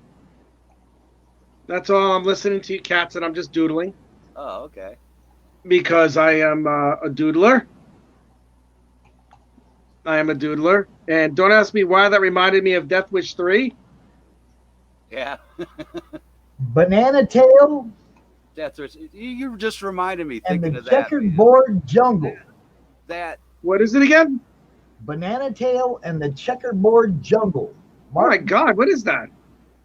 Well, he's about to pull it up. You'll be able to look at it. I don't know why Death Wish 3 made me think about it, but you've got to see Rich's look at the look on my face Wick. right here. You're John Wick, Rich. Oh God. That at was the look on my no, face. no, God, that was really cool, man. Well, I want to. What was I going to say? That was really cool one, man. There you go. Which one's this again?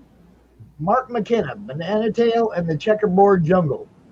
Is he drawing that digitally? I don't think so. I don't.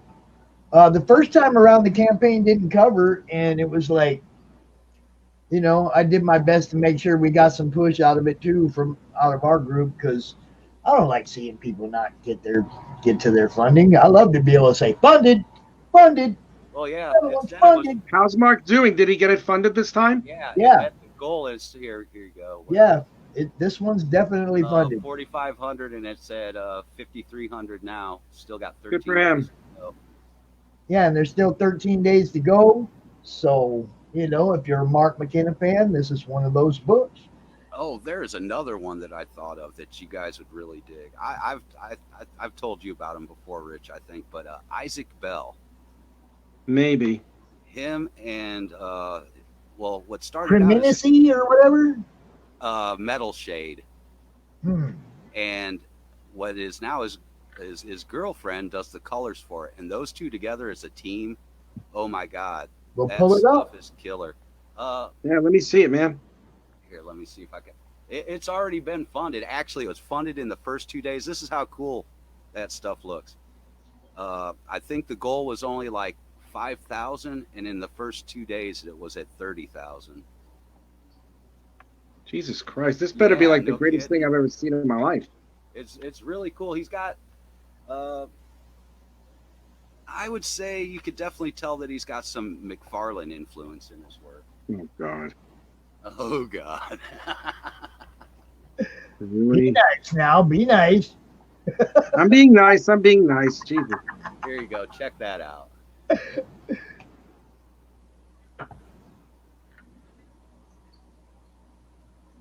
Oh, yeah. That's great.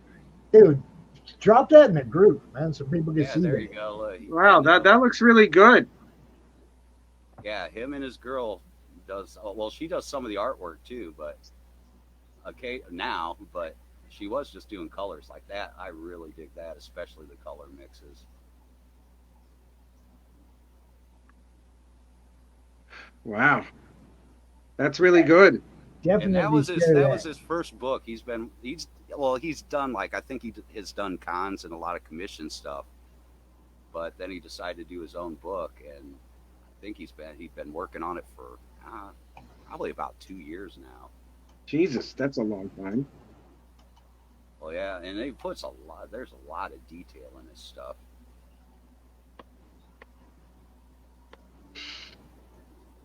That dude looks pretty cool.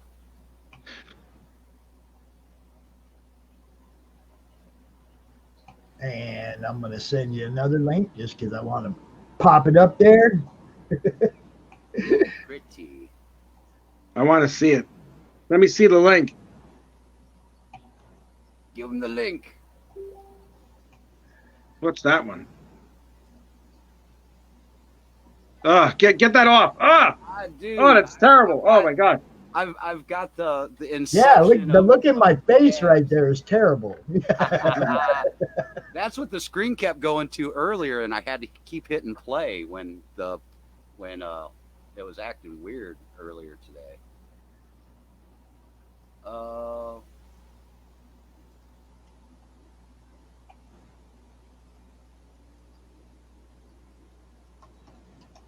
hell, this one. Well, he's way past. He's way got his goal in.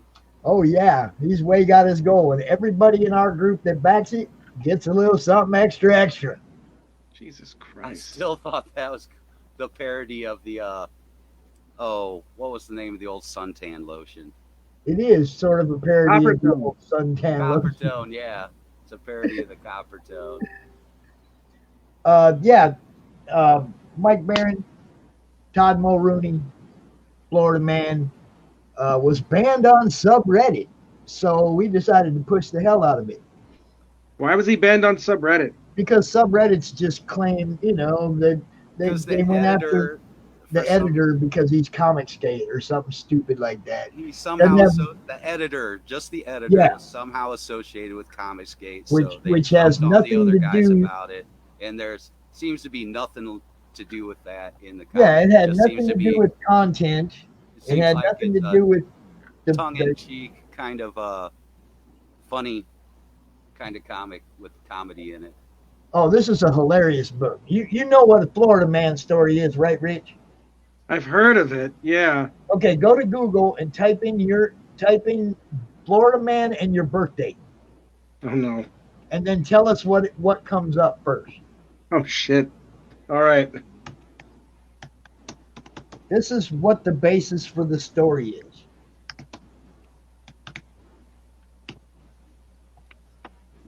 Okay. News. Florida man struck out in his first at bat in the 7th inning. That's the lamest one I've heard yet. How do you think I feel? I'm the one that says the lame one. What's the next one? Florida man becomes a Seventh-day Adventist soldier who died in Vietnam.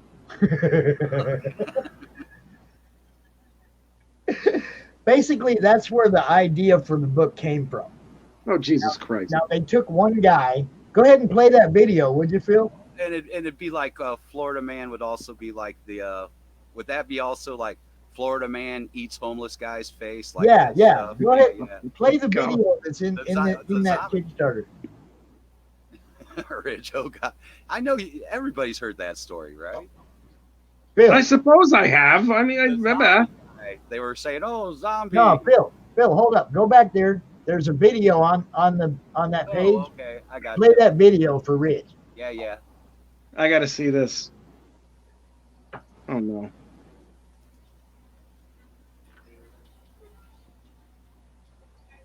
Turn it up. Oh, my God, what the hell? What's he doing? We can't hear it. Oh, my God, help me. Can't hear it. Oh, there's nothing I can do about this. Oh, all right. Here, I'll get But he's got dreams. There it is. He just invented house suspenders. Now see if we can start it over. Rough weather. And now he's going to show them off on Piranha Pool, the TV show where venture capitalists and entrepreneurs pony up if they like your pitch. But when his gal Crystal gains notoriety as an infamous amateur wrestler, she quickly advances to the pro circuit where her greatest challenge is an angry Australian grappler. wrestling, Rich. Follow Gary and Crystal on their extraordinary journey from rags to riches. To rags, to riches, to rags, to riches. All while dealing with shady lawyers, toilet snakes, wild gators, cheating hearts, feral hogs, and problem shoppers. Back Florida Man today. And reserve What in the your hell is this? It's the funniest book you're ever gonna read, bro. That's incredible. Funny books, y'all. It is the funniest book you're ever gonna read, and just Oh, little my heads up, God. There's I'm gonna wrestling be in it, Rich. I give up. I'm gonna be in it too, just so you know. Oh, goodness.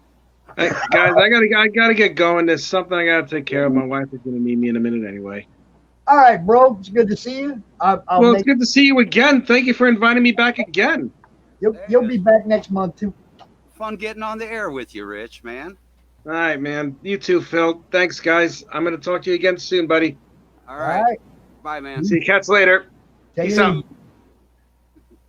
Okay, now I sent a message to our next guest, and again, I guess people just forgot that they scheduled to come out because no Moto Glass. Where you at, dude?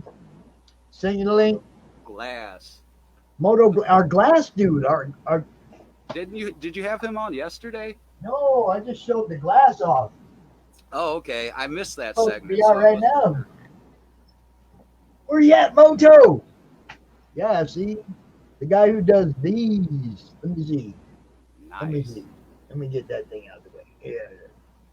This here, that's our little CRoM troll.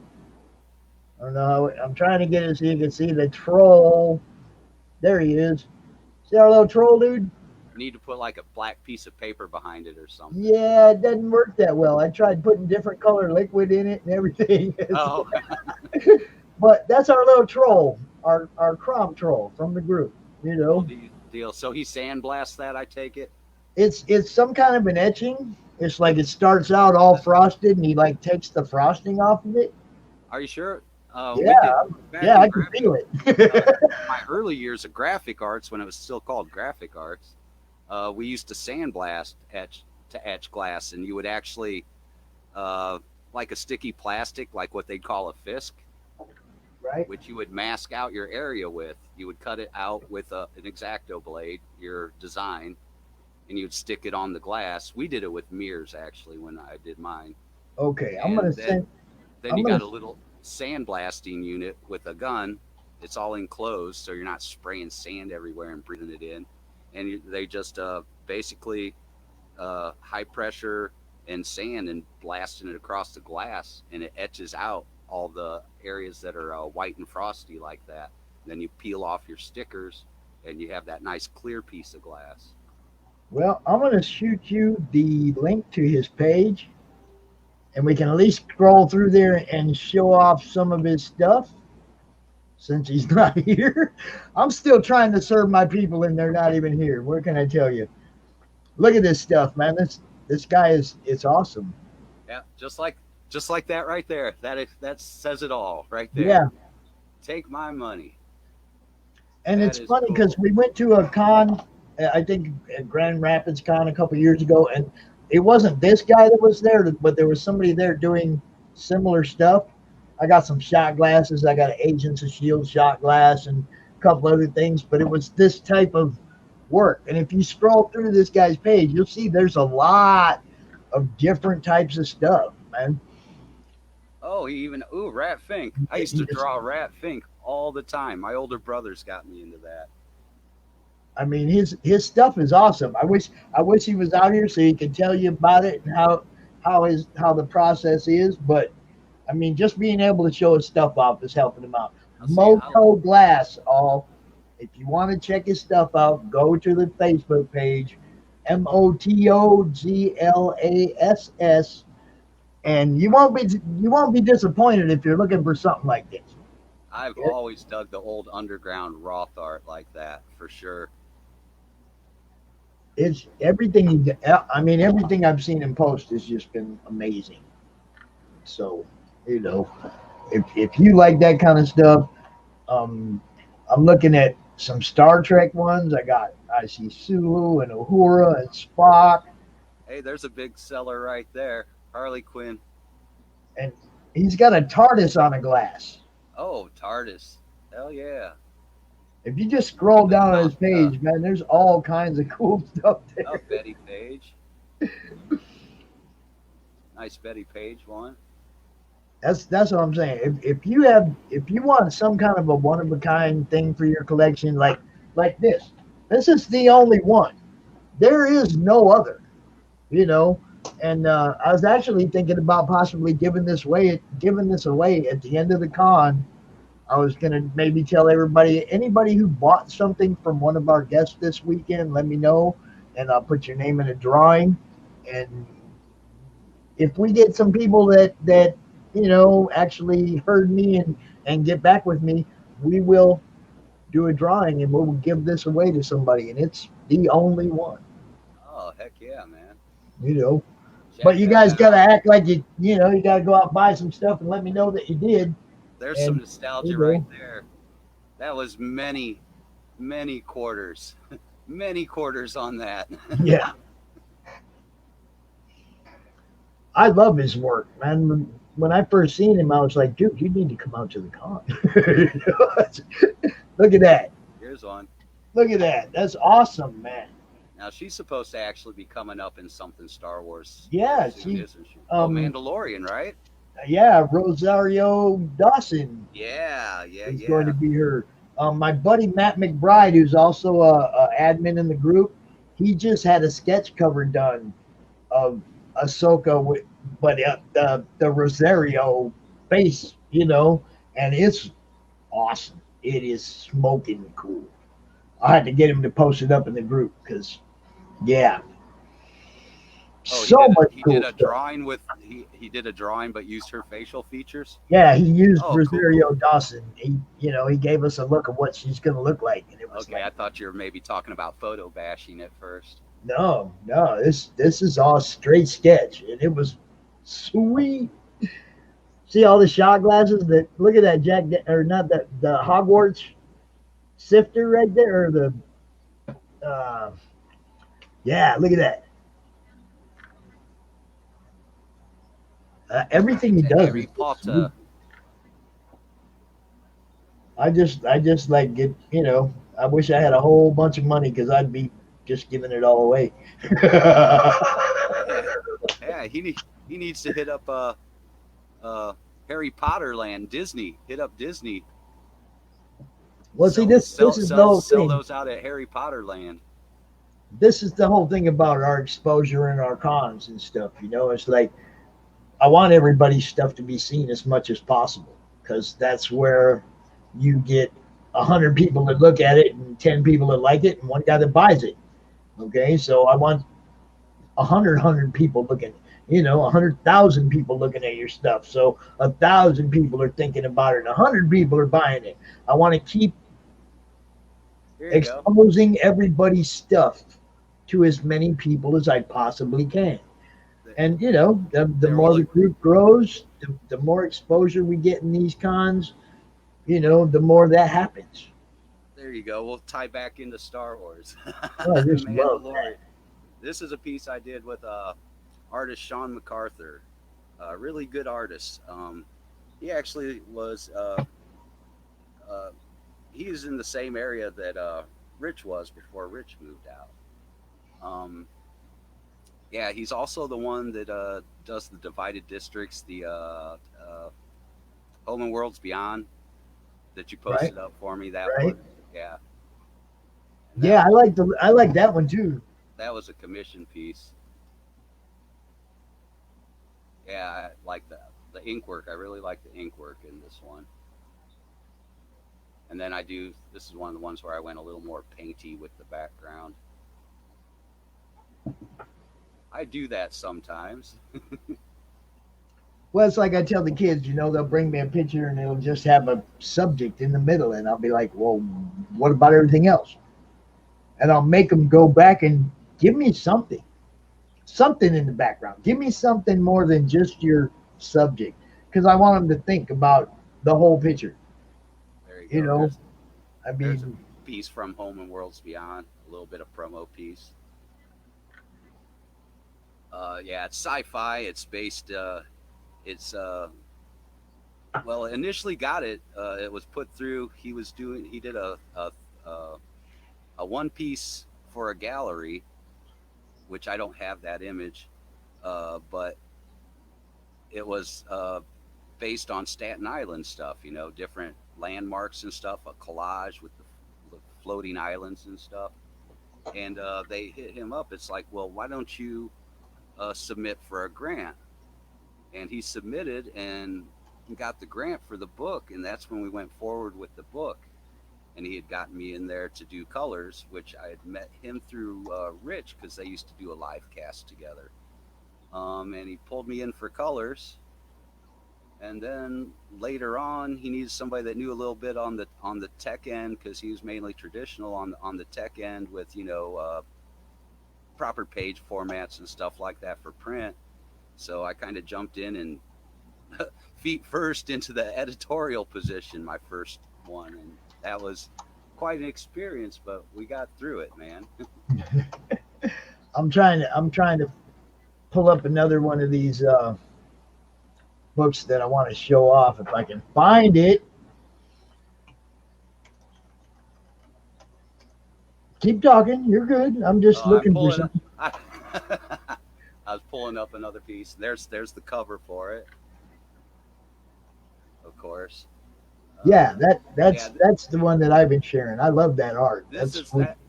Yeah, you did good.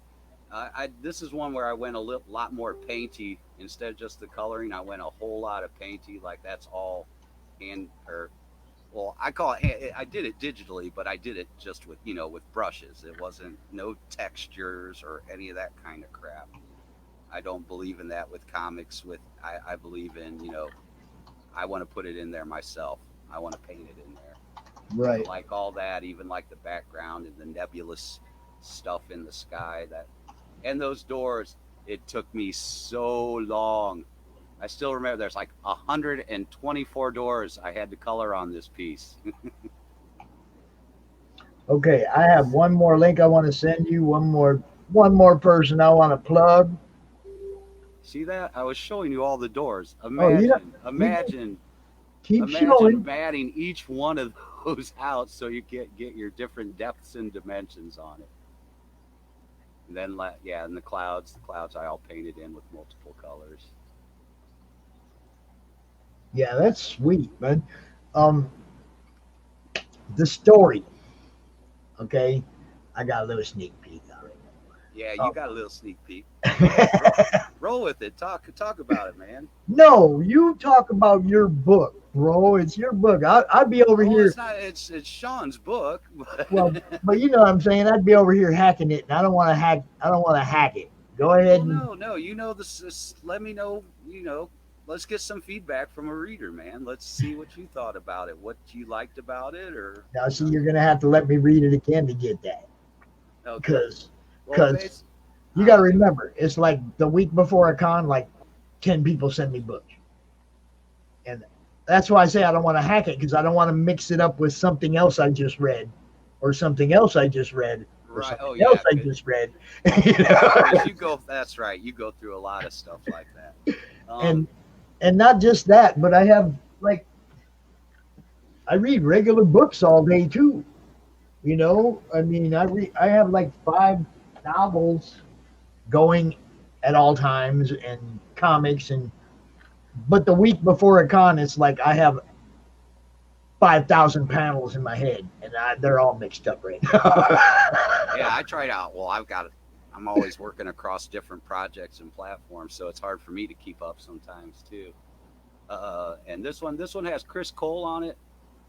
His lettering, he did a really good job. He picked up the new soft. He picked up the Clip Studio paint, and he laid the letters down great. But he is a writer. I work with him a lot, talk with him a lot. But he's also somebody. Me, him, and Greg Kimmett, we all work on some short stories. We got our own little things on the side that, like I said before, that we work on when we get a chance in between other stuff. I do want to write some really cool stuff, and Greg does some really cool artwork for it, and then I go in and do the rest.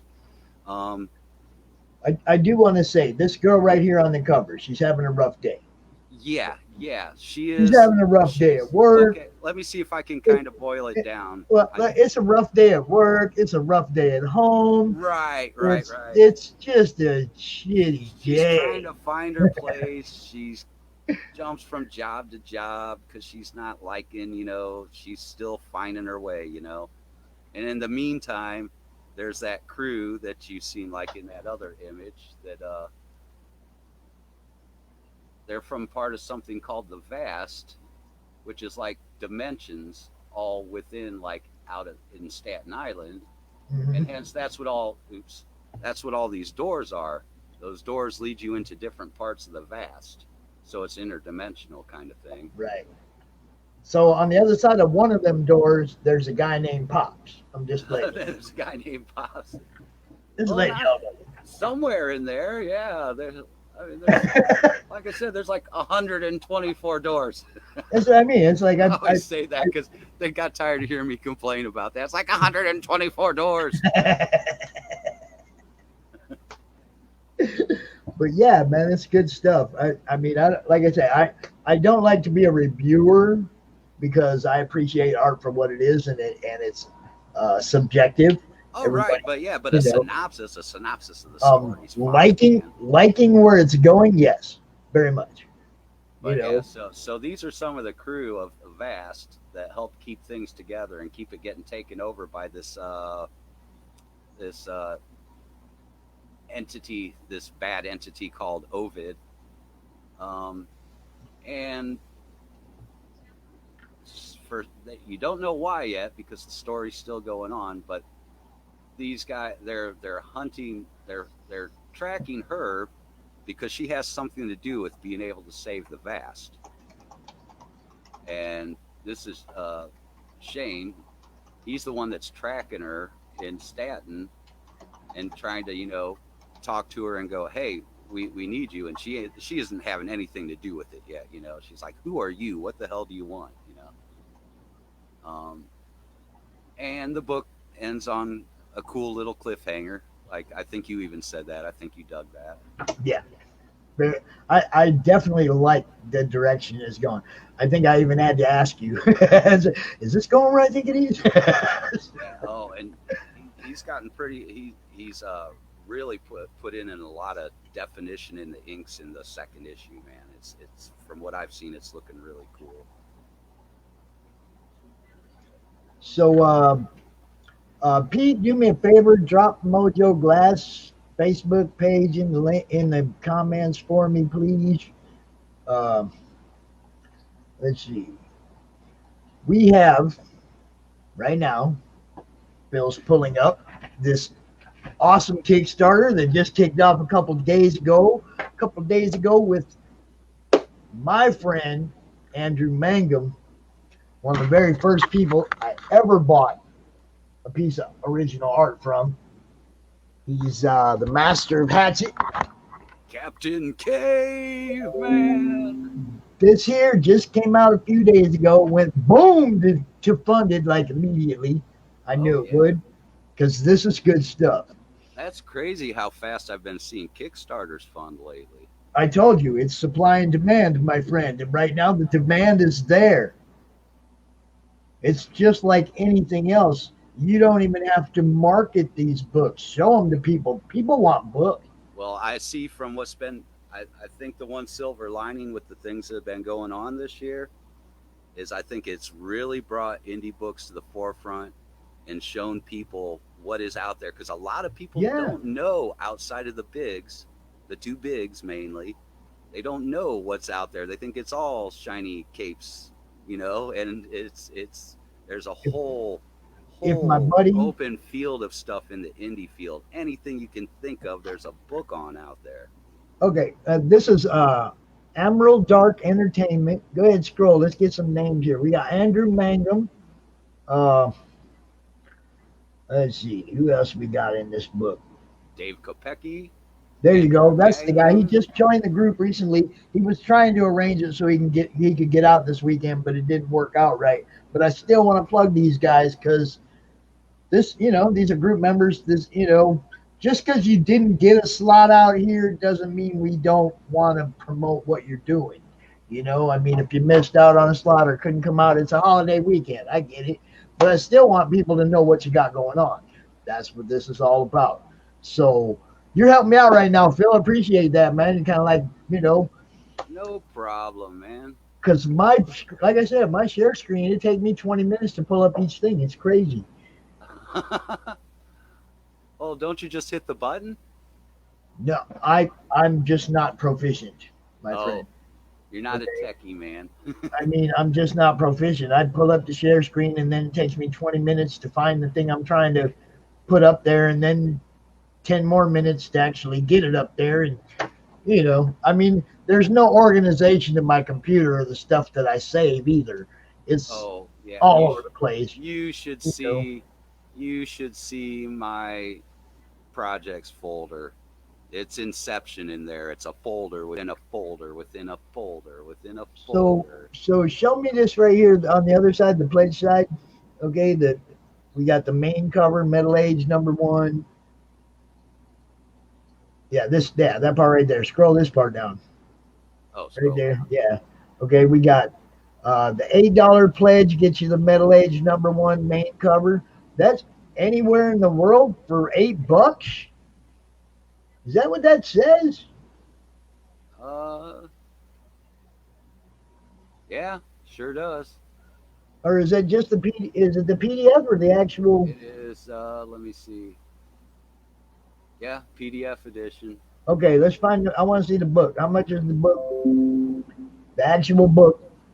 Oh, the actual print book. Yeah, because that I'm a collector. If I'm buying it to put it on my collection. See, So go that's ahead and just scroll that down. The same line there. Yeah, scroll that down. There's a collectible cover print. 15 cover B. What's the cover B one saying? Yep, that's PDF. PDF. imagine everything that $15 range is going to be with different covers.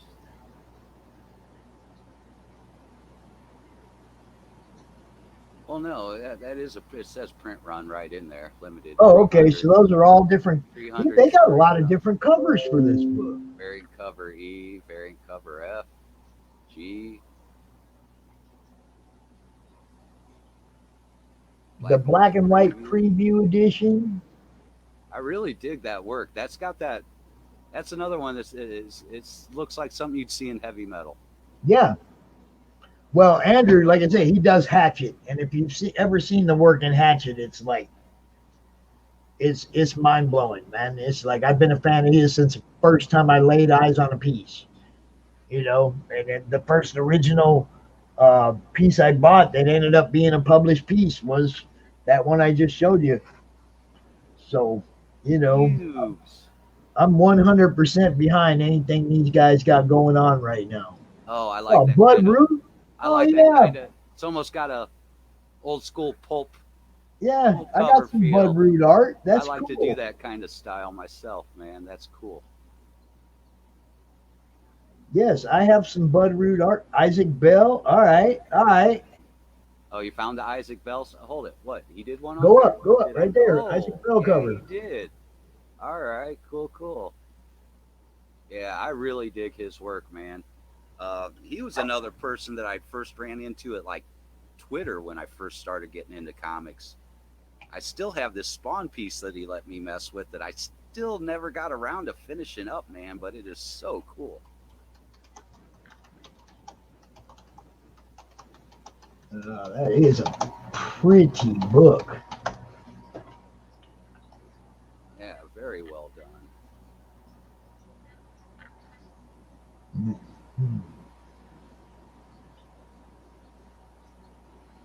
Yeah, now I'm not going to know which one to get because I'm a low budget guy and I can only get one. But you got Blood Root and Isaac Bell and Andrew Mangum, and it's like Pokemon, got to get them all. Yeah, that's what they keep doing to me now. They're coming out with all these different things that I want. Yeah, they know, man.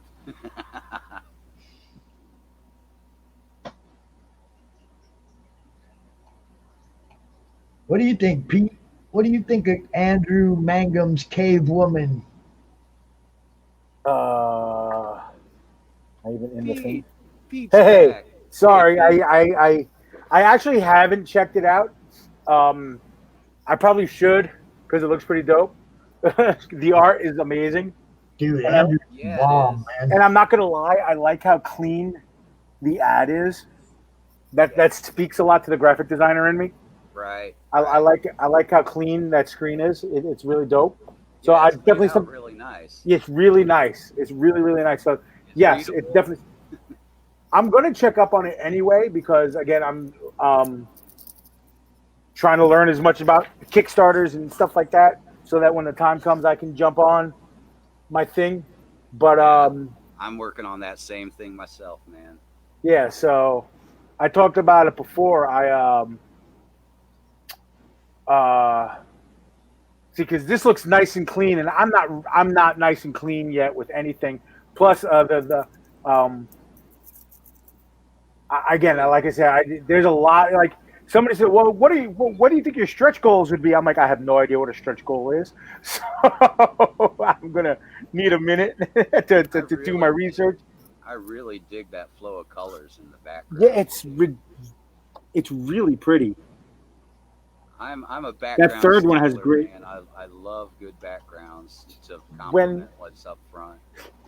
Now, it's funny you say that. When I paint, especially when I'm doing big paintings and stuff, sometimes I'll spend more time on a background than I will on what's going up in front. Like there was a flash painting I did. I did a 18 by 24 painting, big painting commission. Guy loved it. It was for his girlfriend's birthday. She loved it. Great, super happy. I spent forever on the background. It's on my Instagram. You can see it's on my Facebook page too. I spent a ton of time on the background. But I do. I like to do a lot of the painted background stuff. Like I said, that's when I first got into it. Like when I did this first cover, I did all that. That's all. I painted all the nebula in the background. Yeah. I just grabbed because I you can't see it when I do that studio tour that we were talking about. You'll see the table where I have like a shitload of canvases and paints set up, and I got to get back to work on that this week. A lot of painting that I got to get done. But I like having backgrounds now. With a lot of the drawings, I've been doing geometric backgrounds just for a portrait or something. But if I'm doing something else, and yeah, like you said, I like having something nice in the background to really pop off what's in the foreground. Right, exactly. So. And the proper blend of colors for the color theory to get that contrast bouncing off each other. I was on. I still use Periscope, and some people do, some people don't. It's more international now, which is cool. But one time, two different people, same stream. The first guy, I was doing a pose of a guy flying. I think it might have been Goku, of a guy flying in to throw a punch. So his back arm, because you're going to do some foreshortening and stuff. The back arm was in the distance, so it was a lot smaller than the front fist, which is right in your face. And then the guy's like, "Oh, you drew that arm too small. Haha, you suck." Like, okay, perspective. All right, cool. And then somebody asked me, because I was coloring it, I was doing a painting, and somebody, "Oh, well, how do you get the blends and how do you decide?" I was like, "Oh, here, I use this." "Oh, what's that?" And this is just not an artist, just a general person. I was like, "It's a color wheel, blah, blah, blah, blah, blah." And somebody else who was like talking about painting and stuff, "You use a color wheel? Oh my God. What kind of amateur are you?" And I'm like, First off, because I know we got Richie's time coming on in a second. First off, let's just say this. Any artist out there is always learning. Any good artist, anyway, is always learning. You're always reading. Yeah. You're always buying books. If you think you've got it figured out, I don't care how long you've been doing it. If you got it figured out, you've stopped growing as an artist. Exactly. I'm still getting books. I'm still taking classes. Before the pandemic, I'd been taking figure drawing classes. Yeah. So, and actually, the guy we got coming on next is a good student of the game as well. I'm going to do that. I'm practicing my segues. Cool. Yes, I did. He should be in the backstage. I got nothing. Okay. Hold on a second. Let me see if I can find him. Are you? Is he in the dugout? That's what.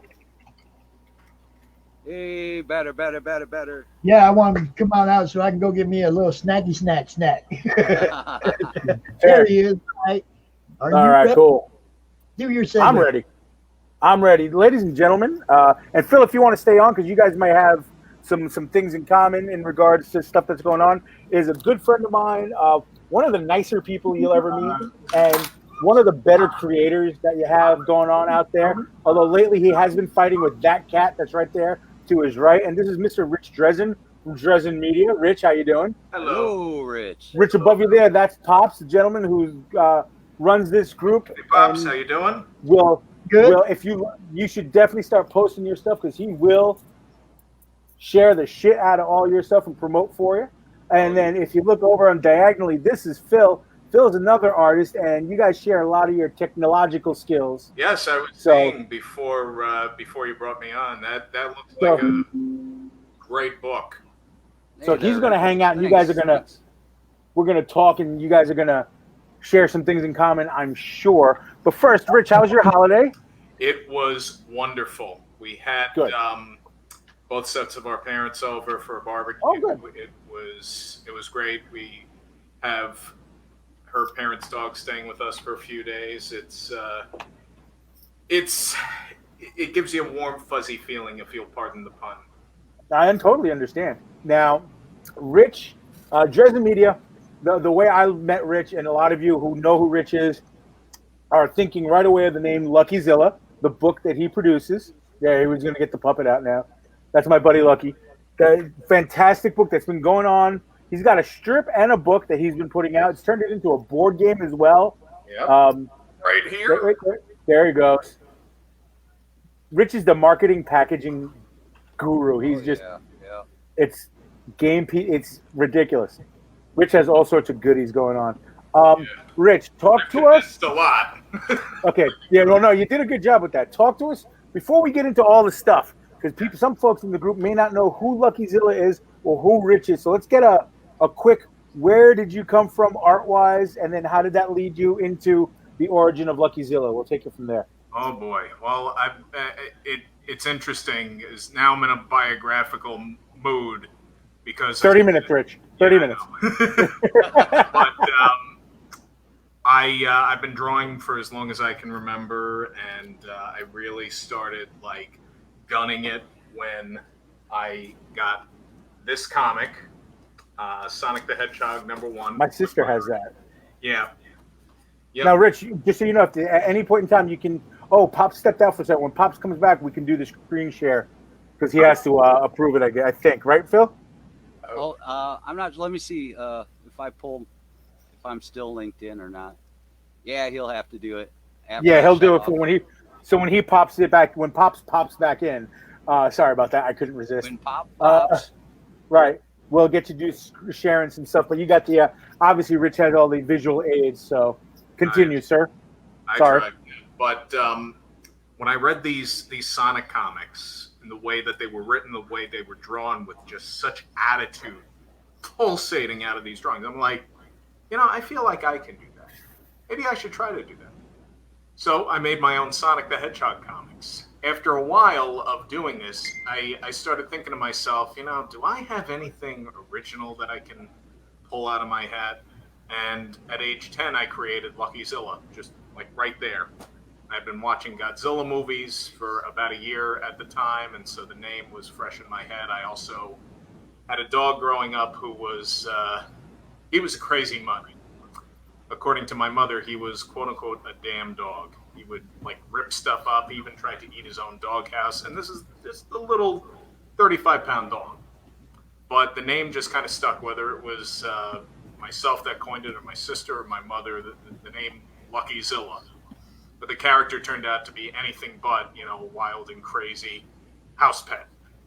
I developed an alter ego for him that was a detective. I developed a whole bunch of other characters that he could relate to, because originally I created him as a 400-foot tall monster that could somehow talk to people. But when you're really not quickly, seeing Rick. eye level, it's kind of hard to it's kind of hard to frame all of that in comics. Real quick for you, Greg from Long Island Expo says, "What's up?" He also says, "Please don't forget the chocolate bar." And Chris Cole loves. Right, Chris Cole loves your shirt. Yay! Yeah. All right. So you came up with Lucky, and then you started drawing. Oh yeah, I mean I've been drawing forever. As a matter of fact, this year Lucky celebrates 25 years of existence.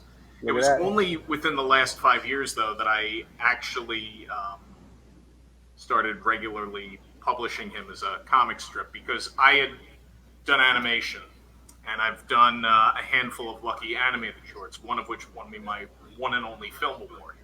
Animation takes so much time, and I love animation.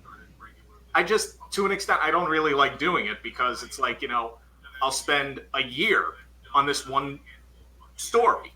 Whereas with a comic, let's say it's an 8-part adventure that's spread out over 8 weeks. Yeah. Someone had a question? Or? Phil, what you were saying? Or not? Okay. No, okay.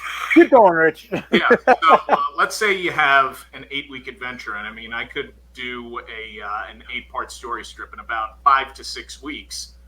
I mean, it's like, that to me, I feel like is a better use of my time, because it's like, I got a story and I get it out and then it's done. And then it's like, okay, now what do I do? Like, what other part of the character or the world the character inhabits do I want to explore? I feel like, my mind is so much more freed up than it would be for animation, because you're looking at a very long commitment. Now, do you hand draw animation like old school, or are you using software digitally? I I used Adobe Animate, formerly Adobe Flash. Okay. And and I work on a Wacom Cintiq. Nice. Do all the drawing. Oh yeah. I mean, that's one of the reasons I have credit card debt is because, I decided, you know what, I'm gonna build up my credit and pay stuff off over time, and that's when I was working and I had a bit more of that luxury. But you live and learn. I haven't broke down to do that one yet. I've got a Wacom Intuos Pro 4, but that's a great one. Do not have the Cintiq, which I would really like. I have the Intuit too, which I've actually recently stopped using because I've jumped over to Procreate on the iPad. Sure. Oh yeah. Hey. And for my style, now that they're doing CMYK, that's a good thing. Procreate really works for me for my style. I think the Cintiq because I've read Rich's books. I've seen Rich work at a show. I'm a fan of Rich's work. The Cintiq is definitely the machine that's going to power Rich's stuff the right way. Yeah. Oh yeah. For the past 6 years, I don't know how I would have done it any other way. Whether it be the comics I'm doing now, the freelance animation that I did with Jackie the Joke Man Martling, who used to write for the Howard Stern Show. Nice. Writer actually. Now he's name dropping. Yeah, I know. This is something that Peat kind of eggs me on about. I mean, it's like, honestly, I am a bit of a name dropper, but I'm glad that I've been able to meet some of the people I have, and Jackie was one of my childhood heroes with his dirty joke books and such. And I read before I even knew what the words meant, but we all got to grow up sometime.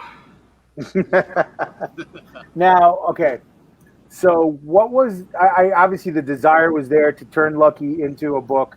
Did you start with the strips first, or the book? Okay. The strips first. The idea was initially to do a book. Now, I had done Luckyzilla comics prior to 2015. The problem was I was getting overly ambitious every single time. Fair.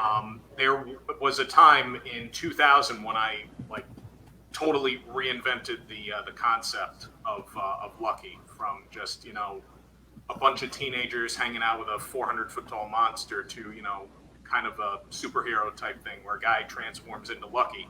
I did 2 64-page Luckyzilla comics. They're all penciled. They've never been inked. They were never finished. And I said to myself, I'm never doing comics again. But this time around, I was just like, wait, I've already been there. I'm not going to do a book yet. Let's try webcomics. Webcomics are fine. I'll do maybe 4 of them. I'll be done for a while, at least to help promote the animation pilot, which is still in production, by the way. So I did 4 of them, and I released them one at a time. But as these things were in release, I said to myself, why don't I do a few more of them? Just in case, because if I like this, if I feel like I can really get this done, if I can have the consistency that I want, if I can just keep putting the work out there, I don't know, maybe this could turn into something. And so it did. 8 weeks I'm still going, and I had enough material for about 16 weeks go by, and I have enough material for 30, 40 weeks. I just kept doing it because I worried about situations, character personality, building the characters up. I said, screw the stories. I don't need to tell a story. Stories get me in trouble. So I'll hold off on storytelling. I couldn't hold out forever, so I did a very simple 5-part story strip for Lucky to start back in May of 2016. And at that point, I felt confident enough that, perhaps I can do a Luckyzilla comic book. The original idea was to compile a bunch of strips and make that the first issue. But then I was just like, I need something that's exclusive. So I took this 8-week story strip that I had all scheduled, all planned and everything, and I revised it to be the first issue of Luckyzilla. And I was very hesitant to put number 1 on there because I knew what had happened in the past. I had done number 1 and there was never a number 2. because I just got ahead of myself. I crumbled under the pressure, and in this regard, I took the pressure off myself. I didn't make it out to be anything that it didn't need to be. And sure enough, there was a Lucky Zilla number 2, number 3, number 4, and so on and so forth. In fact, I just want to cut in here real quick. I want to let you know we got people in the comments, but for some reason I'm not getting the comments, so I'm not flashing them up here. But Greg, I caught up on you. that we got happens him to caught me up. sometimes. Yeah, we got him caught up with what Greg and what Chris have been saying. Okay. I just, No, I appreciate that. Rich, is there anything on your screen? Like, are you working on anything right now you want to share on your screen with us? Sure. Cool. So, right now at this point, people, you've given people the want. Now they want to see Lucky. Of course. And I miss my little friend. All right, so let's see now. First, let's go along with what I have previously created. Now, this is a Lucky strip that was published in April of 2016, back when it was all situational and everything, and just characters doing something, and then find out why they're doing that thing. And it's just, silly little BS situations, but last year, in particular, was a very proud year for me. It was my first profitable year in business. We published the 200th consecutive Lucky Weekly strip. And, I remember that. Oh, yes. And you were a part of it, too. I was. Let's see. Yeah. Well, that's Brendan's. Yep, that's Brendan's right there. This is. And a different artist draw each panel of the strip, and that's Pete's right there with the mouse in the corner. What was cool was I love drawing someone else's stuff or inking or whatever, but maybe inking pencils or something. But when Rich came up to me, I was like, wow, and then he told me who else was doing panels. And I'm like, wow, that's, I'm very honored to do that. And then if you go back to Brendan's, if you can, my studio partner, Brendan, did this one. I actually did his panel by accident. I drew his panel by accident. I have it somewhere, but I think he did a better job than I did. But I think what I like most about this idea, first off, it was a great concept by you to share the success that you're having with Lucky with other artists. But you gave us all the opportunity to draw Lucky in our style. So if you want to flip back down to where, like, that's totally Brendan. But if you go back to my corner, and I'm not just showing mine off because, I like to show off, but that's completely my style. But I still wanted to be true to Rich's style and what Rich has for the character. And I told Rich, I told Rich, anybody's thinking about it. Yeah, that is, I think it was Colossus I used as the body template. And I wanted Lucky to be jacked. But yeah, this is, first off, 200 strips consecutive is impressive. Wow. Yeah. I honestly, after like week 10, I was just like, I wonder how much longer I can do this for. I mean, 10 weeks, that's just shy of 3 months. And then before I knew it, I had been doing the strip for a year. And that's when I introduced one of the fan favorite villains, giant mutant toilet from another planet called the Royal Flush. Yeah. You gotta find a picture of him. Rich's villains, his rogues gallery for Lucky Zilla, are unique and definitely have a youthful spin, but still can make the crankiest of old farts go, yeah, okay, that's funny. Yeah, like, look at that. Yeah, that's Royal Flush. And Colonel Colon, retired. Colonel Colon, the Royal Bowel Italian. Let's see, I got pictures of those morons too. Yeah, we got General I M Gross, Private Pudding, and Private Puke. They're constantly messing with each other. I love the cool play on words for characters, man. Yeah. Rich is really good at it, and that's why I wanted him to share and show some of the panels that he's got going on, because you sit there and you go, that is absolutely ridiculous, but you are laughing at the same time. So it's like you're like, are you serious right now? Yep. That's great. Like you're just so you're instantly stunned, but then your stunned like indignation is completely washed over by humor because it's just hysterical. Laughter is contagious, you know. That's, yeah, no, it is. Oh, yeah, we need that more now than ever, man. Absolutely. we do. So now, how many issues of the book do we have? Well, as of July 15th, we're going to have 18. Okay, Yeah. fantastic. That's I know. I think I have the first 5. I think you do. I think I do. Now, this is completely produced by you, Yes. drawn, produced, put together, and then you send it to your own own printer, or What I did before the pandemic started was I was actually working for a place that printed primarily comic books and also has a site where independents can submit their books to be printed on demand. So that was a lot of fun, you know, because I mean, it's like I did this for a number of years when I worked at a few places I won't name because I've worked for some pretty terrible people.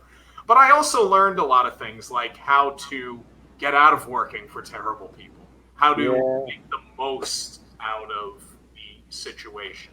And I found ways to deal with it. I find ways to deal with it, like printing my own comics. I hear that.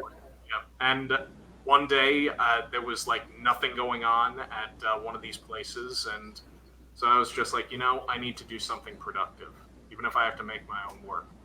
And about 6 hours later, I had a working prototype for Lucky Zilla the game. Hell yeah! Please talk about the game. Oh yes, yeah. You will too. Yeah. The idea of the game is you play as 4 different characters in the Lucky Strip. And the bad guys, the Ref, Royal Flush, Quackery, and Hellhound, have taken over the city of Massapequa Heights. Your job is another Long Islander. Yeah. Like there's been a trend of that today. Yeah, no. What gives? Me. But yeah. Fair it's enough. In the zeitgeist. Yeah, so the idea is you play as these characters and as Lucky Zilla in certain cases to defeat these bad guys and gain back control of the city. You roll the dice, you move around this board, this very colorful board. You draw cards and hopefully not get captured by the bad guys. You try to keep Lucky in play. You roll the dice to attack the villains whenever you land on a Lucky Zilla space, and you score points whether you fight the villains and defeat them, or draw cards and do good deeds, and so on and so forth. The board game was born out of this suggestion, a list of suggestions that my sister had given me when she helped me do a convention a few years ago. And she said to me, you know, you might want to think about doing a very simple game, kind of like a cornhole type of thing, where, you know, your book seems to be very popular with little kids, so if you give them like a beanbag and they throw it into a hole, you give them like, I don't know, a copy of your comic or one of your colorful little frisbees or whatever.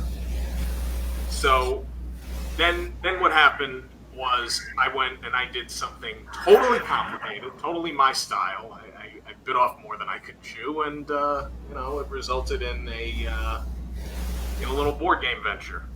But what the hell, you know? Sometimes you just got to challenge yourself. Absolutely. Now, excellent. We talk about the shows really quick.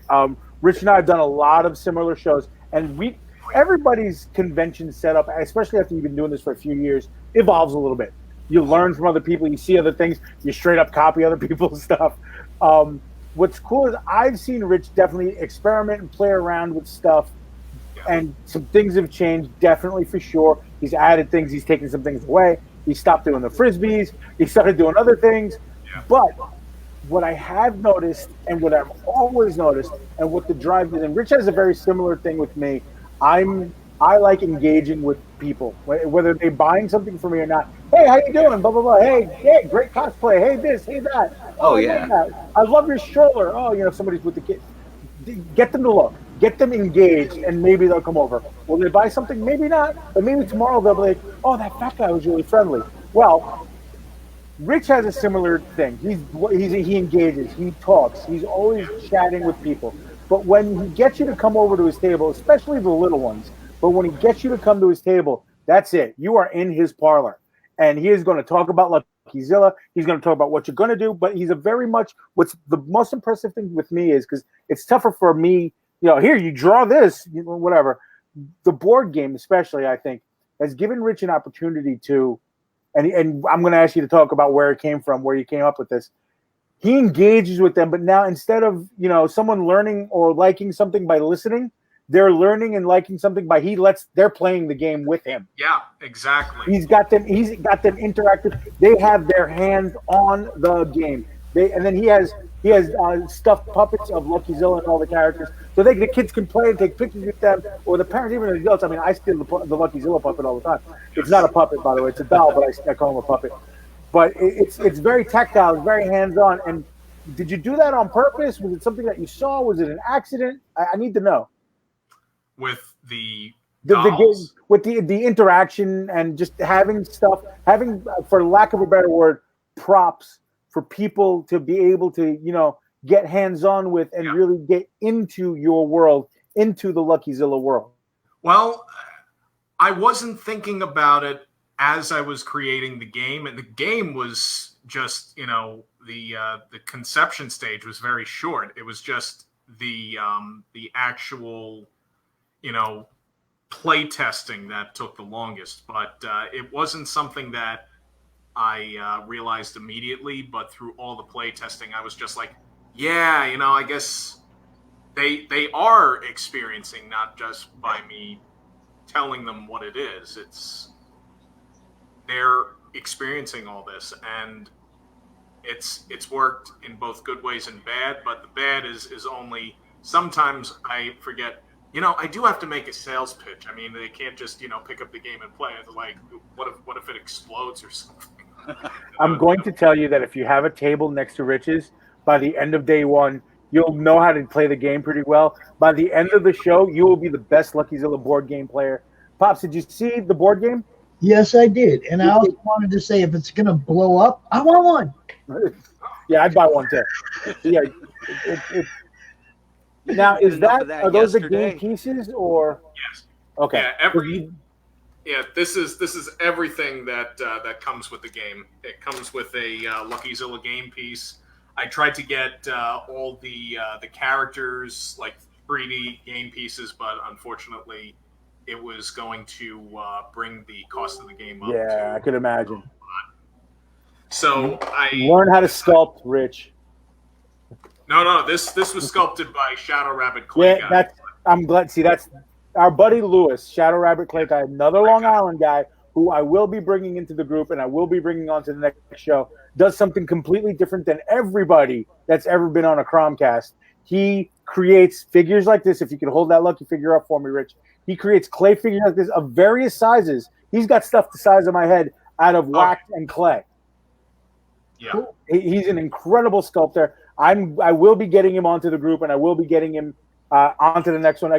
Again, for pandemic reasons, I let him do his. He's kind of doing his thing, so I didn't want to harass him too much. But yeah, let's everybody give us a little shout out where we can find you. It's almost time for our next guest, so little shout out where we can find you. Drop your links in the comments and like that.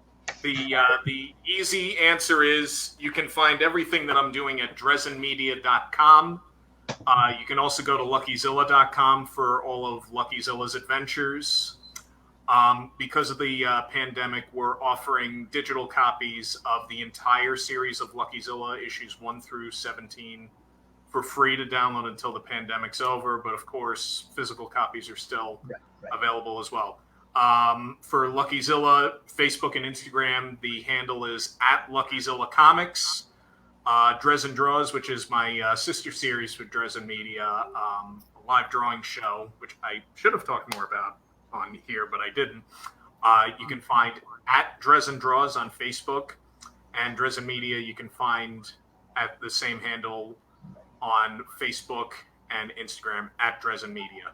Rich, please be sure, as soon as you get off, drop all those links in the comment section in the video of this, and definitely post a couple of those links in the group so it stays fresh in people's heads. And I want you to know, everybody that participates gets we will edit this whole thing out, and we will send you your segment so that you can post it on your page or whatever. So it'll always be there. It won't be like just lost and forgotten. Yeah, like some of my earliest Lucky animation that I did in PowerPoint. Oh boy. Well, thanks a lot, Phil. I appreciate your help pulling up the screens for me, bro. No problem. Rich, glad to hang out with you all. Good to meet you, Rich. Likewise. Pardon me while I retire with these guys for the afternoon. Just got this email before I old school. Good call. Yes. Old school, right? Rich is really a 97-year-old man. Yeah. This is another fine mess I've gotten myself into. All right. It was nice meeting you. Don't worry about that other stuff. We'll talk. You bet. All right. Make sure you post in the group too, man. That's, exposure is king. All right. Absolutely. Talk to you later. Boom. Phil, There you go. good seeing you again, dude. Yeah. Thanks for having me on. Always good talking with you guys. We'll probably give you a shout later on when Jim O'Reilly's out there, and we'll pull you out to show him the Mojo piece. All right. Yeah, cool. I'll stick around. I'll give you a chance to go grab some coffee and take a little break, and I'll be back around. I still got stuff to do. I'll talk to you. Thanks, man. All right. Thanks, guys. Pete, I'm gonna bring out Enrique. I'm gonna handle him, and you go take your little break, bro. I'm gonna go. My DoorDash just got here, so that's perfect timing. All right. Talk to you later. Say, Enrique. Morning, Pop, or I said afternoon, Pop. How y'all doing? I just want to say thank you again. Was this like the fourth time you've been here? I'm one of the originals. You and Keith is like, there's a few of you that have come out for every con, and you guys are what make it continue on. I want you to know that. I totally appreciate you picking that up. I know at first you were like, man, it's a holiday weekend. Yeah. But look, originally I was going to maybe take this, but everything came in. So I might as well do it live. So it was great. So really happy with. Yeah, Stupendous. Stupendous is here. It's finally here. It's the big baby. It's finally. I have finally become a published individual. So it's like I'm really happy. It's a full wraparound cover. Let me pull it back here. There we go. It is over 100 pages long. It's got 7 different stories. Got 13 artists working on it. Everybody's in the. Let me put it up. There it is. Look at that. Erick Hernandez, he and I are going to be working on Soul Eraser, starting on number 4. Only person not credited here, but he's credited in my part, is Mr. Keith Williams. That he came in and he actually did the pinup with me. What's on this side? There it is. He inked the pinup with me. So. My whole section it's got a full story there. I got my little bio. Here's a sample of the pages. You can see right here. This is like the first 2 pages of it. It's really, really nice it's a nice piece of work. It's nicely bound. You can put it up like a trade paperback. It is not a little flimsy thing. It is a solid piece of work. I'm going to have right now in New Jersey, if you live in New Jersey in the Teaneck and in the North Bergen section, A&S Comics is my exclusive distributor for these. They're going to put them in there starting Wednesday. They're going to be up with the new comics, and I have a special bundle in which you get the book. It's going to be signed already inside. On top of that, you'll get one of these 5. You get this many. There goes. You get the Conan one, or you may get the Catwoman one. Or you may get the Wonder Woman one. These are mini prints. You may get the Vampirella. or you may get the Azrael by Barry Kitson. Either one of these will be in there. Plus, you get the book. One of the bookmarks will be either the Raph. You got that. You got Raph. You got the Ghost Rider. Oh, dude. You can have either get the Captain Marvel. You can get my drawing of the Dark Phoenix, or my drawing of the Spawn. So you're gonna get all those three things. You only get it for $9.99, which is a bonus because these mini prints go between $5 to $10 each, and the bookmarks are like $4 or $5. So it's like you're getting basically a lot more for one little book. And not only that, you get to a lot of great artwork from different people. It's just a great mishmash of different styles. It's one of those great advantages is that in the New Jersey area, we get all these different artists to work together. Oh, I'm also on the cover. I drew him. He's my guy. That's Massive Man. This is Kid Massive. There, the guy right there. Those are drawn by me, and I inked the whole cover. I was the cover inker for this one as well. So I got the whole big shebang. I got the whole thing in that one. I had to break a few arms to convince some people, but it was worth it, So okay. So for my first piece of work, I sent a copy to my daughter, and I wrote down there. It's like, don't ever think that it's too late to make your dreams come true. And it's like, I'm 54, heading on 55, and I feel great. And my first published work. It took me all these decades to finally get it done, but it's done. It's done, and it's available, and I'm really happy. I'm also working now started working on the Stupendous, Horrendous #2. It's coming out hopefully if they're going to be a Halloween fest this year for comics, we'll put it out on that time as well. And it's going to be same thing. It's going to be bound like this one, but we're looking to be this one 100 pages, 104 actually. We're looking to make that one anything between 140 to 150 pages. So I'm actually recruiting a few new artists to add to the fold into this. So Erick might be joining me for a story as well, to add him in here. I'm trying to convince other people to join in. It's a great deal for great place to exposure, like they say. But the cost of making them, the more people involved, it really comes down to a lot cheaper to get it done than like I expected this to be really much more expensive, and it's a good price point for it. So I'm happy. So I'm going to show here, debut the first panel number 1, not even a page. This is the first panel of my story in Horrendous, and that because the first panel is so important to the story, I couldn't just make it normal size and work at 11 by 14 down. And so no, it's a big piece. It has to establish what I want. Just to give you this is the first panel of the story, and I'm doing it 11 by 17 to get all the details in there of the difference how this house is going to have an impact on the story. So as you can see, there's everywhere. I'm putting foliage everywhere. So that house is going to show up almost on every page. It'll be showing up. So it's like, I'm really happy with I had that front door on a house when I was a kid. Huh? My parents had a front door like that on one of my houses when I was a kid. It's actually pretty similar to a house I live in. So it's like, my wife was not happy. She's like, doesn't that look too familiar? And I'm like, don't worry about it. But the thing is that the style has come out. It's a really old style that I've been starting to use, which is what I used to do in advertising. I used to do these portfolios and use brochures for these architectural projects that were conceptual.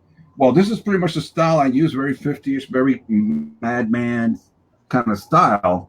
And I like it so much, I'm thinking, maybe I don't even have to ink this. Maybe I'll just do it the whole way like this, keep it really simpler, and maybe I'll get a lot more effect. I got to work with it to see if it works. But I tried it already, compressing it to comic book size. It looks really good. So I'm really happy with how I was looking. But that, of course, is taking me a week to get it that way. So let's see how that goes. So let me just, in case somebody's, I don't know, people showing up. I'm going to show this now. I'll be showing it all the way through the show. This is where you can find me: Instagram, Facebook, Twitch, and this is my portfolio. You can order everything here, artwork and all that stuff. The Stupendous can be ordered through there. I'll put up the links later. I also want to take Mondays at 8 o'clock on my Instagram. I am doing what we call the show called Inking with Kike. And I've had already some great artists there. Tom Travers has been on there. Robbie Bryant. Last week I had Sarah Madura. She was on there, and I inked this piece while we were working there together. A bit of an Amato kind of style from the Final Fantasy books and stuff. I did that for Tom. I did this one with while we're there. This is the Rat King and the Leatherhead. We did this one while on live as well. Tomorrow, I have the great artist James Avila. He's been on this show. He's been and he's the one we did the Ghost Rider together, and we did the Wonder Woman as well, one of the Wonder Womans. So he's going to be on, and I'm going to be doing the inking on one of his Hellboys that he did. So I'm going to be doing that one. I don't know which one he's going to be doing live. So I notice you're dropping some names that aren't in the group though. So talk to your friends. Tell them where we are. Oh, they're not in the group? Okay. They'll be in there. I mean, James is, but a lot of the people on the back of that book were not names that were familiar to me. Oh, no. It's like I tell them a lot about the show and stuff, and it's funny how it all works because like Matt, I think is in this group here. I think he joined recently in one of the shows, and he'll be doing my show as well in 2 weeks. And the editor of the book is also going to be doing it with me. I have this great artist. It's called his Instagram handle is Derelict84. He does these incredible cartoon women and fan art. It's absolutely fantastic. He's got like about 12,000 followers. I'm super stoked that he decided to actually do the show. And I've talked to a lot of different artists, and a lot of them are just busy. Some of them are like, I'm in the middle of this project. I'll join you in a few weeks. I don't necessarily mean the con, just the group, so that I can get them more exposure. Oh, absolutely, yeah. Once I post this and they'll see it, they'll go, "Oh, wait a minute, we got to do that." So yeah, definitely. It's going to be get more people in here, more eyes in here. It'll be great. Well, I want you to think back to the first con in April. I think we had 400 members in the group. Yeah, you were just starting off. That's true. So only had like 400 members in the group. We got over 1,200 now, bro. It's growing. I mean, the message is getting out there. People are coming to the group and posting their work. We're getting exposure. We're sharing it out all over the place. This post had like 84 shares on it this morning, right? Like within the first hour. So, we're getting it out there, man. That's great, man. It's a great. I appreciate it and stuff. Let me pull up some of these here. Let me see. Now, all the stuff I'm going to show now is available either for sale or some form on my portfolio. You can go look for me there. I'll put it up again later. So most of it's actual my artwork. Other stuff is also ink from other people who've given me permission to sell it as well. Here we got a piece that I did a while ago for which is a Spider Gwen, very vertigo kind of effect. Having this one colored for a major print coming out for the next convention season. It'll be done by heavy metal colorist DC Alonso. These two are also available. These are done by original sketch was by JP Boussier over here in New York. These two also were inked by myself. These are also available on the webpage. These were done by John Moeller. He is the editor of Stupendous, and he did his, and I did my inkings on them as well. You can see these here, also available on the webpage. These were done by myself. This was like I decided to, instead of just doing a regular the 6 fan arts, I did it like a portrait, and I divided all into different characters. That's the original inks available, and you can get the pencils as well separately or in part of the bundle package.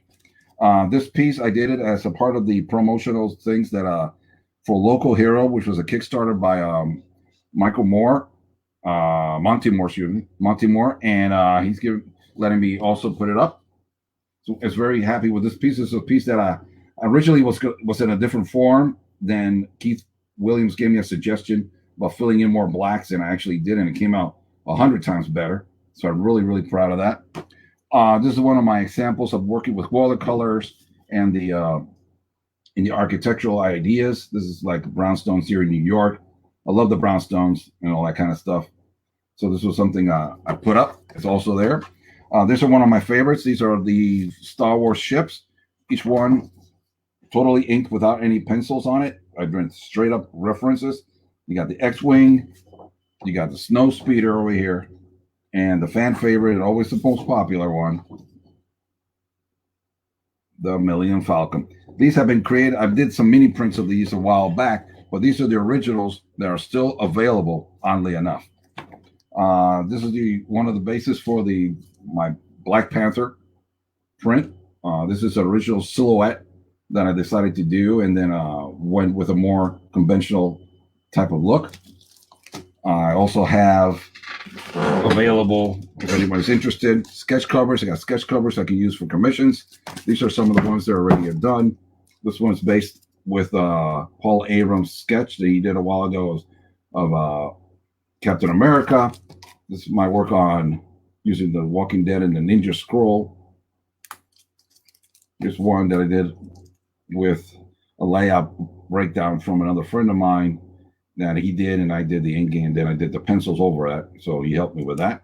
These are my pencils. It's not inked, it's penciled. And this is a Ghost Rider done with metal inks and brushes on a black background. So some of that stuff is there. So okay, you got anything handy right there that you did, like maybe something you might have done at Keith's, maybe? No, I haven't inked. Yes, I did ink, but I don't have it right here. Let me see if it's down over here. See if we can find it.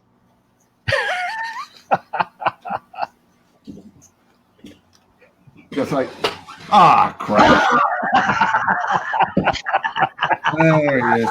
You know, he told me he was too busy. He told me he was too busy to show up.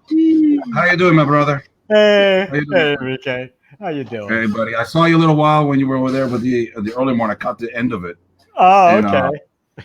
Yeah. Keith did something with me. Let's put it back up here. Let's, once in a while, Keith does his inking job. There it is. It's like once in a while. There it goes. Yep. Yeah. That's me and you. Yeah. Great. It's like getting some cred, and getting ink like Keith. It's a big deal. See, you haven't seen it, man. Keith, look, check that out. Oh, that's great. Oh, let me get. Wow. See, like it's got a nice little bar. Nice. Down, and wow. So it's actually, yeah. Unlike marble, I'll get you more than one copy, man. I come. Thank you. But it came out pretty good. One's man. about it. I usually get one. That's what I mean. I'll give you more than one. Thank you, Enrique. It came out really good. In the sense that the material they used was really, really nice, and it just came out. Super, that's great. Super clean. One, but it's got to be signed by both of you. Oh, okay. Yeah, definitely. Oh, absolutely. You got it. But yeah, man. Whoop, I lost there. So yeah, it's one of those things. I remember I asked Keith, you got any time? He goes like, no, but I'll give it a shot. And he did a really good job for it, man. And actually, I colored it. I did a color version of it, and I have it there to see if I'm going to actually produce it as a print eventually. But because it came out really nice. It's exactly the same thing. It's an honor. It's an homage to the Frank Miller Batman. Oh yeah, one of my main influences. Yes. On the Dark Knight. So it was great to do that. Playing with those my two characters in there, and it's just one of the coolest things. It's like now I can put that up in there as a feather in my cap. Not everybody gets Keith Williams to ink their stuff. There we go. There we go. So yeah. So I don't have to be Ron Franks to get him. I gotta be just me. So, yeah. It was kind of cool because it was like Keith showed up in the backstage, and I was like, I wonder if I can get him to look the other way for a minute. That was great. That was perfect timing. That was great. It was perfect. I mean, he was like, you looked away. Perfect. Actually, I was looking. I had it here, but I don't know where I put it. Was he did the other day Lady Death? That you put it up, and I inked over that one, but I did that in a tone. In that toned paper, So it came out really different looking, and it was like really, really interesting. But I have it up on my portfolio, but on my page Love there. to But see it. Well, you got a share screen option there, boss. There you go. Yeah. Hey. He's like, no, I'll find the original. I mean, it was just here. I mean, I pulled it out a moment ago, but time, man. Go ahead and find it. We like Lady Death. I'm gonna turn off this light behind my head. We like Lady Death. You never know. The artist screen might be watching, guys. You know? Yeah. what is that? What is that? Yeah, I am. I'm back. I don't. Yeah, let me. I'm gonna pull it over here. See if I can pull up here. But anyway, it's interesting because it actually shows up. I told him it kind of changed her face. It's not Lady Death. It's Death from the. Oh yes, Death from the Endless. Yeah. Oh, Thanos. DC Comics. Yes. DC. Yeah. You know. It's like, yeah, you know. How many deaths are there, man? There's a lot. Oh, you got Thanos' girlfriend too. You know, you gotta look at if you ever follow this guy, Local Duck, he does this strip that he's got his id and death and him in the middle talking to them, and it's hysterical. It is great, and he does this great work with it. I mean, it's kind of sad because I think he really has some issues on poor guy, and it's like, he's using that as the platform for it, which is hysterical. But he says, man, today's one of those days. And I'm like, and though he draws this stories, and I'm like, oh my god, man, hope you get better. Here it is. Let me see if I can do it now. Let me see if I can share. Let me see. It's easy with 2 monitors. I don't have 2 monitors. Okay, shares. Let me see if it lets me do it. I don't know how to do any of that stuff. Yeah, I'm just not tech savvy. No. I'm lucky I'm doing this. Hey, I can always bring Phil out here and we can send him the link. That's how I was doing it before. There you go, right? I did something weird. No, discard. No. No, it didn't work. I'll do it some. But wait. Send me the link. That's why I was gonna do it over here. Let me see if I can open it up on my other computer. It's over here. I'll do that. But anyway, so yeah, it was one of those cool things. I was able to do that with Keith, and hopefully someday he'll get enough time to do other stuff with me. So we'll work on it someday. Someday. Oh yeah, you'll love to. I know you'll love to. You're just too busy. Do. This man is so busy. It's funny. He goes like, for a while ago, it was like, man, I got nothing to do. And now he's like, hey, what you doing? Oh, I got to do this commission now. And I got this one coming up. And I got to do this thing. And I got to do that thing. And I'm like, oh my God.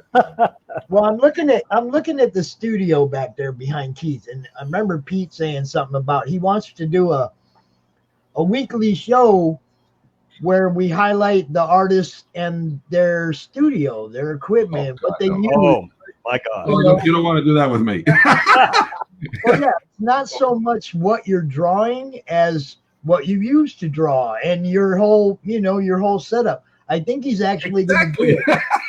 People will look at me like, "What? That's how he does it? No, that's a scrub." You're just seeing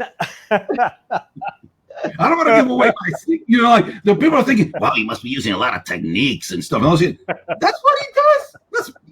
Really, I can do that. No, I don't want to give myself away. Okay, that's what I draw with. There you go. Period. There you go. That's the only thing I use. I'm no good at colors. I'm no good at ink. I ain't messing none of my drawings up by trying to put ink on them. Hey, look, I felt the same way. You know, just jump into it and do it. You never know.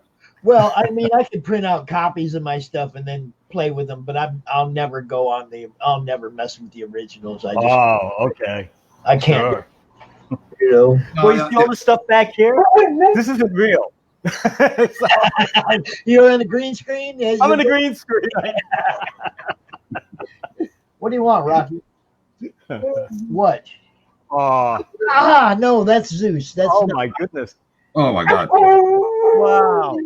Beautiful. Help on me, dude. Beautiful dog. Jeez. Oh my God.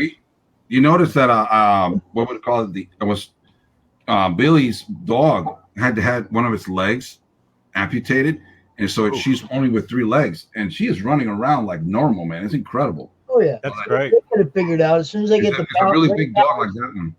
As soon as they get the weight distribution figured out, they just run. There you go. That's great. Yeah, that one he just wants to go outside right now. He's get off. Don't get back up here again. He's persistent. No. What do you mean what? Wow. Oh, what? He's actually talking to you. They both talk. There you go. Rocky talks too. See, that's Rocky. Rocky's the howler, and Zeus is the barker. Wow. What, Rocky?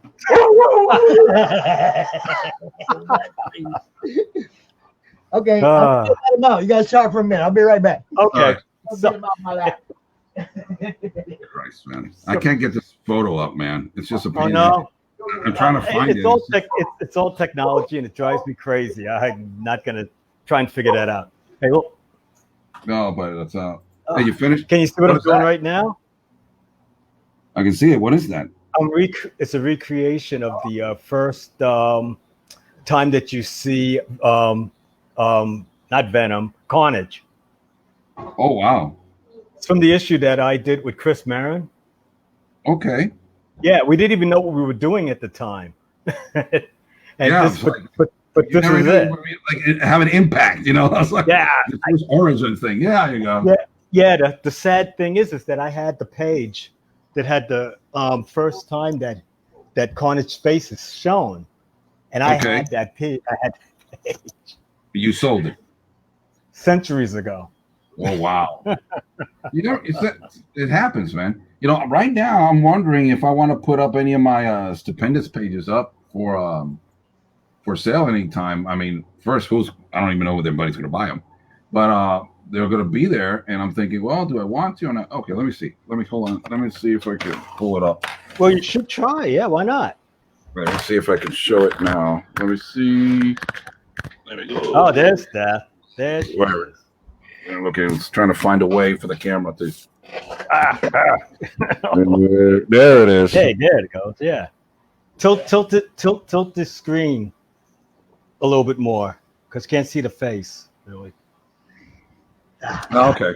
You tilt the screen a little. There you go. Yeah. Great. Yes. Yeah. Fantastic. Finally found a way to show it. I did the pencils for that at FIT, I think. Yep. We were there. Time, right? Yeah. That was a cool print, actually. That was a nice one. There we go. And that one's not going to happen, obviously, this year. But no, it's unfortunate. But that's a nice one because it's just nice for the students. You know, you're there for the students, and they come up to you. You review their portfolios, and it's great. You know, great. Yeah. FIT, the art design school. Enrique, hold that sign up again. What was that? Hold that sign up again. Get your links up. Oh, okay. Let me pull those things up. Hey, there you go. That's it. Yeah, and on the portfolio, if you go there, it says artwork and commissions and stuff. You can also find the 2019 Peat book is there with the Raphael in front. The 2021 that was to be debuted on conventions, and it's debuting as usual here. And my little sketchbook with my little doggy in front. Yeah, you got to have that one. That's awesome. And for next year I'll have obviously newer ones of these plus these. And I'm planning on doing the one of my sketches I've been doing for the live sketches ones. But that will be a more M version. You know, those are more mature stuff. Those are like the female and the drawings of those new models. So as soon as I go what? PMA. So those are going to be up there. I'll probably do one of those as well. So okay. I'm looking forward to next year. Definitely. Same here. Looking forward to do it too. I hope all you guys come to a con that's somewhere near me, like Indiana or Chicago or Grand Rapids. Some Chicago. Some of us here was invited to see too and didn't go. Yeah. What? And it wasn't me. Who was that? That's That what wasn't I'm me. saying. There's only a couple close to me that are big enough to get everybody I want to show up. Oh, You know, I mean, because I want to meet all you guys that I've met this way. I want to be able to shake your hands and say, "Yo, Love- what up?" oh, You know, Hopefully, and mess around love for that. 20 minutes. Yeah. You know? Yeah. C2, like C2 is run by Reed Pop, and I got in this year to their Miami one, and so hopefully next year I might get a good shot. Now that I have Stupendous up and I'm published, it helps the cred. It helps the cred, so I might get into C2. I really thought I was going to get in there this year, but didn't get in. So I'm waiting to see. We're gonna what is it today? It's still in about 2 more weeks. We find out if New York goes. Oh boy. Yeah, Oh, that's boy. the one. And I'm telling you, the Javits says they got it. It's up. They're stuck. It's there. So I'm going like, okay. Somebody invited me to a convention in New Hampshire for August 22nd. No, that one's canceled, I think. What? No, he just invited me. Now it might have been canceled today. I don't know. It's not the Granite one. It's not Granite, right? No, it's because a Granite 1-day State show. New Hampshire, that was canceled. It's a 1-day show.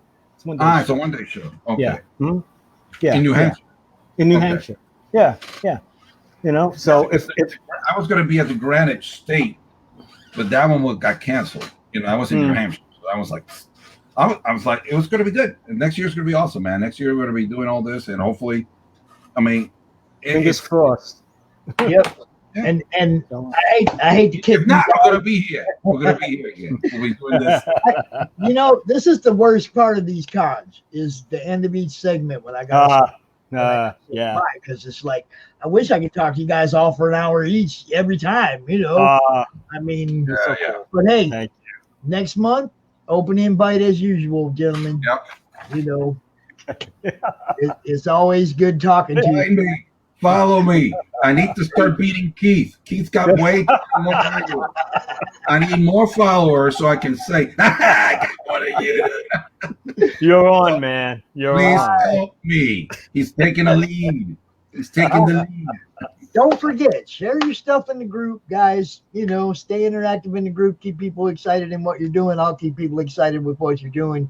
And I will see you next month. Yep. Thanks a lot. Pop. Right. Take it easy. Bye, Enrique. Take care, man. See you both of us.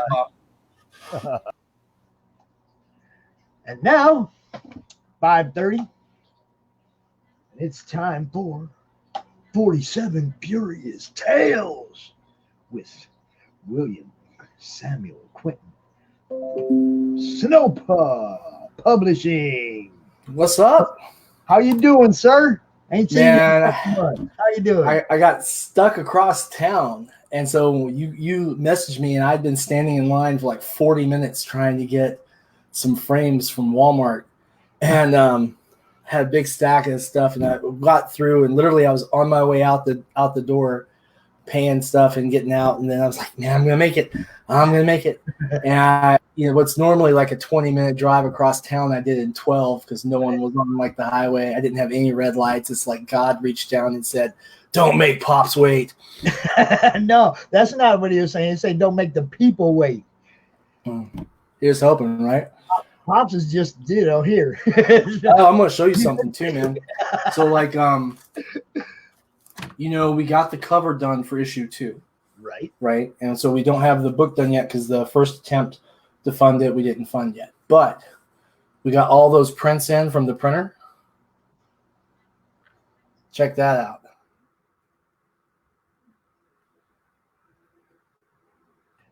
What do you think? Kind of tilt it to the side a little so we don't see that. There you go. Sweet. I like it. 11 by 17, man. I actually found this friend. Literally found them at Walmart, so I couldn't get them anywhere else. It was going to cost me an arm and a leg if I ordered them online. So I said, well, we'll give it a shot. And of course, I had to get the original for. Let me see if I can get this without the glare. The original art for issue 1's cover by Alexia Veldhausen. Man, that glare is terrible. Yeah. Let me cheat. Here we go. That worked. I know, right? That's going up on my wall. Of course, we got the big version too. So it's been a wild time, man. We've been busy getting ready for a new RPG crowdfunding that we got launching either later this week or the next week, depending on when Kickstarter approves us. And then get that book out. A couple other projects coming that are going to be a big deal, and then relaunch issue 2's crowdfunding to get that book out. So you've got this though. Yes, this is my personal copy, so it's not signed. See, now I love that book. I did not want to touch it. You know, I didn't want to touch it. Did you finally open it though and touch it though and see what I mean about the paper? Yes, I did. Check I that had out, to. man. It's like the grandson Isaac. He wanted to read it, and it's like, I will read it to you. It's like, you're not touching this one, bud. You know, it's like, not yet. When he gets a little older, you know. Yeah, because you got to watch out, because it's not exactly, you know, kid friendly in some places. We got. I mean, it wasn't even so much that. I just don't want him buttoning up the corners. Oh yeah. Grandpa's a collector. I'm really strict on how they treat their own comics, even. You know, I mean, you don't take care of them, might not give you no more. especially, you know, that's why we have so many of those old Golden Age and Silver Age titles that you can't find anymore, because I mean they were on newsprints, and then people just treated them real rough, and so finding, you know, old comics in good condition is nigh on impossible. Like my dad was talking about some of the titles he had when he was a boy in the 50s. And I was just like, what happened to him? He's like, well, when we moved, Mom threw him out. I'm like, oh man, you're kidding me. Man, so some when I went in the Navy, Mom or my little brother, one of the, I don't know, you know, just where'd they go? I don't know. One of those things, you know. I did a little time on one of them enforced vacations, came home, nothing, you know. It's like, this is like my 4th or 5th collection. I had one that I put together back in the 90s when I was running around doing high threat security operations and some civilian contracting work. And then I got married, and then when I got divorced, my collection vanished. That was interesting. Go figure. And been working on. I had one box that didn't vanish, and it's was like the stuff I had as a kid though. So it's got my ROM, the Space Knight, my old X-Men comics. Oh yeah, and stuff like that. So it wasn't too bad. I'm gonna get something to drink because I've been running around all day. My collection is like there's nothing from when I was younger, but I have bought all those comics that I read and loved when I was a kid. You know, it's like I'm doing my best to fulfill all those runs. You know, I mean, I never had all those runs when I was a kid, but all those stories like the Evil Eye Avengers Defenders crossover, and it's like I went out right away and made sure I had those, because that was my introduction to comics. Was that run right there, that little crossover, and I was hooked on comics after that. But when I started this collection, it was like, gotta have those, gotta have the Wolverine Frank Millers, gotta have the Electro Frank Millers, gotta have, there's just certain stuff that I had to go out and get right away because they were like the basis of my collection. I don't know how you say it. Yeah. But now it's the same way. I got a whole bunch of Silver Surfer and a whole bunch of Thor, and the ones that I like the most, I got lots of. I'm actually been trying to collect more stuff just off the indie scene from the last couple of years. So like the things I've been doing, I'm getting the stuff I support on Kickstarter and Indiegogo. So Dean Cain's Tainted. That's kind of what happened with everybody this summer, though. I mean, my pull box ain't what it used to be. No, and there's so much good stuff coming out. I mean, we got Raj Mahan coming out with Mojo Rising. Ooh. I don't know about you guys. I know about you, but everyone else who's watching. Me and Joey are basically having this little contest about who's going to be the first backer.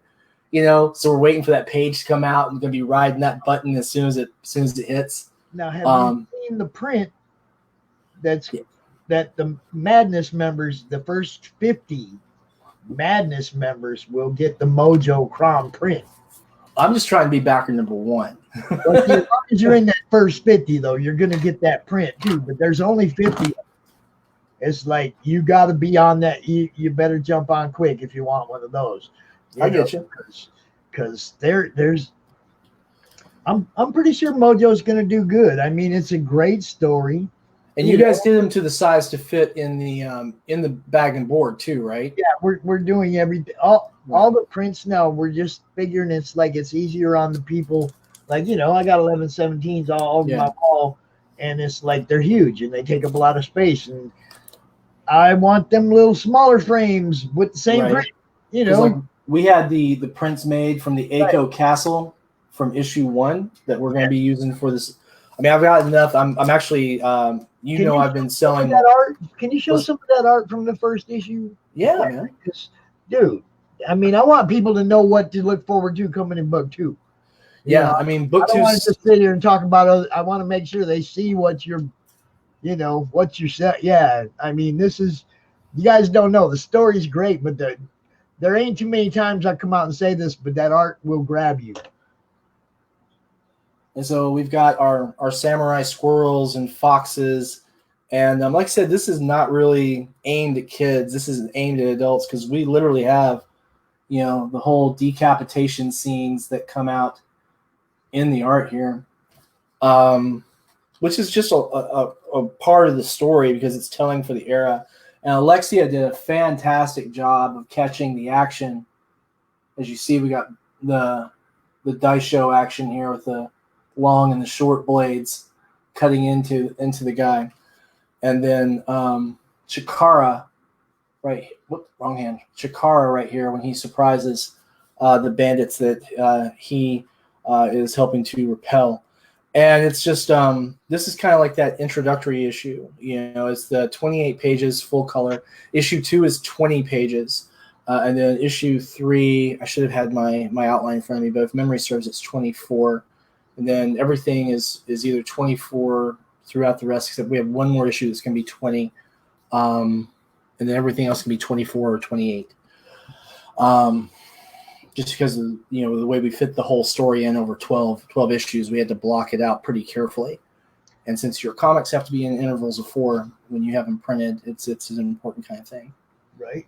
And I just, like I said, the story's great. We you guys just don't know. If you like the feudal Japan age, if you like the turtle type, but it's even better than that because it's a little bit more realistic, more or less. It's not candy coating what's going on in a silhouette in the panel. It's showing you what's going on. Yeah, and there's a lot that is going to be introduced as the story continues. You're going to see more of the machinations of our main bad guy throughout the story, who's a courtier.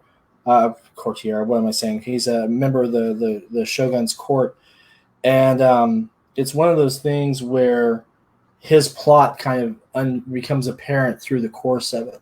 Not going to give too many spoilers on that, but we're actually been selling some of the last available copies we have of issue 1 from the first printing, signed by myself and by Alexia. That's what mine looks like, just like that. Yep. And the thing too is one of the weird things is I was telling you the other day we had a handful of orders that came on because we just started selling them directly through PayPal's sell feature. Right. And one of the things that kept coming up was how do you guys ship them? Because you know how I am about my shipping stuff. I got a book in last month that I'd been waiting on for a little while, and it was just shipped in a little cardboard sleeve. It wasn't bagged, it wasn't boarded, and I was like, I messaged the guy. I'm like, dude, what's going on with this?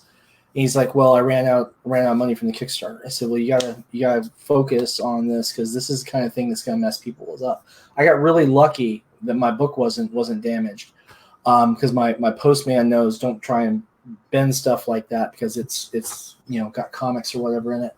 But if I had a different carrier that day, my book would have been ruined. That's what I worry about every time. Yeah. If I got something in the mail, I'm out there watching for the mailman every day because, if they can, they're going to bend it up and cram it in your mailbox. Yep. Now, as a seller, you ought to know that. Mm-hmm. We have things designed. There we go, Lady Death even. We have things designed for shipping comics. They're really nice. They're called Geminis. Yep.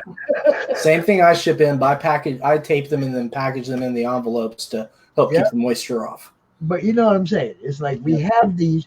I make my own personally. I have a template. I make my own that fit inside a priority envelope. Yep.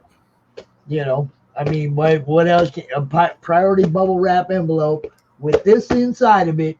Your book's gonna be safe. Yep.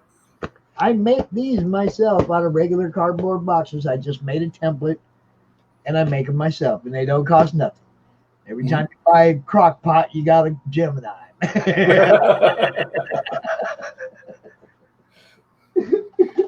That's just me, though. I do. I'm low budget, and I do what I can. But I still wanted to get to. I still want what I'm sending somebody to get to them. Yeah, there is something I wanted to show you too, because I don't know if I've shown this to you yet. Let me open this up. Yeah, give me just one moment to get the image up. This is the title card for the next thing that we're bringing to Kickstarter, which is that. All right, let's see here. All right, and you should see it now.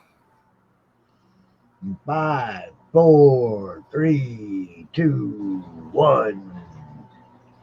Man, the internet's slow today. Sorry. You should see the Death Comes to Glenfollow title card now.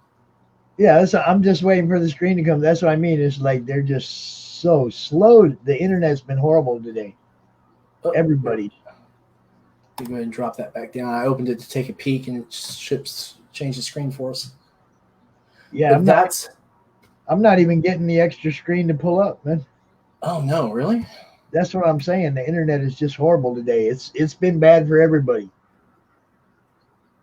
That's why I had Bill out here, and I just kept him out here sharing everybody's pages because his was working. Oh no. Well, for everyone else who's watching this, can you guys see this okay? Hopefully. No, that's what I'm saying. I'm not even getting the share screen to post it up there for them to see unless weird. Unless you're showing it in the group. Hold on a second. Go ahead and just post it up in the group. We'll look at it there and talk about it here. All right. Let me get into there then. I'll just type in madness. There is nothing we cannot overcome. Madness now up to 1,237 members. Can you believe that, Pops? Yes, I can believe that. It's like, it's good, but it's all you guys. I mean, so you got huge. your fans that are coming to the group. Well, I think it's a lot of Raj Mahan fans, actually, but that's not just me. It's everybody's fans, man. I mean, we have a pretty solid group of creators, artists. I mean, everybody. Yeah, Raj Mahan and Brian Polito and Monty Moore, these guys were all founding members of this group, I mean, yeah, it's their fans. And now everybody else, the more these awesome people that join this group, the more awesome stuff we have to talk about, Let's see if I can get this to actually come up now. Man, the internet is running slow, isn't it? Yeah, that's what I'm saying. It's like if I go to try to watch this in the group, it's like a 30-second delay or something. Wow, that's huge, man. All right, starting to load finally. On my end, it's probably because everyone's in inside in the neighborhood because it's hot here in Kentucky today. I mean, it's not like, Nevada level hot, but it's hot for what we're used to. There we go.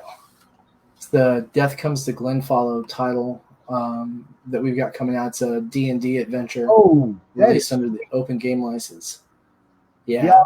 Y'all can look at this now. It's like right at the top of the feed in the group. If you want to look at Death Comes to Glenfollow and see what we're talking about, that is a awesome piece of art, man.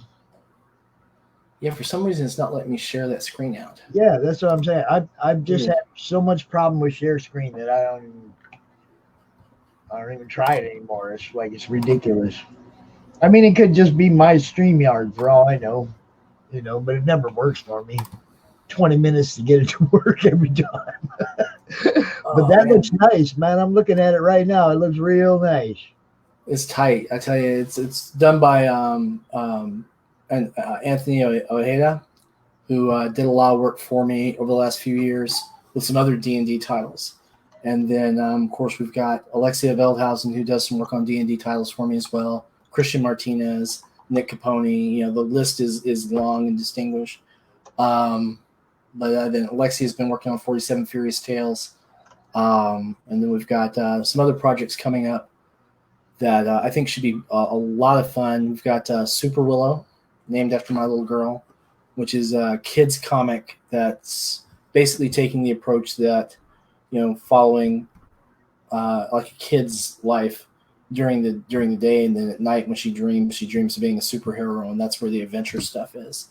And so what we're doing with that is we're taking the pages, we're going to make them available as coloring pages for the kids, and then also a version without the lettering in it, so that they can then letter in their own stuff in their own story. So they can write their own story. That's cool. Right. So that's going to be pretty neat. We're going to crowdfund that probably next year. We're going to try it this year, but with COVID, it's just been a big thing. Yeah. So it's just another day in the life of the indie comic and RPG guy, man. It's been fun. We've been moving comics, hoping that we can sell off enough to warrant a second press run for issue 1. Oh no, they want my slot. The dogs want my slot. Oh no. I think my son's home. I gotcha. Just all saying hi, and he ain't got out the car or come in yet. Gotcha. But yeah, hoping that we can get the rest of these first press run copies sold over the next couple of weeks and get some more pages done for issue 2 that way before we come to Kickstarter to fund issue 2, so we can bring our overall goal down. Because, the thing about working in comics when you're not an artist is getting those pages done and paying your artist, a fair wage for it. So I was talking to a couple of guys who also do indie stuff and then also do some projects with Image, and one guy who does he's doing some stuff for DC right now. And he was telling me that he literally makes about 6 times as much on his Kickstarter stuff than he does working for DC or Dark Horse or whenever he picks up work from Marvel, just because he has his control over his own IP. He whatever his fans are willing to support with is what he's doing, and he's literally doing a lot better just with Kickstarter. I mean, look what happened to Brian. Brian can sell his comics anywhere in the world through any distributor who he wanted to. But I mean, he comes to Kickstarter, he's got his stuff done, he gets it out there. It's always exciting, it's always great, and then you get fantastic quality books exactly when he says it's going to come to you. He's got it down to a science, and everyone is seeing that. Tushi was talking about that on one of his YouTube show a couple weeks ago about how it's so neat to have control and to be able to put your stuff out and be so directly connected to fans. And so I think what we're seeing more and more are a lot of people who have been so influential in comics in the last 20 years are really just seeing that freedom and that opportunity. And they're like, I can get this right in people's hands. And there you go. Of course, then you got sometimes where you have things that come up, like changes in shipping rates or everyone's bane. But then you get a chance to, to see that commitment from creators when, even though things are hard and even though they just lost, 20% of their profits on that because of a postage hike, and they're still getting out there and still getting things done. And I think that separates the people that you want to deal with from those that you don't. It does. And man, I sit here and I talk to all these people now, and I'm getting to know them. And some of them have a solid grasp of what you're talking about what Brian's doing, his whole business model. Yep. They have a solid grasp of it, and they're working it. And then there's those people that don't even think past the book part of it. Right. There's still fulfillment. There's still, somebody's got to get these books in the boxes. Somebody's got to get these boxes to the post office. There's still a lot that goes into the fulfillment end of it that a lot of people, they just like, I want to get my book out. Yeah. Now that it's so out front, mainstream, what these guys are doing, that everybody's getting a good idea how to get their book out there. If they pay attention, there's some good business models on, marketing. I mean, that's another thing. You might got sick of seeing Polito's face and seeing Lady Death this and Lady Death that. No. But if he ain't doing that, nobody's buying it. Yep. I'm just telling you. Now, I'll tell you another thing, too. The Promotion Kubert is so important, man. The Kubert School over in New Jersey, they've noticed this really hard. And they just recently changed ownership, too. But the Kubert School, they're having, like, seminars and people coming in and talking about their experience. Because we've seen that even people who graduated, like, 5 years ago, a lot of them aren't working in comics, So, I mean, I'm very lucky. I work with a lot of Kubert grads because my dear friend Brian Lee graduated from the Kubert School and introduced me to a lot of them. So we get really interesting and great art. And then I've been really fortunate people who have introduced me to some fine artists, like my dear friend Bill Mewborn introduced me to Sandra Cole. And for those of you in the audience who might not know who Sandra Cole is, first of all, shame on you. Shame on you. Shame on you. If you don't know who Sandra Cole is, no, I'm not really going to shame you guys. She is absolutely brilliant. This piece right here, the gray one with the lady dancing, is one from her, as is this one over here, which you can't see too well. But, you know what? A dear internet friend of mine, and she is my favorite freak. Yep, that's her. That's her. Sandra did this for one of our books. And we've got it for books, merchandise, and all that kind of stuff, and it's been really good for us. I have it over there in a frame. Mm-hmm. That little thing you just held up. It's over the frame. I can get you a bigger one if you want one. Well, you never know. We'll see what happens. I'll tell you, I've got it at 24 by 36 inches on my daughter's wall. Man, see, I don't have no wall space left for that. Yeah, for Sandra, you need to make some room because she's really. Okay, here's the thing. Everyone, this is just between us, right? Don't tell Sandra I was bragging on her, okay? Don't throw me under the bus like that. But yeah, she's really something. She really is. She's amazing. She's a sweetheart. I love her. I'm looking forward to some work from her. She's still going through a lot of commissions, which I kind of kicked myself for because she had. I remember last year. I asked her, I said, I've got some people who were talking about this piece you did. They want to know if you're available for commissions. And she's like, yeah. And so I put the word out, and then all of a sudden she's like, I'm swamped in commissions. I'm like, well, there you go. That's how it works around here, girl. Yeah. I mean, everyone wants Sandra. Everyone wants Sandra. That's how we do things. Mm-hmm. So give us them last pushes. Show where we can find your book. Yep. Links. Make sure you drop them in the comments. Okay, easy enough. I'm going to take and put this one in here as soon as I can find where I can post it into the chat. Probably not in the StreamYard chat. Probably just do it where it's being fed to in the group. I will. You know, StreamYard just hasn't been working for me at all today. I have not seen any comments. I haven't been able to put them up on the screen. You know, but we're powering through it, man, because that's what we do.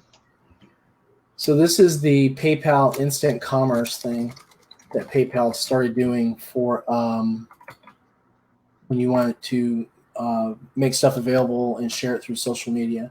That link will get you through there. We're doing signed copies, 47 Furious Tales issue 1, signed by myself and Alexia Veldhausen. We don't have a whole lot left.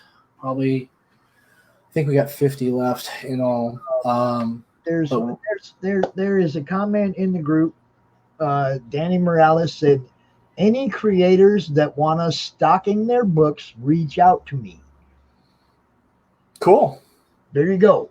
That's for everybody. If you want Danny Morales stocking your books, go ahead. Hit him up. Danny, definitely. We've got one comic out. We got more coming. If you'd like to check it out, we can definitely get one sent out to you. That's not a problem. If you're brick and mortar, I guess, in your place, right? That's what it sounds like. So, you know, right. It's like, go ahead and hit dude up. You know, anybody, because that's what we're talking about. We're talking about getting the indies in the stores, man, and the stores definitely have other options, you know. So when we did our Kickstarter that funded for issue 1, we had, I think, a total of 3 stores who had supported at the retail level, and all 3 sold out as soon as they put them on the shelves, which was pretty neat. Actually, Gotham Underground, I think they came in at 10 copies. And last time I talked to the owner, I think he still only just has the copy set back for himself because they just jumped, which was really cool. And then I'm going to be putting these up. Wow, that's terrible. I'm putting these up available this week. We've got these prints at 11 by 17, and then we'll get those out. We're going to be shipping those framed, so they have flat, and we'll be just charging $20 for them framed, plus the actual shipping cost. We'll send those priority in the U.S. priority board game box, so that they have a lot of room and we can package them with a lot of protection. All right, sir. I appreciate you coming out. You know we're going to do it again next month. Always a pleasure, Pops. Always a pleasure. Right. It's good seeing you. You have a good night. You too, sir. Now, they were in the backstage, and then they were gone. Cara, come back. Alfred, come back. They'll be out here in a minute. Alfred Trujillo and Nicole. I hope. I don't know if they just went out. They were in the backstage and then they were gone. So hang tough for a minute. We'll see if we can get them out here. Come back. Anyway, I hope everybody's been enjoying the show today. I know we've had some things happen, some people fall asleep. Roland Man wants to apologize for totally forgetting that he was supposed to be out here earlier. But I'll try to get him out here later tonight. So, hello, Alfred and Cara. Hey, how you doing? Hey. Y'all look good. Y'all look happy. Hey, yeah, we're trying. It has been a wonderful day out here. I'm not gonna lie. I'm getting, my butt's a little sore. Been in this chair for 2 days straight. But I've been looking forward to this. Cara, you're on everything. You're on everything. It's like I was just looking at the Naughty Fairies thing again, because of course the new stretch goal cover is, yes, they reached the Cara Nicole stretch goal cover, and Do you guys want to take a stab at doing the share screen and showing it to us? Oh man, I have no idea. I've never done that before. Yeah, I'm really lousy at it. I might have to bring out a co-host to show it off in a little bit. That'd be a good idea. This is my first time actually using this. I'm so lousy at it. Comment. That's what we were trying to do. We were trying to log in so we could comment, and yeah, the comments aren't working in StreamYard or anything right now. It's like we're just powering through it. We're still gonna. I'm gonna see if I can get Rash or Peat or somebody to come out here and do a little co-host share screen action for me. Let's see. Yeah. Where my boys at? Oh, you know, here's the share screen. How are you gonna share it though? I don't have. We don't have. This is so we hard. don't have what we would need to share. Yeah. Sorry. Oh, you don't have it? No. Oh, hold on. Let me see if I can help you out with that. There should be a button on the bottom that says share screen. Yeah, so like we create the photos and the art for stuff, and then we send it off, and then they do whatever extra like processing and logos and whatever they want to do. So okay, so check this out. I'm gonna forward something to you because if you don't, there. Let's see. Is that what we're talking about? I just sent you something on Facebook. Click on it. Okay, so let me click on the that. download button. You'll have to download it, and then you should be able to put it up on your screen share. It would take me an hour just to show one thing. Once you get that share screen up, you'll be able to show us everything. Where's my co-host at? Hash, Peat, where you at? It must be dinner time in New York. All right, we're gonna give this a shot. First time trying it. No wrong answers. Wait. All Almost right. a bug. Okay. Okay, if you may want to use file. Okay, that's all right. We'll try to anyway. Share Sure, screen. anyways. Let's see. All right, there we go. Okay, now it might take 30. There it is. There it is. Sweet. This is the debut of Cara Nicole's Naughty Fairies stretch goal cover. And I love it. Gonna get it. Definitely gonna get that one. Like it. Well, there's a new thing. There's a new one out now. It's a 6-print set as well. So you can get 6 prints that are all different pieces that we did. And I believe they're all 11 by 17.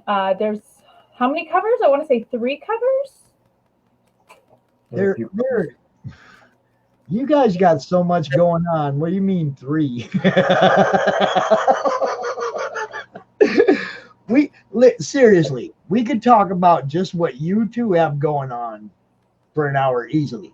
Oh yeah, absolutely. It's longer than that. We have pretty regular meetings as to like what our plans are and how we're gonna get it all done and get it all out there, and it's intense. Yeah. So we've got. This is my co-host Peat. I'm gonna see if. How you doing? Nice to meet you. Hello. We're gonna see if we can do some share screening for us. Cara Nicole, I think I met you like 4 years ago at New York Comic Con, or 5 years ago. It's been a minute. Yeah, a little bit. So Peat, let's Yes, see sir. if we can do some share screen and pull up their whichever books they want to show off. Okay. What website am I going to go to? That's what I say. Whichever There's some stuff now that we figured it out too, so that's not too big of a problem. What do you want to see? Yeah, what do you want to see? We've got Totally Rad Life. Everything. That's what I'm saying. We got an hour. Let's just like. All right. Do you want to see a Tinkerbell from Cara's new Patreon set? We just shot this a few days ago, right? Like on. Well, we shot it last month. We just didn't get the chance to. Yeah, it was like last. Yeah. We want to see it, but only if you share the Patreon link. So that's where you can help us out. So if you could type in there http://patreon. Hold on, I don't type that fast. Hold on. It's just patreon.com/. Okay. And I'm gonna share this screen here. You guys can see one of the pictures.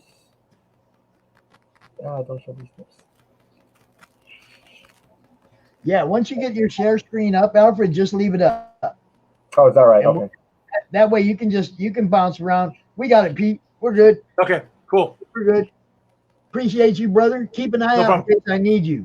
Yeah, no problem. Real quick, let me just get the Patreon link out there. You know, if you want to stick around and post links, that would be great because we've got so many things that we've done between everyone's Kickstarters. And we tried logging in and it just didn't work. Yeah. So.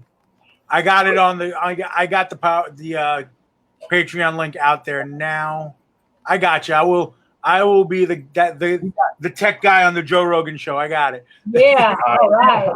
Yeah, her Patreon is fantastic. It basically has like the most like up to date, the newest content from Nicole, and a lot of times she works it out with creators so that whenever there's a campaign, you can kind of cross promote right there. So yeah. And then I also have a small Discord group that's limited just to patrons where we can talk amongst ourselves with each other. And then I'll do small Zoom meetings where I get on like live through Zoom privately with patrons. I've been lucky enough to catch you live a few times recently. And I mean, I watch so many different people's live stuff, drawing or whatever. And it's like, being entertained is key, and it's like sometimes you watch some people draw and they don't have nothing to say. They just got music in the background. And it's like, yeah, I can watch for a few minutes, but then I'm bored.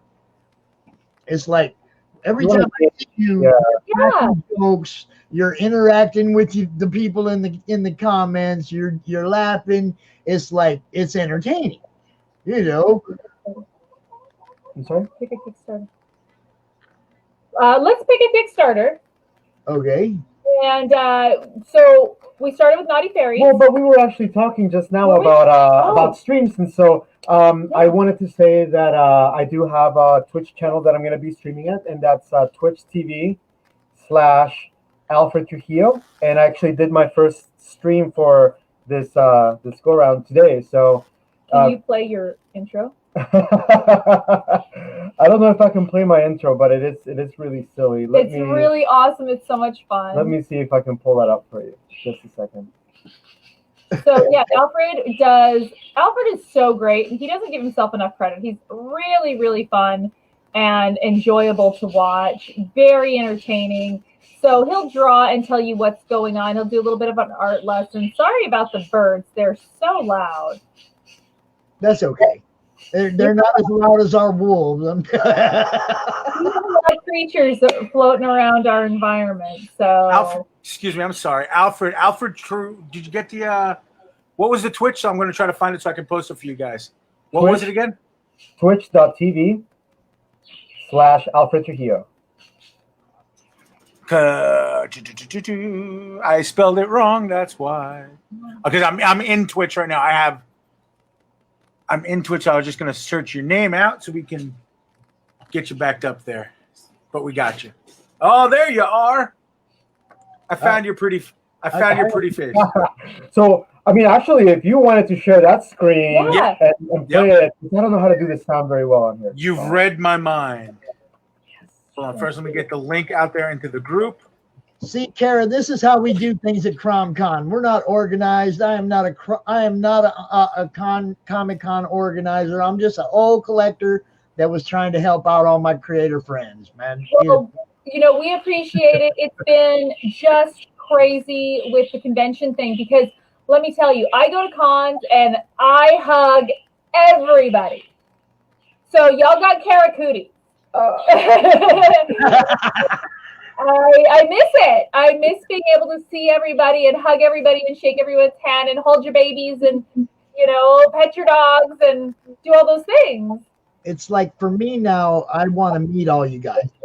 Because before I was just a guy who bought books and everybody's books and stuff, and I collected books. And now I feel like I'm one of the big old family, and it's like now I want to actually go hang out at the cons with you guys. You know, that's one of the great things about the comic book community. It's very inviting. You can usually find like a group that's going to be like, yeah, you know what, just like, you're coming with us. You're one of us now. So yeah, by all means, join in. I get to cosplay me next year. Yes. I was supposed to be able to cosplay me this year, but I get to cosplay me next year. It's going to be so much fun. I'm gonna go to the con. I'm gonna go to somewhere like Chicago, and I'm gonna go hang out for a half hour at all these people's tables that I know. I'm not gonna have to stand in line. I'm gonna be like, "Yo, what's up, Cara?" Hey, you're gonna go out. We're gonna go have some karaoke and some karaoke, food, and you know, hang out afterwards. Yes, definitely. Well, Alfred draws because Alfred draws everywhere. If there's a napkin or a receipt or a cup, he's drawing on it. Okay, so we get the bar napkin, the bar napkin drawing of Pop's karaokeing. I can see it. I can see it. You do you do Lita Ford, Cara? Can you do Lita Ford? I love Lita Ford, and I yes, can do Ozzy. I can do Ozzy. We can do that together. Looking forward to it. That's a date. All right. I have the Twitch, but I don't have.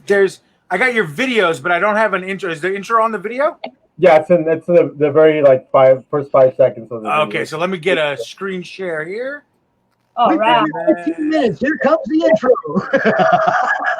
Oh, you're gonna love this. It's fantastic. It's amazing. I mean, just let me know. Let me know when I'm up. Hold on. Let me switch to something. Let me switch to something with the microphone. Oh my god. After my last segment, my DoorDash arrived, so I was like, okay, taking a break.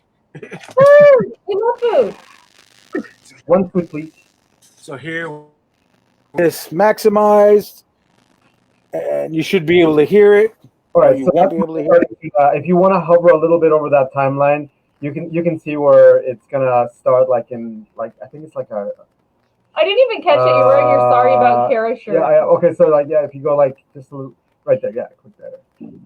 A little bit before that. Yeah. Got it. Okay. So it's gonna. Just let me know if you can hear it. So you can see that's our logo in the corner. Yes. And our girl Fire Bitch. And there we go. Oh, you passed it. I passed it. Gotta be patient for. Hold on. For that 6 just seconds. go right before. Yeah. Okay, so yeah, just leave it there for a second. It'll come. Yeah, 4 minute mark. There we go.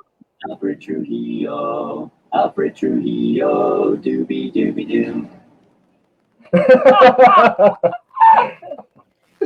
That's great. That was pretty phenomenal. Yeah. And I didn't make that. I don't have that much time on my hands. That was that was JT, our buddy. JT Malloy. Check and him with his book out. He's gonna have a book out, and we're gonna have a cover in there too. So he already kind of a sneak preview of that on his Instagram. So definitely look for that. His book is called Sapphire Spectre. Happen to have it, and those two pieces right there are both JT Malloy. Wonderful. So he made that video for me. So yeah, he's actually one of his gigs. He does videos for a corporation, and yeah, he's just got like all the stuff. So and we did do an art cover, and there will be a cosplay cover as well. And he's also gonna have a cover in our book Firebit. So definitely look out for that. Loving it. Yeah, that's nice. JT is quick though. If you've ever watched him draw, he is just on it. Just on it, huh? He is one of the people that has done me as a character. That's me. That's cool.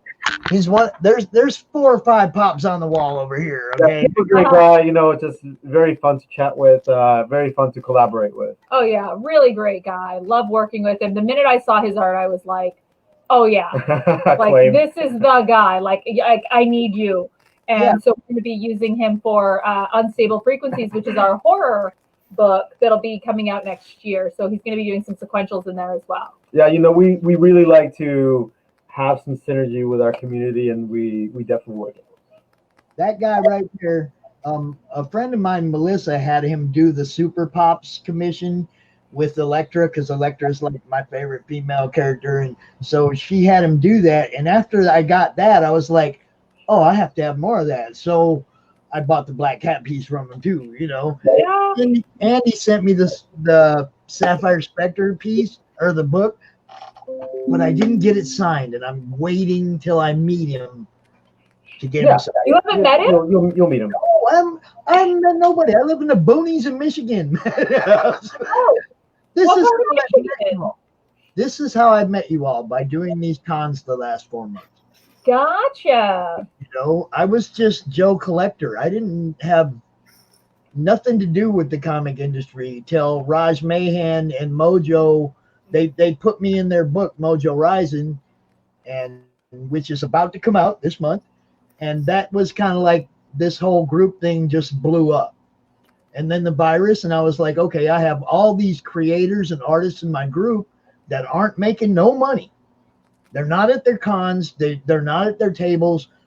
What can I do? Okay, well, I had this group. We had like 400 people in it, But that's where we started 8 months ago. And now we're at 1,200 people, and we've done 4 online cons. And I'm having so much fun. You have to realize, first off, for me, it's like fanboy weekend for me once a month. I get to come out here and talk to all these people whose stuff I've been buying and collecting forever, and I get to meet them, like Mike Barron, people like that, and Brian Polito. The first con we did, Brian Polito came out for a 30-minute interview that lasted 90 minutes. He was so cool. And that gave credibility to my cons, and they've been doing better and better all the time. Then I get somebody like you come out, you got 100,000 followers. Hi everybody. I just want it to grow and grow and grow and keep helping people. Even after this thing is over and you're all back at the cons, there's still the off season. What off season? Yeah, seriously. You'll see me in November and December and January out here doing online cons when everybody's cold. So what else? Fire Bitch. I want to see Fire Bitch. Pete. You want to see some Fire Bitch? All right, let's Fire Bitch. Show some Fire Bitch. I got Fire Bitch. So that's what I have on the screen currently. That's the Naughty Fairy Sugar Acceptance, and that's our current art cover for the campaign issue. Okay, you want to do Naughty Fairy first? We can do that first. I have no order. You just showed the new Cara one, so I figured we might as well. Oh yeah, show the new art that rolling, right? Absolutely. Yeah. So it's a double cover, and she actually had a mock-up. Yeah, she said that she was gonna have a holofoil that had all the Starburst energy. So that's gonna look really, really awesome. Let's see. Were any of your covers the jeweled covers? No, I don't believe so. Well, we don't know yet because our mock-ups weren't done when the jewel mock-ups were being made. Right. So we'll have to find another stretch goal. You never know. I mean, that could be something that's that she might offer. But we've been doing Naughty Fairies since the first issue. Right. And this is 4, right? Number 4. And this is number 4. This is the first art cover that we've done, but the rest have all been cosplay covers, and it's been a lot. This is available as well. This is a really cool one. And I did make these wings. Yes. We like that one too. Yeah. Come out well. There's the mirror. Yeah, she wants antlers, the antlers are so cool. You made those? So I didn't make them, but I modified them. So I bought the pieces and I did all of the attachments and whatnot, and I had to put the hair and do. It was a very interesting piece when I saw the artwork for it, and I was like, all right, I'm going to make that happen. So this one's the Mirror cosplay cover. Yes, we like it. Yes. So yeah, but.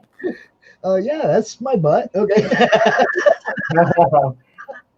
How is it weird when you're talking about the the books that are like this, where That's No. That's why we bought it. It's very normal. It's in my wheelhouse. It's in my life. It's something that we do all the time. Which one are you looking for now? I don't know. So maybe we could show something from Fire Bitch. What do you think? Well, I got this cover right here. You got that cover right there. So I can show this actually like live to you right here. And this is something very cool that we do. And it is a stacker cover. And this outer cover opens up so that you can see the rest of it. Did you say oops? I did. It was a second, but you can see kind of how that works. So when it's closed and then when it's open. And that's just this, it's actually PVC because a lot of these covers are very, very thin. So we use a heavier PVC on these so that they are not going to rip. But this is issue 1. And you can see we used the lettering there. Right. Lucas Gattoni to do our letters. Sorry, I'm looking for something. And I believe he's out of Argentina, but you can see. So I actually we started this years and years ago, and I spent a good, year and a half, 2 years trying to convince people the Earth is flat, just because this book takes place on a flat Earth. Well, not a flat Earth, but a flat planet.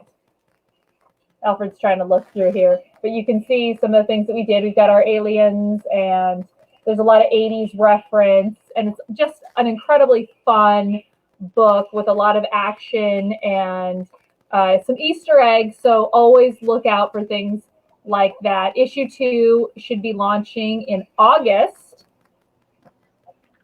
All right, are you ready for the next? The next Fire Bitch. The next thing. Fire Bitch. So we got to share on the screen right now, and yeah, this is going to be a piece for the next campaign. I did this this painting. I used Clip Studio Paint for doing that, just kind of like all from scratch. And so I thought that would be pretty cool to, have something that was like that, almost like anime painted style.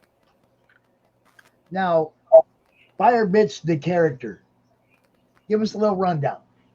There's going to be people that aren't familiar with her, so the shading is ridiculously good. Vortex jumped on an alien planet, gets superpowers, and has to save them from the attacking other aliens that are coming down to try to take all of their resources.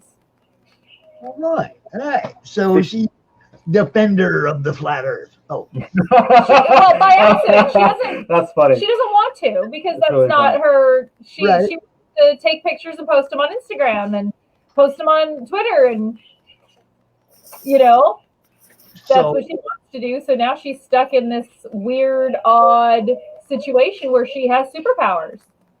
The shading is unbelievably phenomenal on this. He does beautiful work. It's phenomenal. It just adds so much. There's so much with the fire and the effect, and then the shading. There's so much depth. You just go right back.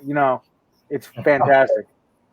It's crazy good. And you can still get issue 1 of Fire Bitch through Indiegogo. Okay. And that would be Indiegogo, whatever, Fire Bitch, if you wanted to look that up. You and can just, post yeah, it. we could We share them in the group all the time. They see that. That'd be great. Now this is a new one that we did. This is Lily Demoness. This is Luis Torres, right? Yes. Yes. See, I'd be sharing this stuff all in the group. I all these books, Jim Noble's books. I share that stuff in my group all the time. You guys, Jim Noble's books as well. Yeah, this was a super fun photo shoot. It's always a little bit interesting to kind of set up the shot, set up the background and everything, and you really can't tell just by looking at it. But once you click that and the flashes go off and like everything, like it really turns out like super well. Yeah, we used a small fog machine, and we used some gel lights as well to get some of that effect. There you go. And so this is available on his campaign, which is still running. Oh, it looks like the you other own that one. and that's available as an add-on. So you may want to get our art cover and then add the cosplay one onto that one. And I'm gonna show this as well. So that's the art cover that we did. And that's a holofoil, and it's printed on a twinkle paper, so those sparkles really, really show. It's almost like glitter. I think I have a video of that actually. Let me see here. I can pull that up. This is cool. I've never really had a chance to play with this portion of the StreamYard. Usually it's just interviews where you have a lot of people. And do you want to trade me spots so that you can be on this side? And no. He likes reaching. Yes. I like that. That's an image. This aspect of the site is fantastic because it really gives you a lot of freedom. Yeah. And you can get really creative. So if you can see right there, yeah, you can kind of see like where some of the sparkles go. And I made that for Luis. I like to kind of go above and beyond for the creators that choose to be part of our network and our family, and who who support us by giving us work and by pushing our campaigns. And so we also do have oh man, I don't know if I can show that from here, but he does have a Fire Bitch and Lily crossover cover that was drawn by CB Zane, and I think I have it over here. Well, and that's really cool that Alfred decided to do that to print out their covers, because we live closest to the printer. We live really close to the printer. All right, so let's see. I moved that over. Okay. X that out. This is super fun. You're like, I'm gonna trade me. Well, I just wasn't sure if you want to sit in this spot. All right. Oh, there you go. So yeah, that's our crossover drawn by CB Saint. So this is an add-on as well. So if you wanted to get the whole Alfred Trujillo Canonical Fire Bitch experience, you could get our art cover, you could get the cosplay cover, and then you could also get the Fire Bitch crossover cover as well. Now that's promotion. I try. Well, the cosplay covers are still pretty new, and not too many people do them, and a lot of people are afraid to do them or don't really know how to do them, and so they're becoming a lot more popular. And yeah, as I'm going to go ahead and throw the question at you, because Raj Mahan, Mojo Rising, creator of Mojo Rising, asked our first cosplay guest earlier today about possibly doing a cover for them. So I'm just going to throw it out there. Don't be surprised if you don't hear from us here in the future. Yeah, definitely hit me up. I've done, so this is actually one that we did for Jim Noble, who, throw him a shout out. He is getting his appendix out tomorrow. Yeah, I know. Poor guy. I was just chatting with him actually, and because of the 4th of July, I guess so many accidents made it to where now he has to wait an extra day. Laying there doped up in the bed for an extra day. Yeah, if you have his campaign, it's totally rad. Life of Violet number 3? 3? Yeah, 3. Yeah, it's number 3. And so that's currently funding. We also have a few art covers, and we have a cosplay cover on there as well. Cosplay cover. We So have this art is, cover. Hold on. Let me get out the way so you can show them off. Oh yeah. So this is actually another one of those. I'm not going to open it all the way, but you can see. Yeah, the logo and some of the extra portions are on the outside. Yeah, and then you also have Alfred really killed it on these. He did such a good job. Really killed it on the colors on these. And then, this one, I love this one. This That's is one of my favorites. Huh? And I was like, I'm just doing this. I don't even care. And Jim, I remember he laughed his ass off with this one, because it's funny. A lot of his stuff is based on the 80s. It's so 80s. And so we try to make it totally 80s for him. So it's got the 80s lasers. Laser show. Laser beams. Yep. So the lasers, that was just awesome. And then he actually has another girl with some cosplay covers as well. So we're definitely get all the cosplay covers, get all the art covers. I believe that you can add everything onto his campaign as well. Absolutely. You just figure out what the pledge amount is. Mm-hmm. You send him that extra, add it onto your original pledge, and then you go from there. Oh, did you? I want to know whose idea. Now, Alton, you know Alton, right? Yes. So we did some cosplay. I like this one. Can I show this one? Yeah, show that one. I like this one. Vampires? Yeah, for Wanda from Vampires of New Jersey. Yes. I'm sure I've shown them off before too, because Alton was in, I think, our first con. So yeah, we did an art cover and we did some cosplay pieces. Yes. That's the. See, I like this one because I felt like it came out like pretty artful, and I like it. I like she's pretty calm right there. Like, yeah. I wanted to ask you about the one cover, the totally rad cover though. Is this the only way you shut Cara up? Cover? I love that. I was like, whose idea was this? Oh, it was mine. Yeah. I already had the straight jacket, and I was like, "Hey, Jim, I have this, and I'm doing that. So, hey, here, let's do this." It's wonderful. I was wondering if Alfred wasn't behind it, though. That's the only reason I asked. And so this is actually for a different campaign.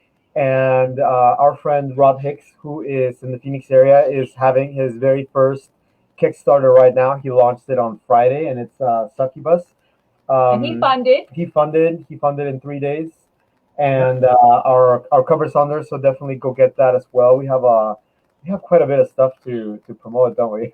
We have a lot going on, and then there's our own stuff too. It's like you guys are all over the place. I go in my news feed, and that's where I drag stuff to my group to share to my group. I go to my news feed because I have so many friends that post everything. Yeah. I find Cara everywhere. That's what I said. It's like I got to get her out here to my con because she's like doing everything. Oh, I really. So this is for her campaign, Confessions of a Cosplay Diva, which did amazing on Kickstarter. Funded in 1 minute. It beat. It's funded in 6 seconds, I believe. It beat the Firebridge campaign by like about $1,000, Yeah, right? So it did.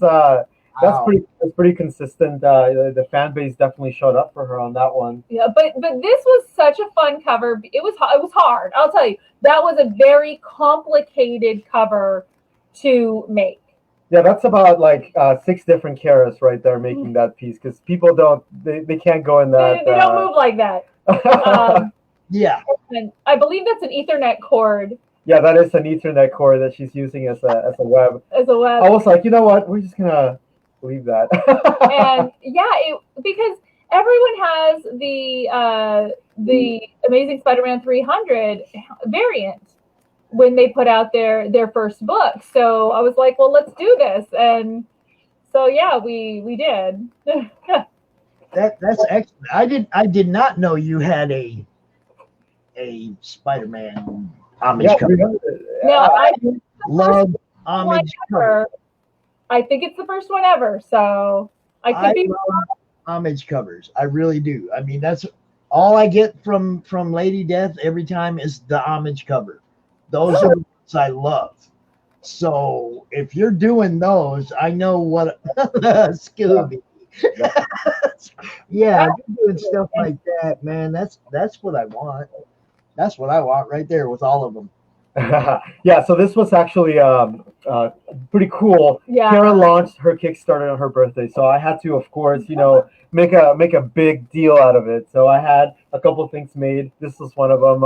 I wanted to have something that kind of like showcased like everything in the campaign. It looked like super epic, like I think somebody called it like, oh, is this the Avengers, the Caraverse or something? Yeah, the Caraverse. And actually, this is a mini print that comes free with all of the orders. It was a stretch goal.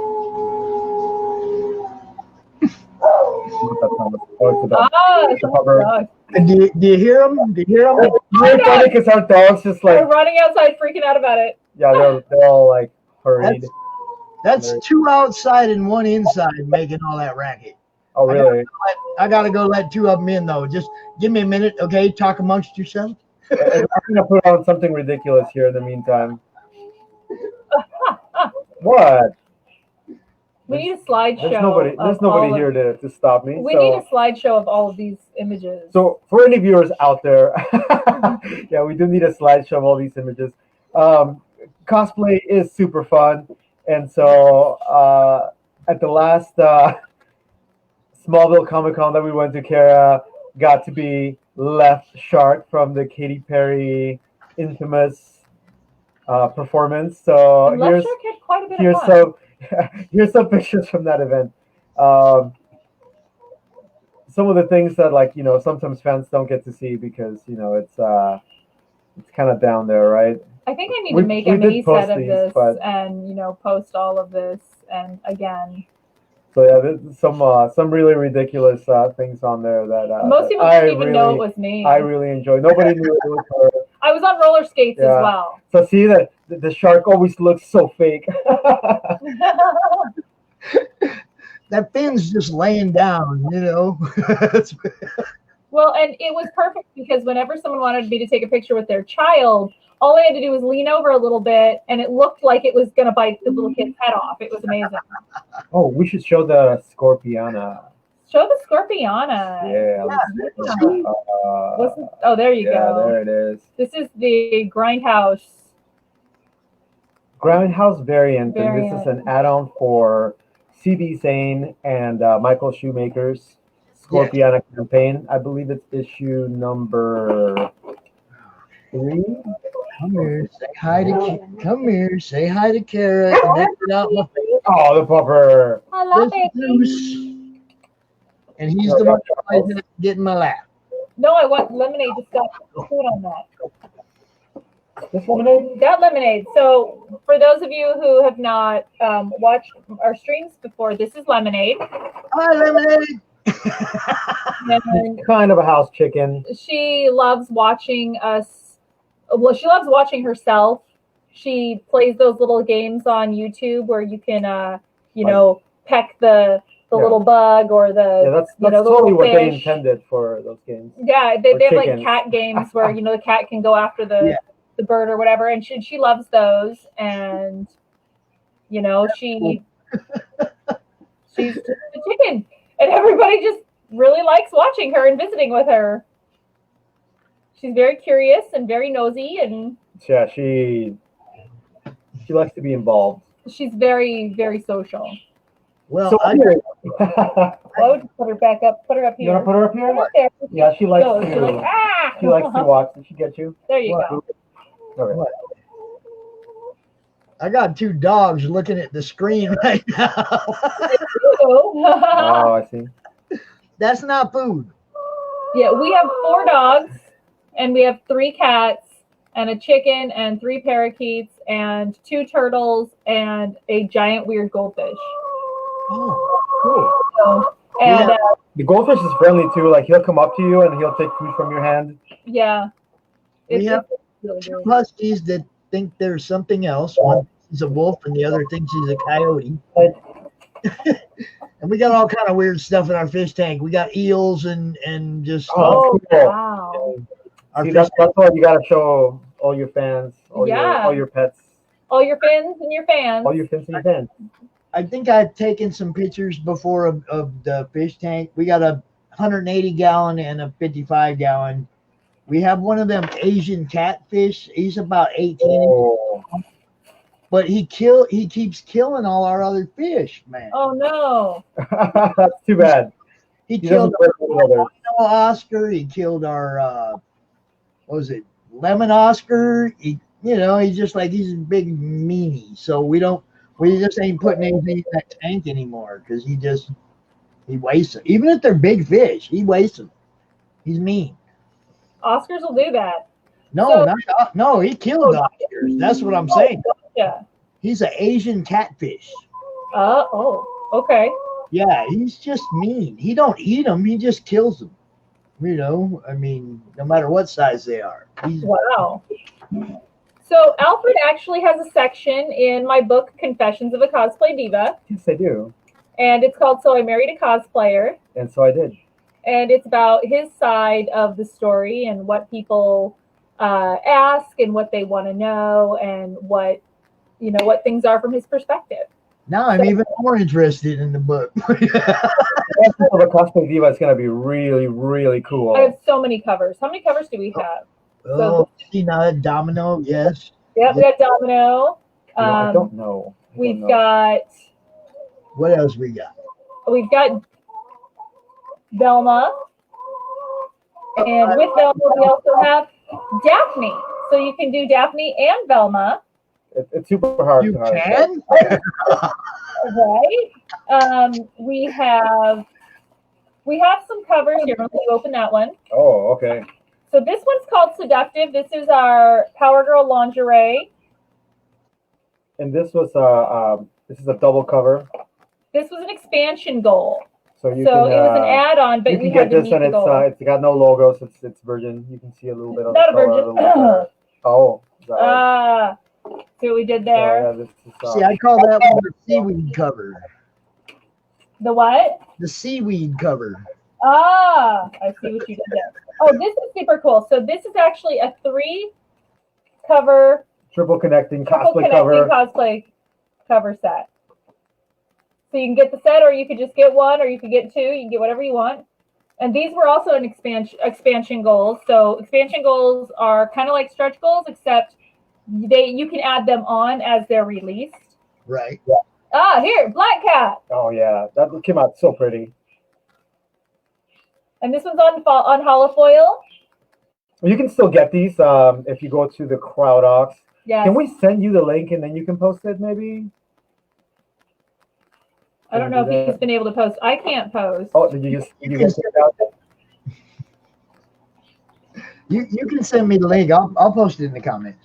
Oh, wonderful. Thank you. Yeah, we haven't been Sweet. able to do that. Let me grab that for you. So, real quick. but Me this and Wilson can show is you. I'll drive. the Jeweled Wonder, and this was jeweled by Shannon Galarnow, the same one who did Wendy's and Brian Polito's, and it is Wonder Woman, of course. Yes. On a holofoil that's also been jeweled. What are the Krosnovsky jewels? I never say it right, but Swarovski jewels. Yeah, I love that stuff. Everything I've seen that he's done has just been. Oh yeah, those are gorgeous, and I know all about how she does it and everything, and we've discussed those things. So this is the Rebel Scum Princess Leia cover. So that's a lot of fun as well to be able to put that out there. We have so many. It's been just insane. The main cover called Painted Lady. This one is it's kind of a fusion, right? Yeah. So this was a photo that Alfred did a light paint over on.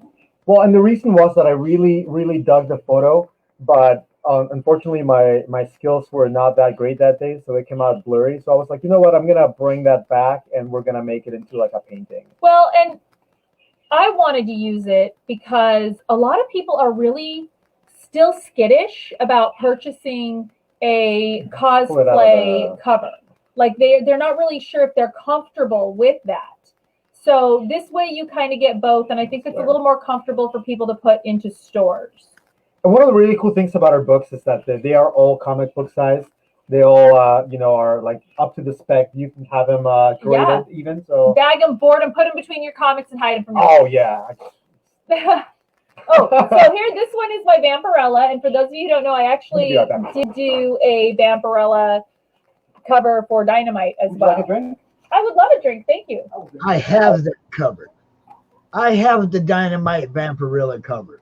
Yes, I knew I had you on a book, and I wasn't sure, and I just waited, and you finally said which one it was. It doesn't look like me at all. It's so weird. when you put them in a database, it doesn't say, okay, that's a cosplay cover of Cara Nicole. It's Dynamite Vampirella. You know what I mean? You don't remember. So, and I noticed that in the previews.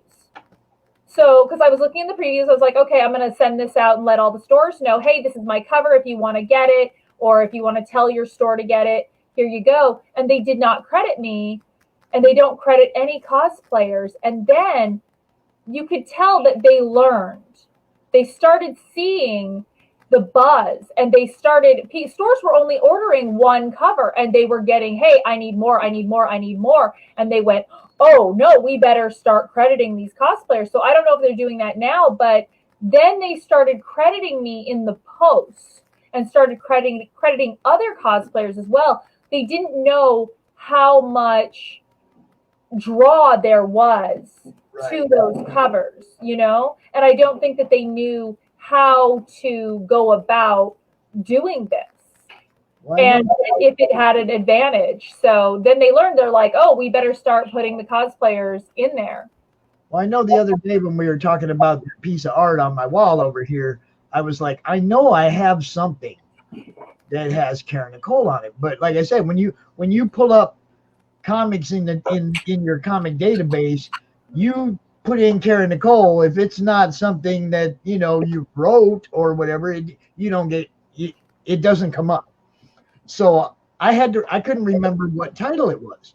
Now that you said Vampirella, I'm gonna be over there pulling that thing out later and posting, showing everybody I got it. Well, thank you. Yeah, no, I always appreciate when creators are willing to take a chance on a cosplay cover. Ron Zabala was actually on that as well early on with Patriotica. I was the first cosplayer to do Patriotica. Is that your phone? It is my phone. It's time to wake up. Time to wake up. So yeah, I've done a couple of Patrioticas. Do you see Selena right here? I do. Selena's my daughter. Aw. And we got Bayonetta, which is the main evil. She's like the bad girl. And then my daughter, who's mad at me, went over to like learn the occult from my enemy. I'm not an occult, but she wanted to learn the occult, so she went to the bad guys to learn the occult because she's mad at Dad. But we're gonna need somebody to cosplay her at some point, Well, Anthony Delaney, who actually just did his last cancer treatment a few weeks ago. So woo-woo! Antonio D. So Antonio D is one of my very best friends, and so he actually used me for some of his Changeling covers as well. Nice. And this was issue 4, but I've done some issue 1s and some just all over the place. The art books and the latest issue as well has I believe that has a cosplay variant. There's so many options. So before our time's up, I wanted to show you guys that one too. It is covered inside, yes. You sure? Yep, because it has the. Oh. So you can see, I did do the hashtag free the nipple on that one. So that is available as well. I mean, hey, why not, right? So it's just been a lot of fun to be able to do this, and I talk about behind the scenes. I will never argue with logic like that. Hey, why not? Why not? Just like the Spider-Man. Why not? Why not? Look, there's a demand right now for what you're doing. Milking. I think that could be taken another way. Well, I'm just I mean, I do like to play word games. Love word games. Yeah. Okay, I was going to show you this. Cara has some one-of-a-kind things here. I think that all the ones that I've done are actually on their way out. Is that correct? Am I right? Everything's been shipped. Except for that one that you have over there that you still haven't posted. Okay, so this was one that we did. That needs to be remarked. So this was going to be remarked. But this is a Steph Wilson that Cara hand-colored. So we have a few of these. I love Steph. Like line art Yeah. for his cover, and then also for Mike DeBalfo. So if you are interested in getting some of those from us and having Cara color them, you can have even your favorite colors color them. Definitely hit us up. I'm closed. You're close. I Okay. am closed. Yeah, I've been I close have for so many. the whole year, but I've been closed too, but people keep sneaking in. So, so that's another thing that we do have that I haven't shown yet. That we have a Billy Tucci Confessions of a Cosplay Diva cover. Really? We do. I have only done one after drawing in my life, and it was a Billy Tucci sheet. I don't draw a whole bunch, but I love that one. Billy Tucci, and I love she. Let's see if And I I've can actually done a make it. drawing of she. Oh, here we go. we always want to give people something interesting and different. We work very closely with our printer, and I don't know if you can kind of tell the material that this is on, but that's actually on linen, and it's kind of like almost like a canvas quality to it. It's very beautiful, and so this was a version cover that we also had. This is actually Cara's character, Polly Gunn, and it's from her book Nixed, which I believe that there may be some kind of announcement at some point. I don't know. We'll find out, right? Yeah, Nix was put out in 2012, and it was an ash can. I would call it an issue 0, and it was just a fun project that me and my buddy Coop did, and it's about a demon-slaying cowgirl. I like it. I like it. But so this is the Billy Tucci cover. Billy. And I got to color it, and Alfred inked it, and I was so excited about it. It was so much fun. So Billy had drawn me for my birthday one year. Alfred had commissioned that. I'm good at the birthdays. He's fantastic at the birthdays. That's awesome. That's awesome. I'm terrible at the birthdays, but I'm fantastic at the everydays. And there's a lot Oh, is more that right? everydays than there are birthdays. Oh, okay. Just saying. Just remember that I get a birthday week. A whole week. I get a birthday year. I do the 10 days. I do the weekend before, the week, and the weekend after. Okay, yeah, that's pretty fair. I go 10 days. Yeah. So I only have, just so you guys know, I only have a few of these on there, but I want to show you because this was so ridiculous. We love doing ridiculous things. So this is a mouse pad. And I only have a few of these left on the crowd docs, and I just love, these are 3-dimensional. I've got Black Cat and Power Girl left, and it was just a fun thing to do. We did a lot of crazy things, so Like good for helping the carpal tunnel and everything. You got something to rest them on, and it's been the best mouse pad I've ever used. I'm thinking it probably would be. I'm liking it. Like your wrist just goes right in between there and just kind of holds it still, so you're not like holding it. It's very very nice, and it's soft. And Alfred's gonna show the stickers. Love the stickers; they're so cute. So these were all meant stretch goals. Yeah, at some point, I think that we started to run out of stretch goals on that Confessions of a Cosplay Diva campaign. And Yes. so, like, let me do a little something for you. And so it's kind of snowballed too. So now there's some for Jim Noble's campaign, and then Wendy has some too that have been released. And I just did one for Fire Bitch as well. I'm gonna show you that one. Oh, the as well. Fire Bitch It's one. so She's cute. so cute. I actually, I'm looking into having our little Fire Bitch chibi animated, so that ought to be pretty fun if we can pull that off. She's just so cute. Can we pull that off, you think? I think we can. So we'll, you will have to stay tuned to find out if we can pull off having this. See, I don't think I want open. her as a die cut sticker. I think I want her just like that as a holofoil. Yeah, so dude, that's I drew this big size. It's 11 by 17. I try to make it to where to where things are printable for basically any purpose. So I like that, but that should be a wraparound cover with a Steph on the other side. Oh, that would be fun. That could be fun. I mean, that's just they both have. I mean, Steph's got his style. Yeah, no, Steph's style is definitely like very iconic. That has a style too, and I think that's like those should be mated on a book together. You know, that's what I do. By the way, I'm an idea man. I come up with stuff, and I pass it on to people. And I don't ever, you know, I've given ideas for stretch goals and tiers for all kinds of different people on their projects because I just come up with weird things, you know. But if I ever see that on a cover and a Steph on the back, I'm gonna be like, I did.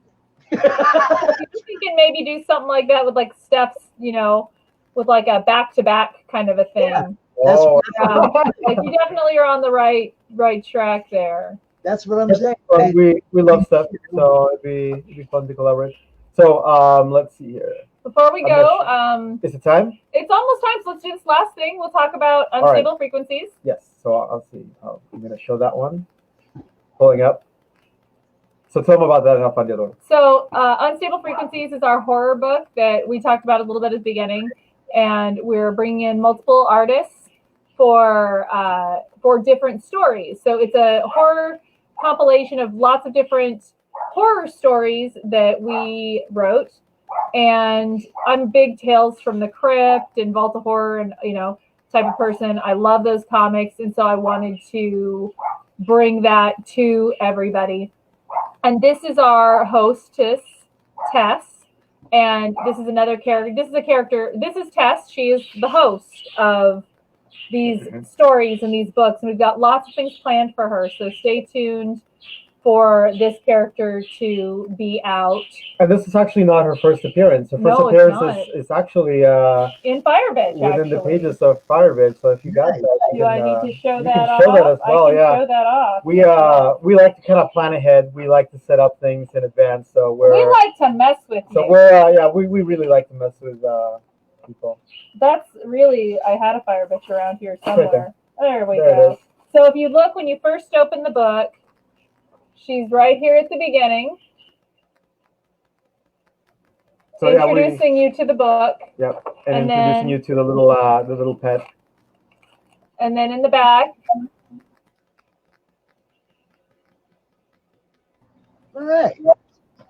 So there you go. And then on the screen is also another character that we're gonna have a story on, and it's gonna be a pretty intense part of the book. I'm actually really excited to see how that all comes together, and I think that it'll be really fun for the fans. For definitely something a little different, a little bit on the more like creepy side, but still with that hint of comic book appeal. Yeah. Well, I do want to tell you guys, I was hoping that Raj could have got out tonight, but he had to work. So we're doing Third Empire with all the other guys, but the creator of Mojo ain't going to be able to come out. But I wanted to bring him out to meet you, Cara, because I'm sure he's going to be hitting you up for a cosplay cover at some point. Yeah, I'm always here, so hit me up anytime. I do this the first weekend of every month. You have an open invite until we ain't doing it no more. Appreciate you both for coming out. Thank you. Definitely thank you for having us. And like I say, share your stuff in the group as much as you want, whenever you want. The exposure and promotion is what that group is about. Well, I'm still banned for the next 7 days. We're gonna have a party. A Cara Get out of jail party. All right, cool. I'll make sure we get that in the group, baby. Appreciate you both for coming out. Y'all have a great rest of your 4th of July weekend, and I'll talk to you again. You can count on that. Sounds good. Thank you. All right. Have a good night. You too. Bye. All right. That was most excellent. And I get to bring out some of my boys now. Third Empire in the house. Hey, how's it going? How's it going? See, for me, this is the highlight of the weekend because I get to talk to the people in what I'm involved in. This is good. I see we're missing some people though. What's up with Manny? What's up with Jim O'Reilly? I think Jim's at work, so he's on his way home. He should be joining later. All right. Well, Erick, this is the first time I got to meet you, bro. So Yeah, man, it's the first time I've presenting myself out to the world, really. I don't get on social media and do these live streams very often. Well, see, for me, this is about it. It just became a thing about helping everybody get exposure, because none of you guys were setting up cons, none of that was going on. And my group had a whole bunch of you guys in it that were like, what are we going to do? Every time somebody announced another con being taken down, they were, what are we going to do? What are we going to do? This was my solution, or my little chance to try and help you guys out. And it's just basically snowballed downhill, man. It just keeps getting bigger and bigger. Russell, good to see you, brother. That's good to see you too. You got something coming boom out of here on Tuesday, don't you? Yeah. Launching the Kickstarter Tuesday night, and so I'm excited. I'm anxious. I'm nervous. Well, we're going to do everything we can to make sure this one gets funded quick, because that's what we do. It's called Age of the Remnants, and the story is unique. I've read a lot of books in my life. I mean, a lot of freaking books. I ain't never read nothing like this. Why don't you go ahead and give them a little taste? Okay. Age of the Remnants came about from a lot of different things, but it's basically my love of science fiction and the whole medieval fantasy thing. So I kind of created a post-apocalyptic world where humans don't exist anymore, but there are still creatures inhabiting the earth. All these creatures were created by humans through genetic science, and so now you've just got all these new species, and it's kind of gone back to like this barbaric medieval world, because technology's gone. Right. But now you have all these races kind of vying for, their place in the world. They're starting to decide who's going to be the dominant species. And it's just kind of a glimpse into how life might change and progress without human influence. And, what could happen, with different ideologies, that aren't quite human. And so there's going to be a lot of unique creatures. It's a blend of, somewhat of some kind of mystical, maybe even super powered, but it's all based in science, in some way. So the first issue brings us in as kind of like a new religionist for me. And they're kind of pushing their way out into the world, trying to, build up a following and converts. And they're using the event that destroyed humanity as kind of their base, saying that they have this god named Mahan who destroyed humanity to save all of these new chimera races, and that now these chimera races should pledge their loyalty to this god, and that they should leave behind all the ways that humans did things, and free themselves of that part of humanity and build a better world than humans created. And along the way, they kind of start to find out, if you don't do what this god Mahan wants, then your fate's going to be the same as mankind. And so it kind of introduces us where this religious group is pressuring another race called the Taurans, which are Minotaur type creatures, and trying to make them free up their lands and open up their lands and give them access to it.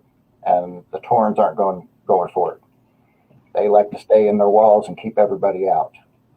And so it starts to build up a lot of tensions, and it kind of comes to a head. So this story is kind of the spark that lights a much bigger fire for the rest of the world. And so it's kind of jumping in just as everything's starting to change.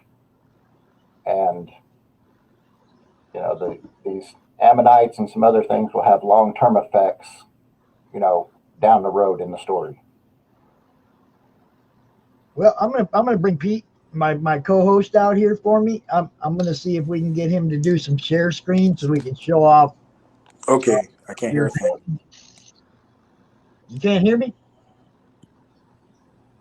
Pete? Yeah. Oh well, we're gonna get Pete to do a share screen for us if we can, so we can show off your stuff when he comes back out. Suddenly, like, everything on my computer just decided it didn't want to work. I don't know what's going on. I had a total white screen for a minute. Now I can see you guys again. Oh, man. I'm trying to share the link out to Eve so she can come out because we got a little announcement for her. You want to, either one of you, both of you, I want you to send me your links. Just send them to me on Facebook so I can forward them to Pete. Got it. Because we got Age of the Remnants and we got Blood of Gods. Right. Blood of Gods. I don't know if any of you have been paying attention, but he's been putting the snippets up out there and I've been sharing them in the group. And I started reading it, and it's like I don't want to read it until I get the book.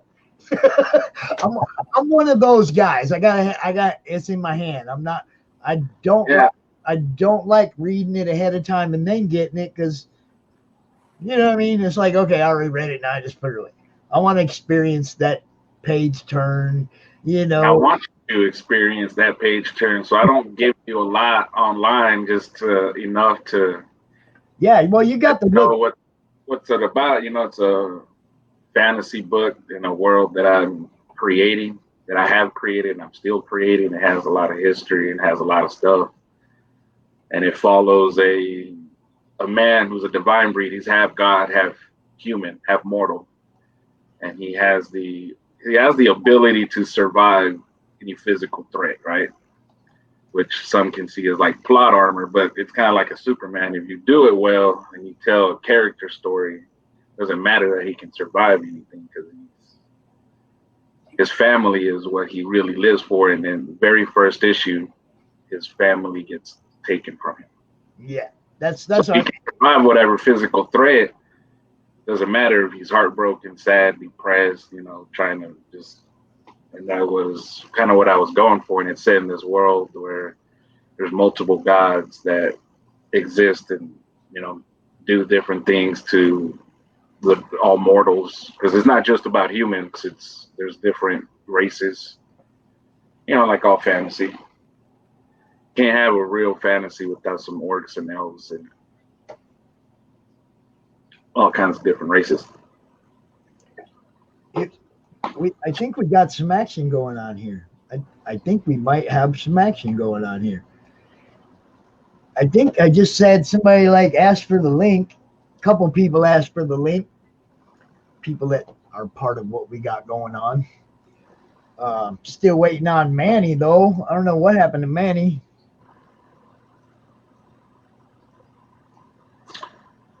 Yeah, if you go to bloodofgods.com, this thing is. Yeah, you learn a lot more about the world itself. That I didn't want to throw a lot into the book to where it came off as like exposition, because if you live in a world where gods exist, you're not going to just like talk about them all the time because it's just something that you're used to anyway. I didn't want to throw a lot of exposition in there, but if you go to the website, you can read more about some of the history, some of the other things that are also going on that affect the book, but they're not in the book. This is I just sent Raj the link. I think he might be able to get out here for a minute. Also, I sent Eve the link. Evanette, who I think we have a little announcement. There she is. Where you at, Raj? Hi, guys. Come on, Raj. We got an announcement to make, bro. I got another announcement to make, too. We have the guy who from Comics Cast who did our opening show yesterday, Joe Tolliver. Joe Tolliver, talking to Raj about possibly doing a cover for Mojo #2, and you know, it's like it's starting to boom. I just talked to Cara Nicole just a few minutes ago. She is gonna probably want to do a cosplay cover for Mojo, and I'm kind of jacked about the way things are all falling together, and I'm really jacked about all the new titles coming up under the Third Empire banner, and it's giving it all more credibility. It gives everybody's book a little bit more credibility to be associated in a group of people under the same banner. You know what I mean? It's like if supposing that right now Russell's book comes out Tuesday and we blow it up, that gives Blood of Gods more credibility. That gives Mojo more credibility. That it's like it's all about busting it out there, and right now the demand's solid for what we're all doing. You know, yeah, it really is. I mean, everybody's books are funding, man. I love being able to go post funded every time. It's like there's. I think what's made Mojo successful in like preparing for its funding or getting its funding is all the hype, the months of build up for Mojo. Oh yeah, for sure. Well, it's definitely added to it, but it wasn't designed that way. This book was supposed to launch 2 months ago, and we held it on due to the virus at first, but we didn't just stop and like just sit on it. They went and it totally improved it. They added pages to it. They didn't just sit on it. They got new cover artists. They made it better and better and better as time's gone on. And now trying to get this Kickstarter page with all the tiers and stretch goals and all that, that's really what I think is the holdup. But we're going to overcome. Right. Ain't that right, Rob? What's up, Raj? What's up, Raj? What's up, y'all? Hey, I don't know if you caught Cara Nicole out here earlier, but we got another cosplayer looking at a cover. You're going to break me, dude. Either that or I'm going to make you rich, brother, one or the other. Good to see you, man. You at work? You hiding at work or what? Yeah, basically. Yeah? All right. Yeah. So go ahead. We'll give you a few minutes while you got a few minutes. You know, say what you want to say, bro. Well, has anyone introduced Eve to our team? Well, have I introduced Eve to our team? Have you introduced Eve to our team? Well, I can. I mean, she's going to be doing the cover for book 2, Bayonetta cover. It's going to kick ass. Yeah, well, see, yeah, I'm so excited for it. I didn't want to make the announcement. I wanted you to be able to. Since you asked me for the link, I went ahead and let it keep my mouth shut, man. You know. But yeah, real happy about that, Eve. Welcome aboard. Third Empire for life. I told you that. You're one of the team now. You get preferential treatment. You get extra shares. You get all that stuff. Preferential treatment. Oh my goodness. Hey, ask them. They all know I share the crap out of their stuff, man. This is my team. These are my guys. You know, Raj pretty much has more to do with this actually even being a thing right here. Because Raj turned me into a comic book character when this group just started. And none of this was in the works. The cons, none of that was part of this. It was just, you know, a good comic group, and Raj turned me into a comic book character. Oh, this is cool. Now it's like snowballed downhill and became so much more. You know, we got all you guys all working under Greg's banner, and you know, bringing in people to do new covers. Also, Joe Tolliver. You talked to Joe Tolliver, right, over there at Comics Cast, Raj? He's going to do a cover for book 2. It's like it's blowing up, man, and we're going to keep trying to make sure that it stays fueled. I've got about 3, and then Shiloh. Shiloh's is going to be on there too. So, yeah, we're good. Yeah, that's Sovizo Graficos, for those of you who do not know who Shiloh is. Oh, okay. Oh, okay. Yeah. Yeah, the crazy Joe on the bike drawing. Yeah, that guy. Yeah. Which Yeah, no, that stuff, that all of the drawings and all the preparation he did for that drawing is amazing. He does some really awesome stuff. Yes. Oh yeah, that's straight fire there, man. And I was happy enough to get one of those graphs. Woo! yeah, you were. Yeah. Dude, I want a draft. Draft. Well, now see, I was really, dude is, you know, I was really afraid to ask him how much he wanted for one. You know, I didn't want to insult him, and at the same time, I'm a broke, you know, I'm broke ass. So it was like I waited. I had to talk, you know, for a couple days, you know, about, hey, talk to me now. And when he came, the price he came through with was ridiculous great. I appreciate you. It was awesome. And he actually had trouble with the shipping. He was down there like at UPS for like an hour, and they tried to get him for like $10 more shipping than what they quoted him. And, you know, he had a big mess with, well, what about how much if I put it in this package? How much if I put it in this package? And, you know, he's Well, like, wait till you see that. I went to Greg's house because he's going to ink it. And, dude, I wanted it right then and there. I wanted to take it home. Yeah. It's badass. Yeah. It is sweet.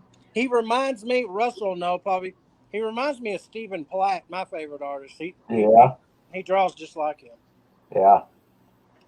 And see, this is what I'm saying. It's like the networking has gone crazy in this group, and the amount of people that we're all getting exposed to, and the different fan bases, everybody's fan base is bouncing off each other. This is getting big. And I love the fact that there's a demand for the indie comics, because I can keep bringing you people out here and letting the fans know what you got. They're obviously buying. Don't be shy about showing them what you got. You know, that's where I'm at. Oh, yeah, I barely hear anything about like Marvel or DC anymore. It's always which indie publisher is producing what nowadays. And there are so many cool things I wish I could back. Oh, yeah. You know what I'm But talking I full on support, yeah. Hey, so Manny's here. I'm going to dodge out. Good seeing you, Eve. Thanks for doing that for us. Russell, Eric, peace out. Yeah, of course, man. Right. I'm so excited. It's going to be so badass. Love you, All brother. right, Manny, plug away. Plug. See you, Raj. All right. Bye. How you doing, Manny? Pretty good. You? How's everybody doing? For everybody does not know, this is Manny Soto, CRoM's personal artist. He does almost all of our art for our banners, you know, our happy birthday, everything that I post up. What are you doing, Manny? What'd you break? Yeah, I bought this little thing so I can stand my phone up so when I draw, but hopefully it works. No, for that, I got this little aluminum. Oh, shoot. Okay, yeah, I guess that's going to fall. I got this little aluminum tripod selfie stick thing, and it's worked all right. It's just I have to be at an awkward angle for the drawing to show on my desk, because I can't have it over my shoulder. It has to be right in front of me or right next to me for it to work. It sucks, but it's something. So, Manny, it's good to see you, bro. Yep, I'm there. I know I've been dumping all kinds of stuff on him. Hey, can you draw this for me? Hey, can you draw that for me? I need this real quick. I need that real quick. It's like, and he always does it. He's so cool. He has done some of my favorite art pieces for the group, you know, and the banners and all that. That's almost all Manny all the time. Cole, Yeah, keeping it alive with the art. He did a real cool Antelos and put it up on the forums on the website. He did? Yeah. If you go to the website, there's some forums you can just go and check out. There's a fan art he posted up there. My boy Joey did it as well. Joey Pineda? Yeah, Trouble's back. Let's see. My homie. I'm down. I'm keeping track of what's going on out here. You guys, this Arlo group's getting bigger. That one. Oh yeah, see, What we got there? Yeah, there you go. Get out of the way. dope, man. Very dope. Thanks. Nice. Wait. What am I doing on screen? I just want to get it big enough so people can see it. You know, I show something. I want the people to be able to see it. So get them all out of the way. Now Manny, I know you're working on Mojo, but you're also working on your own book, Cold. Yeah, I'm Cold Front. Should be coming out next year. Wow, that's awesome. So not only are you doing art for another comic, but you're also doing art and your own story for your own book.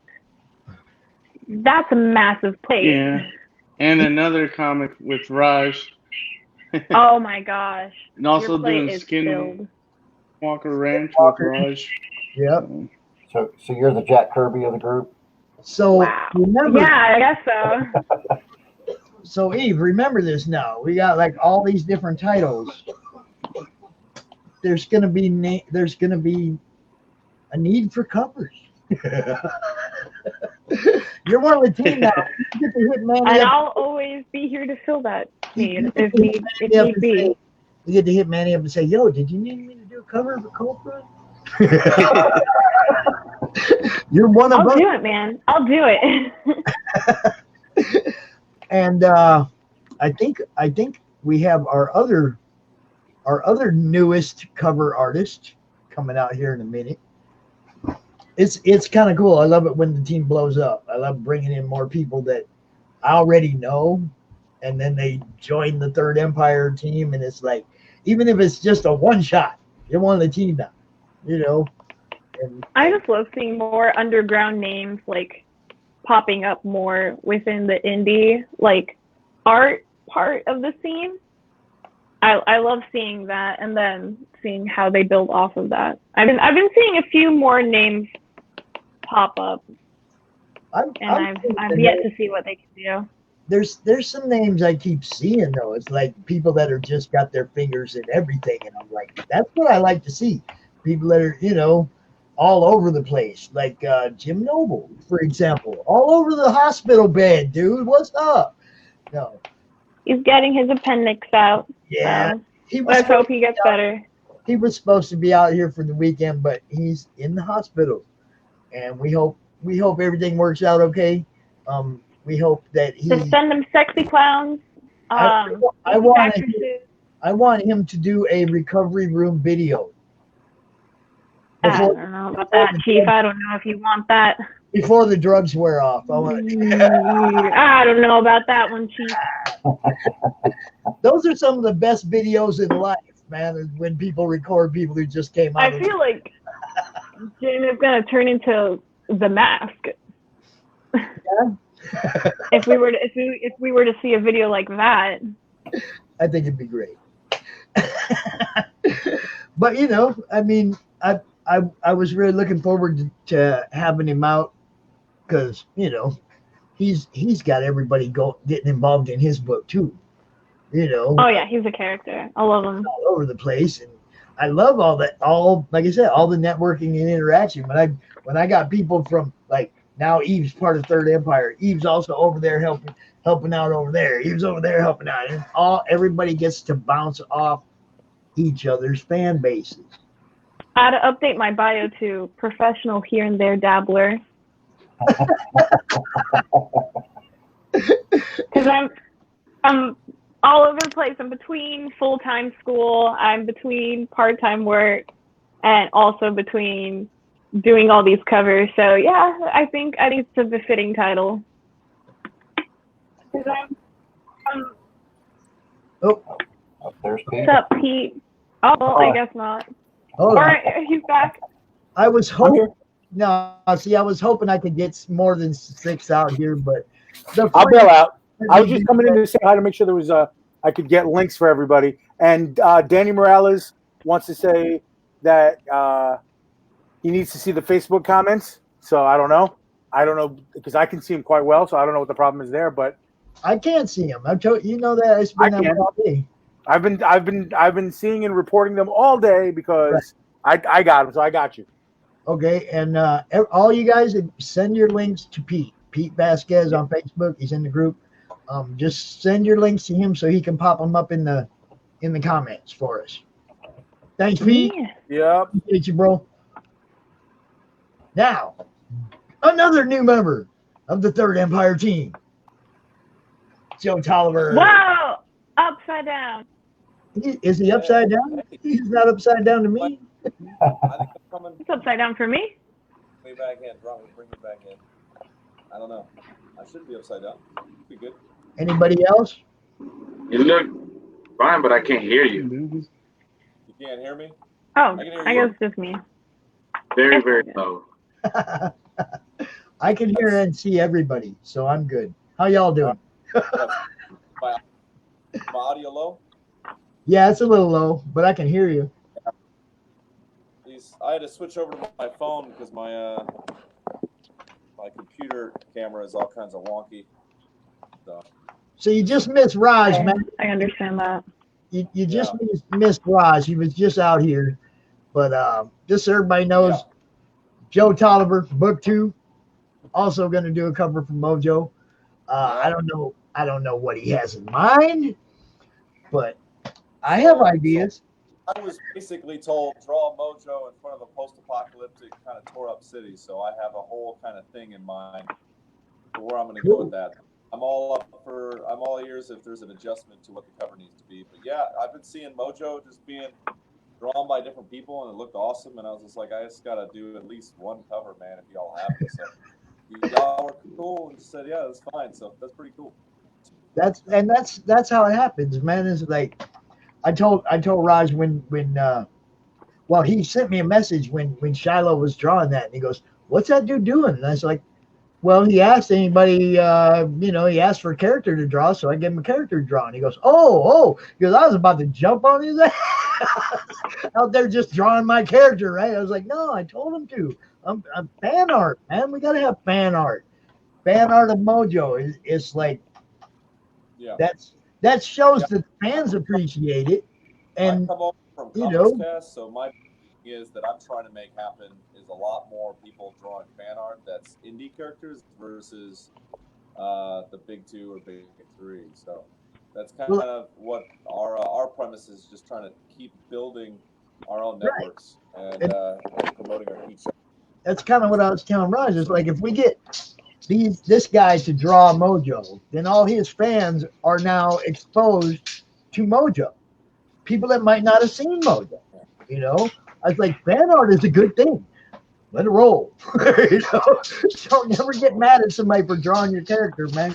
Because you're just gonna bring the fan base to your show.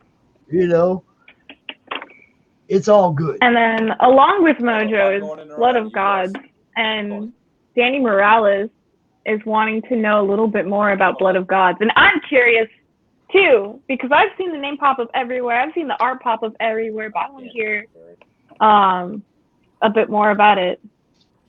Yeah, man. There you go. Well, the main thing that you need to know about Blood of Gods is that it's a great book.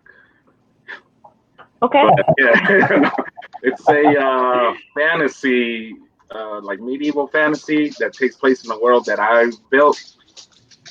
Where I like it so far. Dragons and I took everything that I loved growing up from the polytheistic ancient religions and fantasy superheroes, and then I threw it all into this world, and then I put it in a comic book.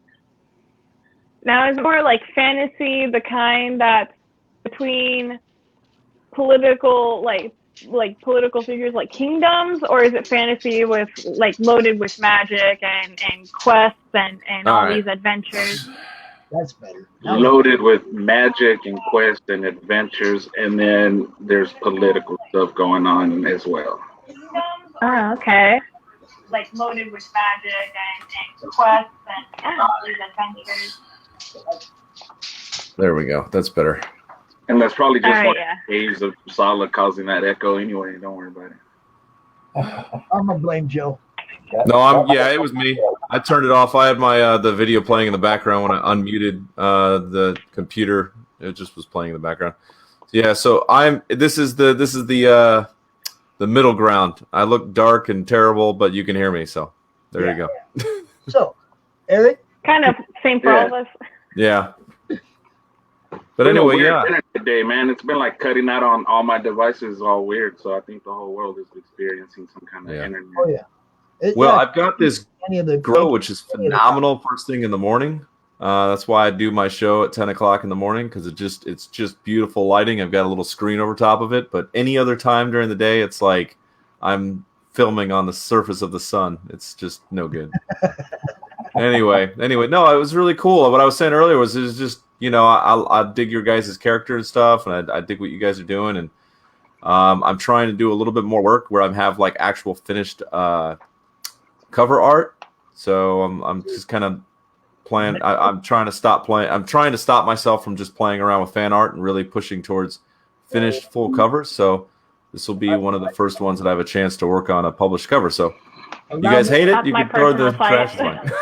Joe, allow me to introduce you to Manny. Manny Soto is the main artist for Mojo. Okay. Hey, Manny. He's doing almost all of it. I think Edwin's doing the colors. Manny's doing the art. Okay. Yeah. Russell is Black Wolf Artworks. He has a book called Age of the Remnants. Okay. Erick Dominguez, Blood of Gods. These guys are all under the Third Empire banner. Okay. Very cool. So, and of course, Raj and Manny work together on Mojo, and Manny also has a book called Cold Front that's coming out. So that's awesome. I mean, how did you guys? Oh, I don't want to get into interview mode. I'm just curious. What did you guys do as far as how did you guys initially link together? Like, was it just you guys were all sort of hanging out doing it anyway, or how did you sort of all come together? I was doing work for this really shitty company that won't be named, and Raj liked my work, and Raj was also he asked me to come come in. Yeah, he asked me to do the book with him, and we just started from there.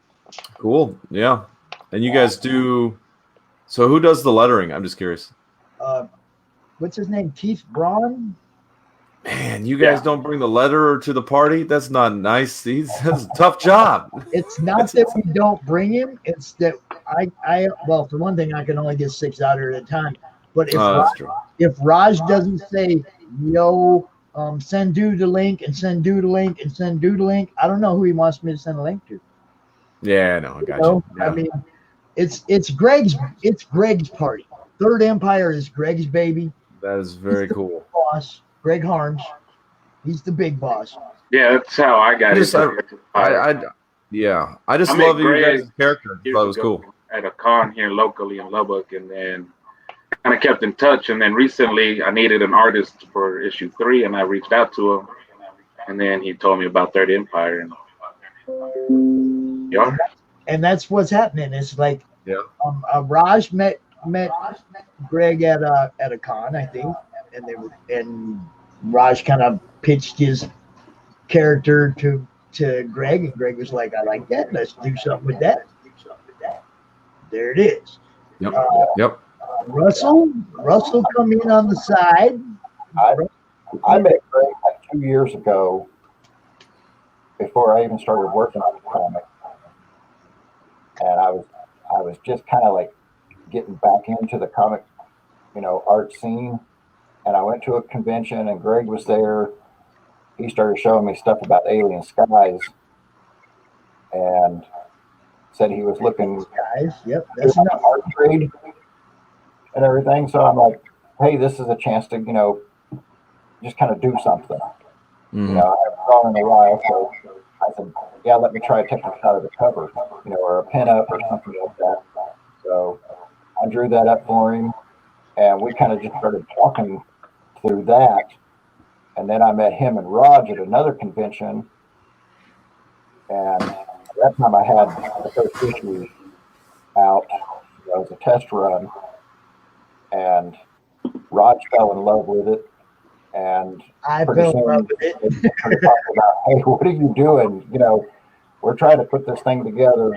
You know, it's just an idea right now, but you know, we'd love to have you on board. And you know, I thought about it for a while, and then I finally said, yeah, why not? Let's give it a shot. You know, let's see. Awesome. And so you guys, is this the third book now coming up, or is this the second one? For Black Wolf, for Age of the Remnants, it's kind of a reboot of the first one, right? Okay. Right. It's a reboot of the first one. I had to change the name. It was just originally called Remnants, and there was a trademark issue.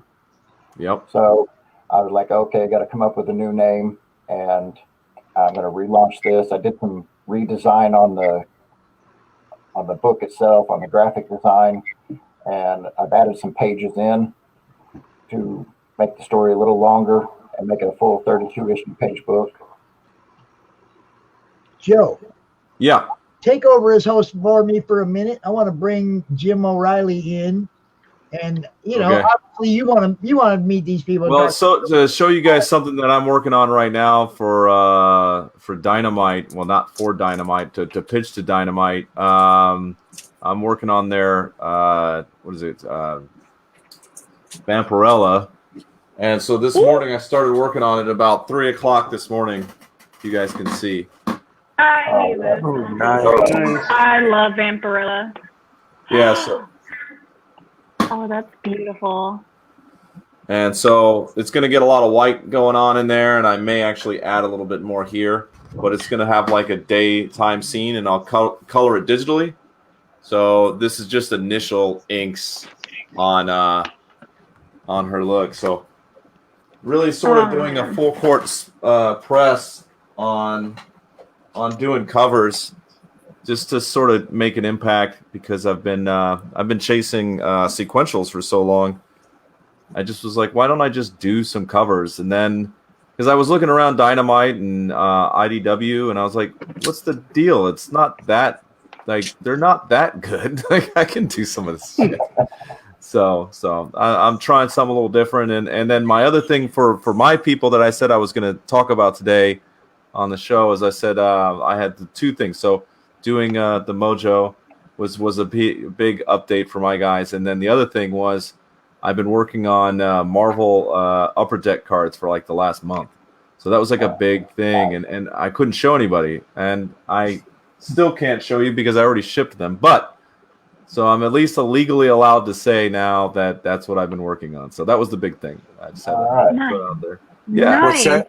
Living the dream. What set were you on? I did the manga set for Marvel, for like the general characters. They wanted me to do the annual set right after, which I may do, but I'm not going to do it for their initial price point. I was like, yeah, I'm not doing that. There's no way, because they want 40 cards for almost nothing, and I was like, I can't do that. So we'll see. We'll see. I may work a contract out that makes sense, because I was just like, I can't do 40 cards. Yeah, maybe Marvel, but you never sell yourself out. Yeah, I mean, it's Marvel, it's cool, and now I get to put on my resume that I work for Upper Deck, so that's all good, and then I just move on. Like, I'm not gonna get, it's not slave labor, you know what I mean? 40 cards for $3 a cards is nuts. Yeah. No, that's so. If you can get on Marvel Premiere, that's a good set to get on. That's one of the high end. That's a high end selling. Is the Premiere? Is that the sketch cards, or is that the Premiere is the digital ones? No, Premiere is sketch card. It's a series. Are they still sketch? Okay. Yeah, they're sketch cards. But they're a thicker stock, and they sell them at it's like $200 a case, and they only come with like 15 cards or something ridiculous in there. So they're really they do a lot of sketch cards for it. Very little, they're standard cards. So, but it's a good set to get on if you can get on. So this is the one.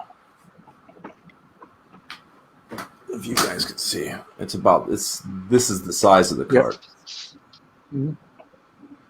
Oh wait, oh my God, that's right. You said it was like a manga theme. Yeah. Style. Oh, that's so fun. Well, it would have been fun for you maybe, but I suck at manga. When they asked me, they were like, "Hey, it's anime style," and I was like, "I don't do anime, but I'm not going to say no. We'll see how this goes."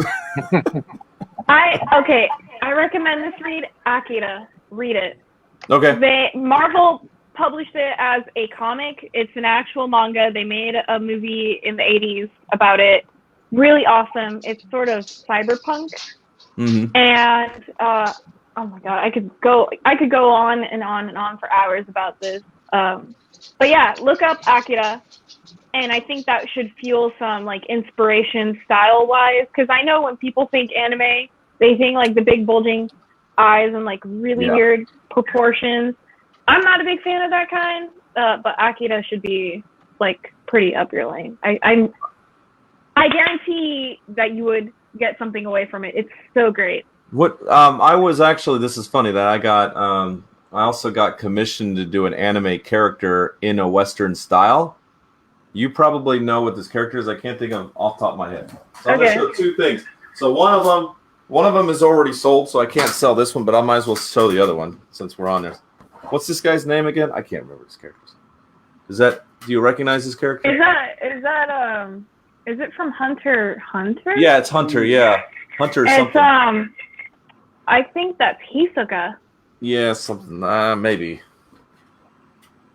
Wow. Yeah, I was asked to it is do really that. Western. I didn't even recognize it at first. It was the clothes that gave it away. Wow. Yeah, because it was done in such a Western style. I was trying to do it, but I was like, that's not really. I don't think I pulled it off. But the person was happy. And then this one is still not sold yet. So anyone who's watching, if you're big into Witcher or whatever, this is still out there. Wait. Zoom in on Geralt. Oh, Geralt looks great in it.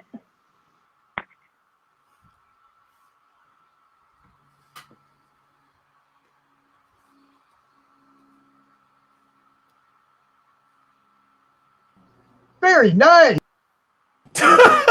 Random jump in with pops.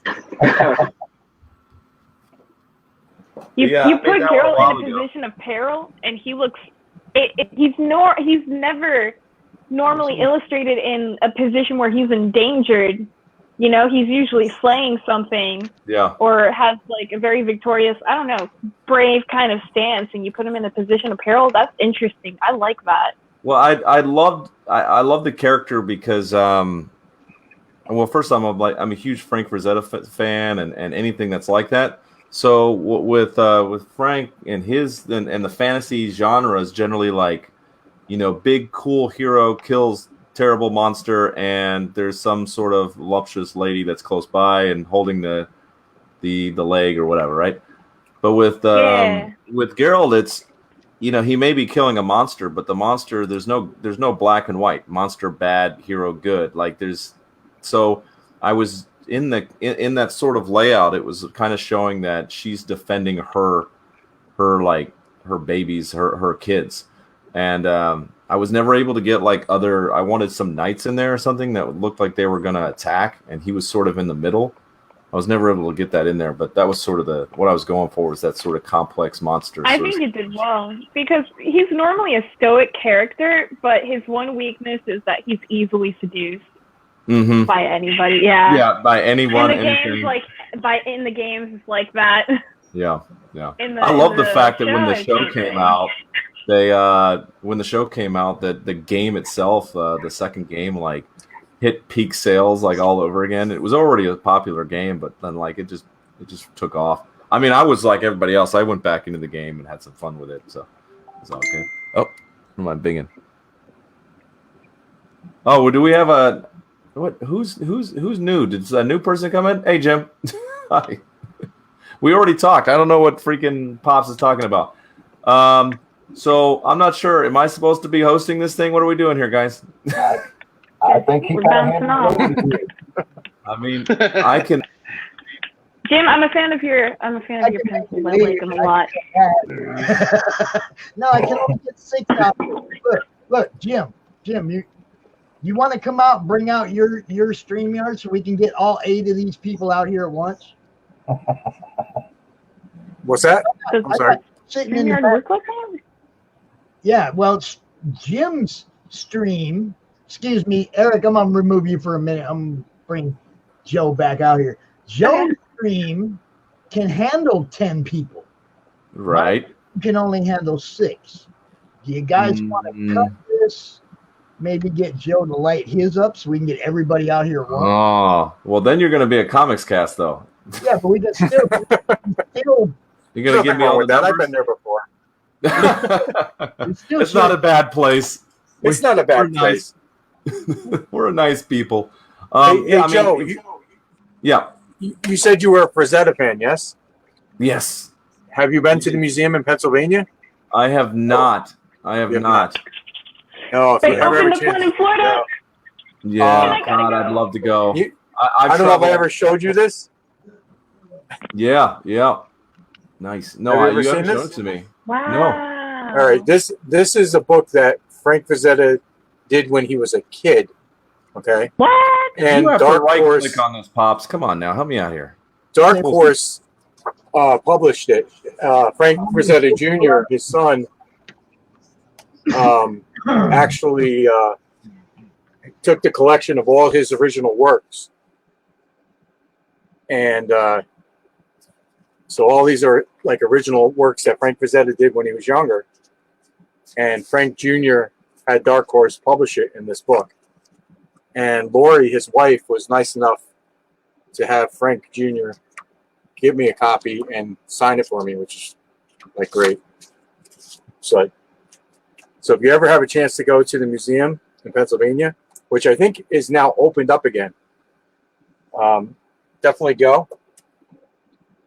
And ask for Lori Frazetta, and she'll give you a great tour. And you'll get to They see have like one over here in Florida somewhere. I don't know, and I have to go. yeah, that's the other sisters. I guess they split the art between the family. There's a bit of dispute, Yeah. but I know the granddaughters, the Frazetta girls. I'm tracking them, but it does seem like there's some feud going on for sure. yeah, well, it's settled now that most of the stuff is separated. And the museum in Florida, I think, is opening soon. But the Pennsylvania one has been open, minus the COVID. They reopened. Yeah. But if you have a chance to ever go there, it's great because you get to see the work before Frank had his stroke and then after. Yeah. And there's a color he struggled with. And I won't tell you what color it is, but Lori will point it out. And you won't really notice it until she points it out. And it's just amazing. He taught himself to paint on the opposite side after his stroke. Like, the man was incredible. Wow. Yeah, he was I love it. I love it. Amazing. So totally do you want to like put this on a stream where we can get everybody out? I can give you comics cast for the rest of the day if you want to just switch over. I don't know how much later you guys are going for. Well, I mean, that's what I'm saying. It's like we got people in the backstage that, like Eric sitting in the backstage, your thing holds more people. We can all be out there. Otherwise, I have to sit outside or you have to sit outside. No, I mean, I can leave. I'm not tied to this. Is your guys' deal. I just wanted to come in and say hi and help out with the big thing. So I can go. It's not going to hurt my feelings. Hey, Joe, I'm going to put my email in private chat. If you want to do like a variant cover or maybe a pinup for the Mojo book that I'm working on. The one that's going on right now. With you. He's talking about the origins. He's talking about origins. The origins. Okay. It won't be out until like early in the year or early 2021. Sorry, I'm a little tired. Yvonette, same with you. If you'd like to as well. Am I pronouncing your name right? I just call you Eve. You actually pronounced it the way that my mother pronounces it, which is why I like raised my eyebrows because I got a little scared. He's like, Yvonette, and I'm like, go to your room. But yeah, you're both welcome to. And Manny, same thing. If you guys want to do pinups, because I'm going to put some like behind the scene art stuff, and I got Jimmy Reyes is going to be inking the cover. He's an inker for Dave Finch. Yes, so he's he gonna is be doing the cover. So yeah, that's really awesome. Cool dude. So yeah. Yeah. So you guys are more than welcome. I'll put my email in the private chat, and you guys can hit Sounds me up. great. And please give me your page rates, because nobody's doing it for free. Well, that's good. Thank you. All right. I always like it when people are like, well, I'm also willing to pay. Like, that's cool. That's a good start. We're having conversations like adults. That's good. Oh my gosh! It just reminded me. Not I long got ago, some Instagram account. I guess some female bodybuilder. She messages me. She said, "Hey, are you interested in drawing me?" And I'm like, first of all, that's worded as if it's a privilege. And before the conversation carries on, I'm like, yep, I do it for this, this, and this. I was left on red. Conversation closed. Yep. It's so quick. As if it was a privilege. Oh man. Yeah, I get hit up all the time. I think artists get hit up all the time. Like, I've got this great idea, and we're going to work together, and you can get royalties of my of the ideas that we have, and it'll be split 50-50. And I'm like, if I want to do that, I'll just write my own story. Like, I don't need you. Like, writing is the easiest part. And the character doesn't have to be Mojo. It can be any of the characters in the book or in the first book. So if something grabs you, that's what I'd really rather have you do. You know, if Mojo doesn't grab you, you could do Marlo Van Zant. Pops will love that. Yeah. There's also Dolly. There's a bunch of different characters. Yeah, I'm down. I'll look through it, and I'll shoot you an email, because I think the best thing is just have an understanding what all the characters are, because I don't have your book, but I'll see if I can download the digital and then take a look at it. Out there real quick, when he said Dolly, I created Dolly. I just want everybody to know that. All right, guys, I'll let you guys go. Thank you so much. I'll talk to you later, Jim. All right, guys. Good to meet all you. Thank you. Nice meeting you, Joe. All right, you too. Have a good one. And I want to leave. Oh, Russell, same applies to you. I'm sorry I didn't see you over there to my left. We're all here. Feel free. Just send me your page rates. Okay. So I can get everybody paid. Joe's still trying to leave. Okay, he's gone. He was in the backstage stuck. Manny, what you drawing, bro?